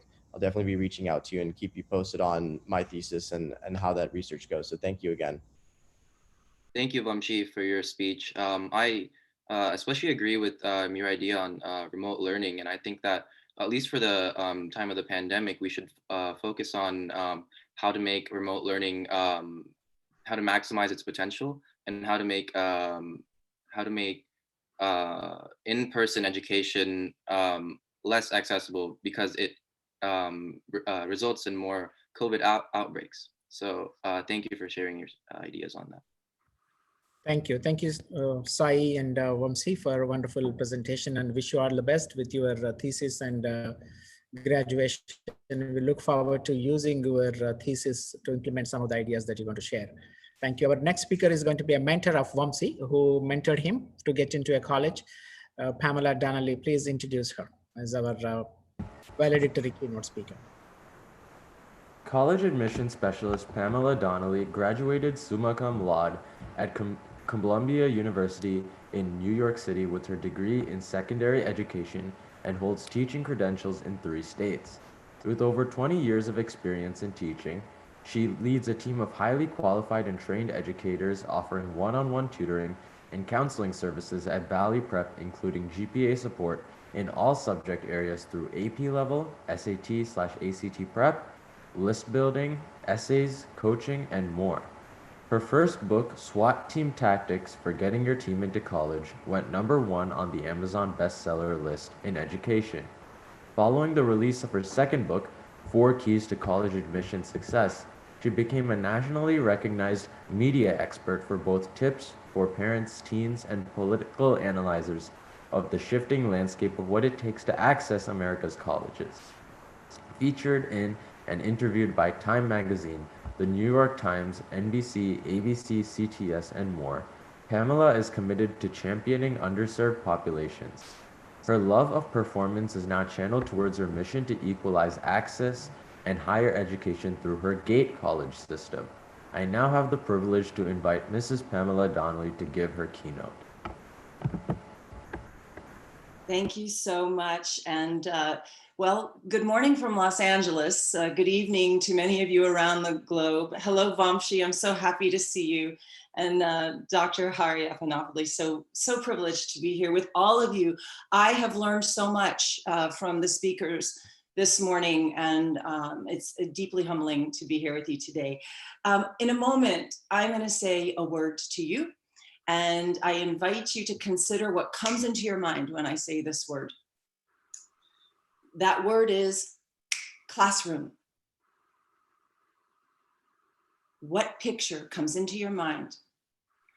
Now, if you were living in ancient Greece, here's what you would see. An old man in a flowing white toga, 2 or 3 students, always male, always privileged, at his feet, learning from the master. Maybe, Plato is giving them some advice on life. This was the agora. This was the classroom. This was where school took place. In the 1800s in the US, if you had been thinking of this, you would have pictured a woman in a bonnet in the Little Red Schoolhouse. If you ever see this show, Little House on the Prairie, this was education. And so when we think about the arc of history as it bends toward justice and the role of technology in potentially helping us to harness an equitable solution so that underserved students can finally get what they deserve from the educational experience. Truly, we are living in historic times. What an exciting opportunity each of us has to bring our best selves to this and to collaborate. I invite everyone who's hearing this, please reach out to me. Let's collaborate. Let's work together, not only in individual countries, but across the world. I am currently completing my PhD in global leadership and change at Pepperdine University, working on a dissertation called College Access in the Digital Age. So I'm very interested in this intersection of technology and humanity. How do we humanize the education machine? How do we make sure that Zoom does not become a way that we further alienate from one another, but rather that we connect at a heart level, at a human level, at an integrated level? So many people in these conversations we've had this morning have talked about blended learning and what are the modalities. You know, we can talk theory all day long. Theory without actionable, practical ways forward can only get us so far. I'm doing a lot of research these days, as you can imagine. Research is fascinating, but if we can't take research and sort, sift, and separate it and come out with solutions that help us to actually move the needle, you know, it just is so much white noise. So I'm so excited to think about a quote that I wanted to share with you as we just sort of wind our time down today. I'm sure almost everyone on this call knows the incredible work of an educator who recently passed away, Sir Ken Robinson. What a thinker, what a thinker this man was as he described the history of education. And what he said is so relevant, and it really goes to the heart of the message I wanted to share with you today. I'm going to quote him in his TED Talk, where he talked about the factory model of modern education that came up during the Industrial Revolution, that actually basically since the 1970s, the industrial world has taken what was once a very human thing, as Plutarch said, education being not the filling of a bucket, but the lighting of a fire. How do we light a fire on Zoom, you guys? How do we do that? So this quote goes like this. He said, "We have to go from what is essentially an industrial model of education, a manufacturing model, which is based on linearity and conformity and batching people. We have to move to a model that is based more on principles of agriculture." Let's think about that. He said, we have to recognize that human flourishing is not a mechanical process. It is an organic process, and you cannot predict the outcome of human development. All you can do, I love this quote from him. He says, all you can do like a farmer is to create the conditions under which they will begin to flourish. Now, wow, right? But in a COVID world and a post-COVID world, the challenge here is how do we bring organic human flourishing through a Zoom screen? And the good news is blended learning is how we do that. I'm going to share very specific experiences from the company that I have founded, not because I need to tell my story, but because I need to tell the story that I think each of us has a piece of the puzzle. And I have figured out, I'm going to share with you some mistakes that I've made. I decided to just briefly share. I've got 3 mistakes that I've made as I have looked to leverage synchronous and asynchronous and online, and how do we do this? And I've found 3 things that don't work. And I really, my prayer is that this will be helpful and that it will help you in your esteemed work to think about how to reach students most effectively. After all, as we know, this is not just about IQ. This is about EQ, the emotional quotient of human beings coming together in knowledge, not just information and intellect. and GPAs. Some of the earlier speakers spoke to that very beautifully. And as a mother of three, I so salute that idea. We must remember these are not numbers and charts and data points. These are human beings. These are our children. We have a sacred responsibility to get this right. So I'm going to offer not just theory here, but the practice of my real world experience. So as founder and CEO, and I invite you to take a look at openthegate.us, open the GATE and .us. That's our URL. I began in 2015 a journey of raising investment, partnering with nonprofits here in the US, and iterating an online college readiness program. And I really began with some wrong assumptions, and I'm just going to sort of call myself out, embarrass myself a little bit, hopefully for the higher good. I was on a mission to increase equitable access to higher education for disadvantaged students. And I knew these would be kids from lower socioeconomic status. And the first thing is our earliest iteration of this online platform had 60 videos in it. Now, what we had done is taken tutors from my first business, Valley Prep Tutoring here in Los Angeles. And I had 28 on my staff at the time. And I said, hey, everyone, we're going to be doing some video trainings for a project. Please let us know if you would like to participate and be an on-camera teacher. And out of all 28 of those, 7 tutors agreed. I didn't think twice. I said, okay, come on down. We're going to go on the set. I invested over $10,000 in the video shoot. And when we were done and we brought it out and we began sharing it with students in Title I schools, the question came back again and again, hey, why are all the faces white? And I was so embarrassed, and it had not occurred to me, and it should have, and it's to my shame, that I did not realize that although my Valley Prep Tutoring has many African-American, Asian-American, Latino tutors, for some reason, the white tutors were the ones who would come in, and it did not occur to me. Let's not make that mistake. We must let students see themselves reflected. If we're gonna have asynchronous content, students must see themselves reflected in the faces giving them information. That was my first mistake. Second mistake, as I began, doing more fundraising, eventually raising over $1.4 million on this project, I began to think about why this company was called Gate College System. Because what we heard back again and again is for lower socioeconomic students, they don't assume that they can go to college at all. I grew up in a family where my parents did not have college degrees. Dr. Epanopoulos and I have shared that, coming from humble background can sometimes make it even harder to aspire because you don't have it in your home to see that this is what is expected of you at all. I wasn't expected to go to Columbia University. I was expected to marry somebody. I don't know what they thought I was going to do, but certainly didn't expect me to get a PhD. So it's been a very interesting journey. The ability to make sure that these college-bound conversations don't sound elitist.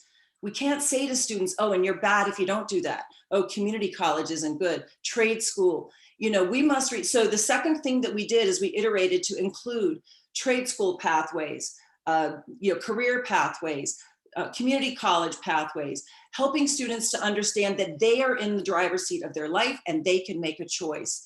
And, really the final mistake that I made, and I'm really, really thrilled that my staff has finished just this year iterating the blended learning piece of the puzzle, the final piece that has fallen into place is that we have created infographic, 2-page infographics, colorful, laid out, very easy for an educator to understand, or even a parent.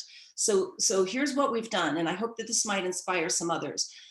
Our training guides accompany the student platform so that if a counselor or a teacher or a parent is on a Zoom call or sitting next to if they're in the home with their parent, using the GATE platform that the student is using, that adult, any adult, has exactly what they need for ways of helping the student understand that content. They know what the little mini assessments are, what are going to be the questions they're going to be asked. They know all kinds of additional resources and vocabulary that the lesson's going to contain, so that they come in as an expert, because our staff has already created that for them. We have pre-digested for them. And of course, the creativity of the educator can then take it from there.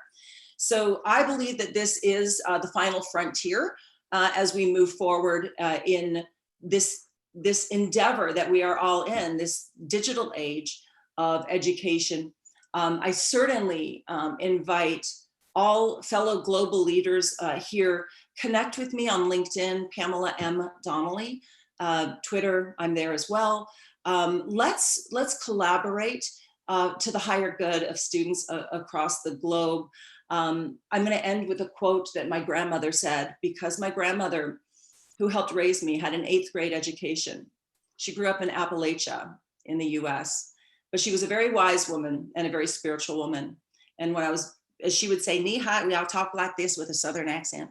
She would say, honey, when you're knee high to a grasshopper, you just have to remember one thing. This was my nanny. She passed years ago. You know how you love your grandmother.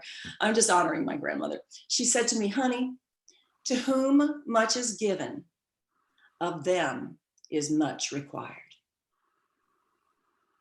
And on that note, I bid you farewell.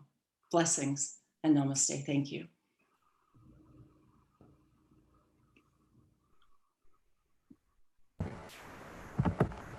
Thank you, Mrs. Donnelly. That was an excellent speech, and I really appreciate the work that you have done to develop a student platform that helps with college preparation.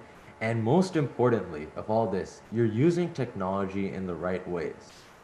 And you brought up some very good points, because technology has given access to an unlimited supply of information. And all of a sudden, you know, people are like starting to use technology for absolutely everything in the world. Technology is the #1 priority of everyone in their daily lives. But on top of that, all of a sudden in this COVID world, it is really limiting us from coming together to share our experiences and collaborate on our projects. And all of a sudden it's alienating humans from each other.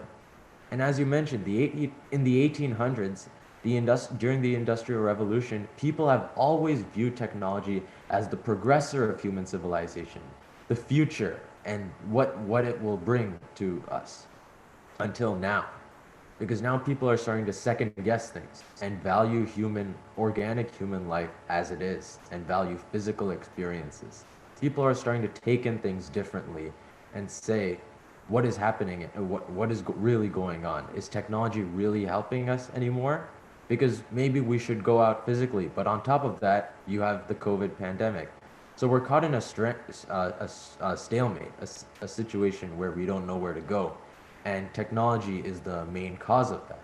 So I appreciate your efforts to try to use technology in the right ways, because it can be used in the right way to bring an end to this. And Zoom may be the way to bring us experiences, but at the same time, maybe we can reach for better efforts to teach students. Other than that, I really liked your points, and that was an excellent speech. And good luck with your platform in the future. Thank you. Thank you. Thank you, Keshav. Thank you, Pamela, for a wonderful message and sharing your story. I think that will inspire many more people. I think you started without even knowing that COVID will hit us, but your platform definitely will make a difference. And don't give up. And I will be with you on their journey. Thank you so much. So now we have missed 2 MCs. They wanted to make their remarks. One is Trisha. If you are on the line still, please come on, get ready to make your remarks. And also Shravanti, if you missed, please come online and make your remarks before I close the session with my thank you notes. Are you on, Trisha and Shravanti?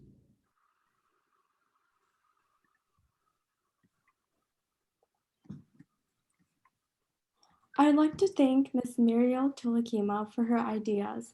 Her points about making sure parents also have a role in the child's education, motivating students to follow their passion, and changing the way schools communicate between students, parents, and teachers are some of the points are some of the problems that have really struck me, since focusing on problems outside of the classroom is just as important as focusing on problems inside the classroom. Another idea we can implement is having group discussions, activities, and projects. This can help students master their subjects more efficiently, where students become active learners rather than passive learners. Thank you. Thank you, Shravanti. Is Trisha still on? No, Trisha has some challenges with Thank other you things. so much.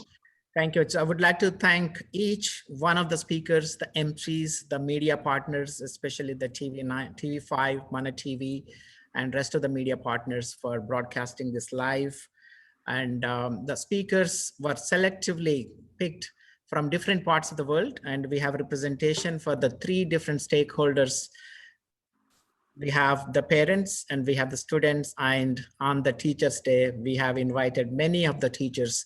I would like to convey my regards and best wishes on this auspicious day, the Teachers' Day. My respects to all the teachers who joined us today.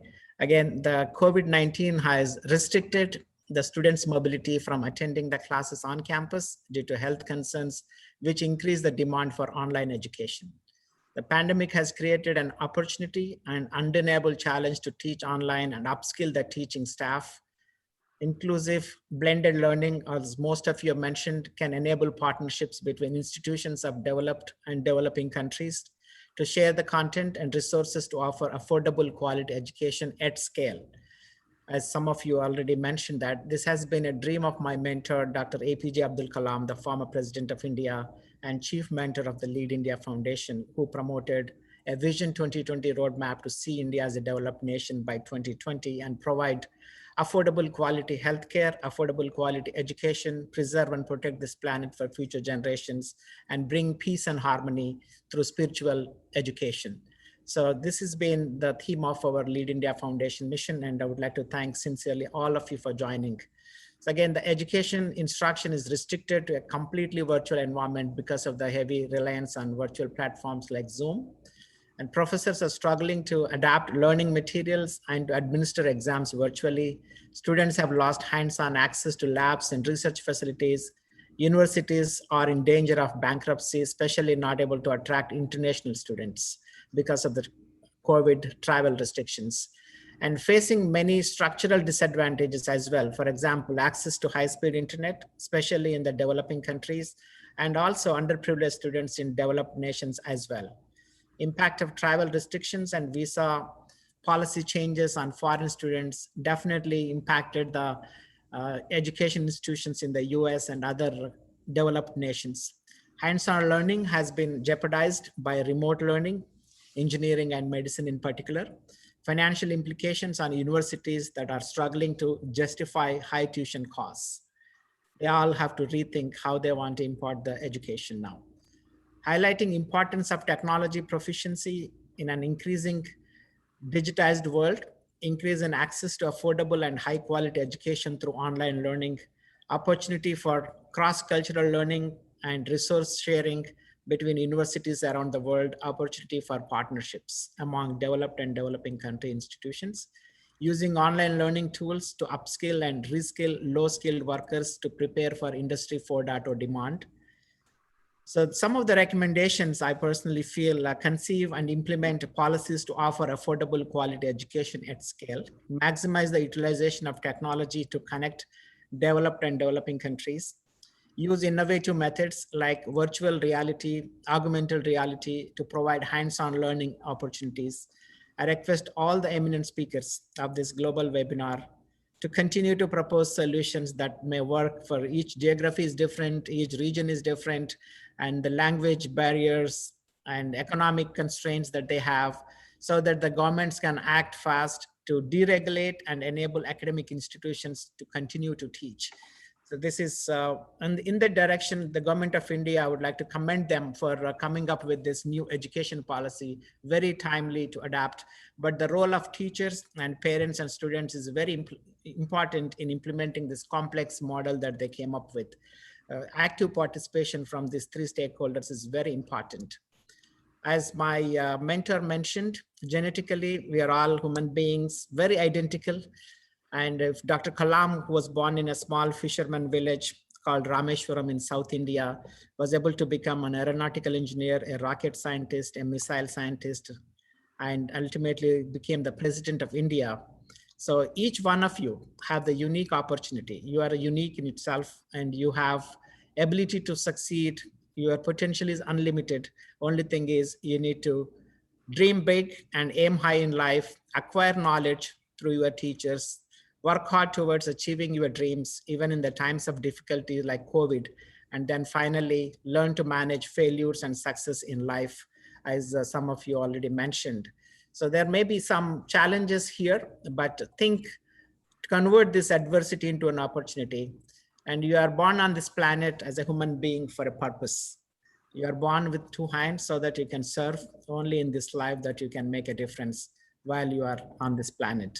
Friends, the challenge is you have to fight hardest battle, which any human being can ever imagine to fight, and never stop fighting until you achieve your dream in life and arrive at your destination place that is unique you. And in spite of all these restrictions, but there are so many opportunities, especially in the digital world. The artificial intelligence is one of them, blockchain technology, genetic testing, 5G technology will open up a world of opportunities for you. Augmented and virtual reality, cyber security, autonomous and electric vehicles, smart cities. These are some of the industry 4.0 technologies that you could start learning. And don't give up, be confident. This COVID cloud will pass and you will emerge as usual. So with one favorite poem of my mentor, I would like to recite here before we conclude this session today. He always recited in his meetings. This is from Dr. Kalam. When there is a beauty in the character, there is harmony in the home. When there is harmony in the home, there is order in the nation. When there is order in the nation, there is peace in the world. So peace comes from harmony, and harmony comes from the beauty of character. I would like you to develop that beauty of the character, and your teachers will definitely contribute to that in molding you as a character that you want to be. And this is an opportunity of a lifetime for you to showcase your talent and become successful in the field that you are interested, not what your parents want, but pursue the passion that you are interested in. I would like to again thank each one of you for joining this session today and making a significant number of recommendations that many of these governments already listening to us. Probably they will adapt some of these things to implement to provide affordable quality education at scale. And in spite of this COVID restrictions, and we are able to connect globally, and we will stay connected and continue to pursue this passion that we want to provide this affordable quality education to all the global citizens of this world. Again, thank you so much. I would like to say one more time, thank you, thank you, thank you, and God bless you all. Please be safe wherever you are. And we exceeded a lot more time. I tried several times to reach the minister, but he could not be joined.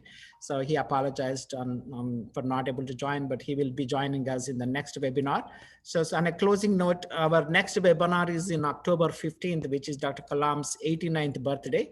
On that day, we are doing a world record event, a non-stop 24 hours continuous webinars, starting with Australia to all the way to South America. And we will keep you informed about that. And we need some of you to continue to speak in those webinars and maybe make other nominations whom you want to showcase them in these webinars. Again, we look forward to working with you all, and thank you for great inputs. May God bless you all. Thank you all. We're signing off. Thank you, sir. Thank you all. Thank you, everyone. Thank you, sir. Thanks. Thank you. Thank you.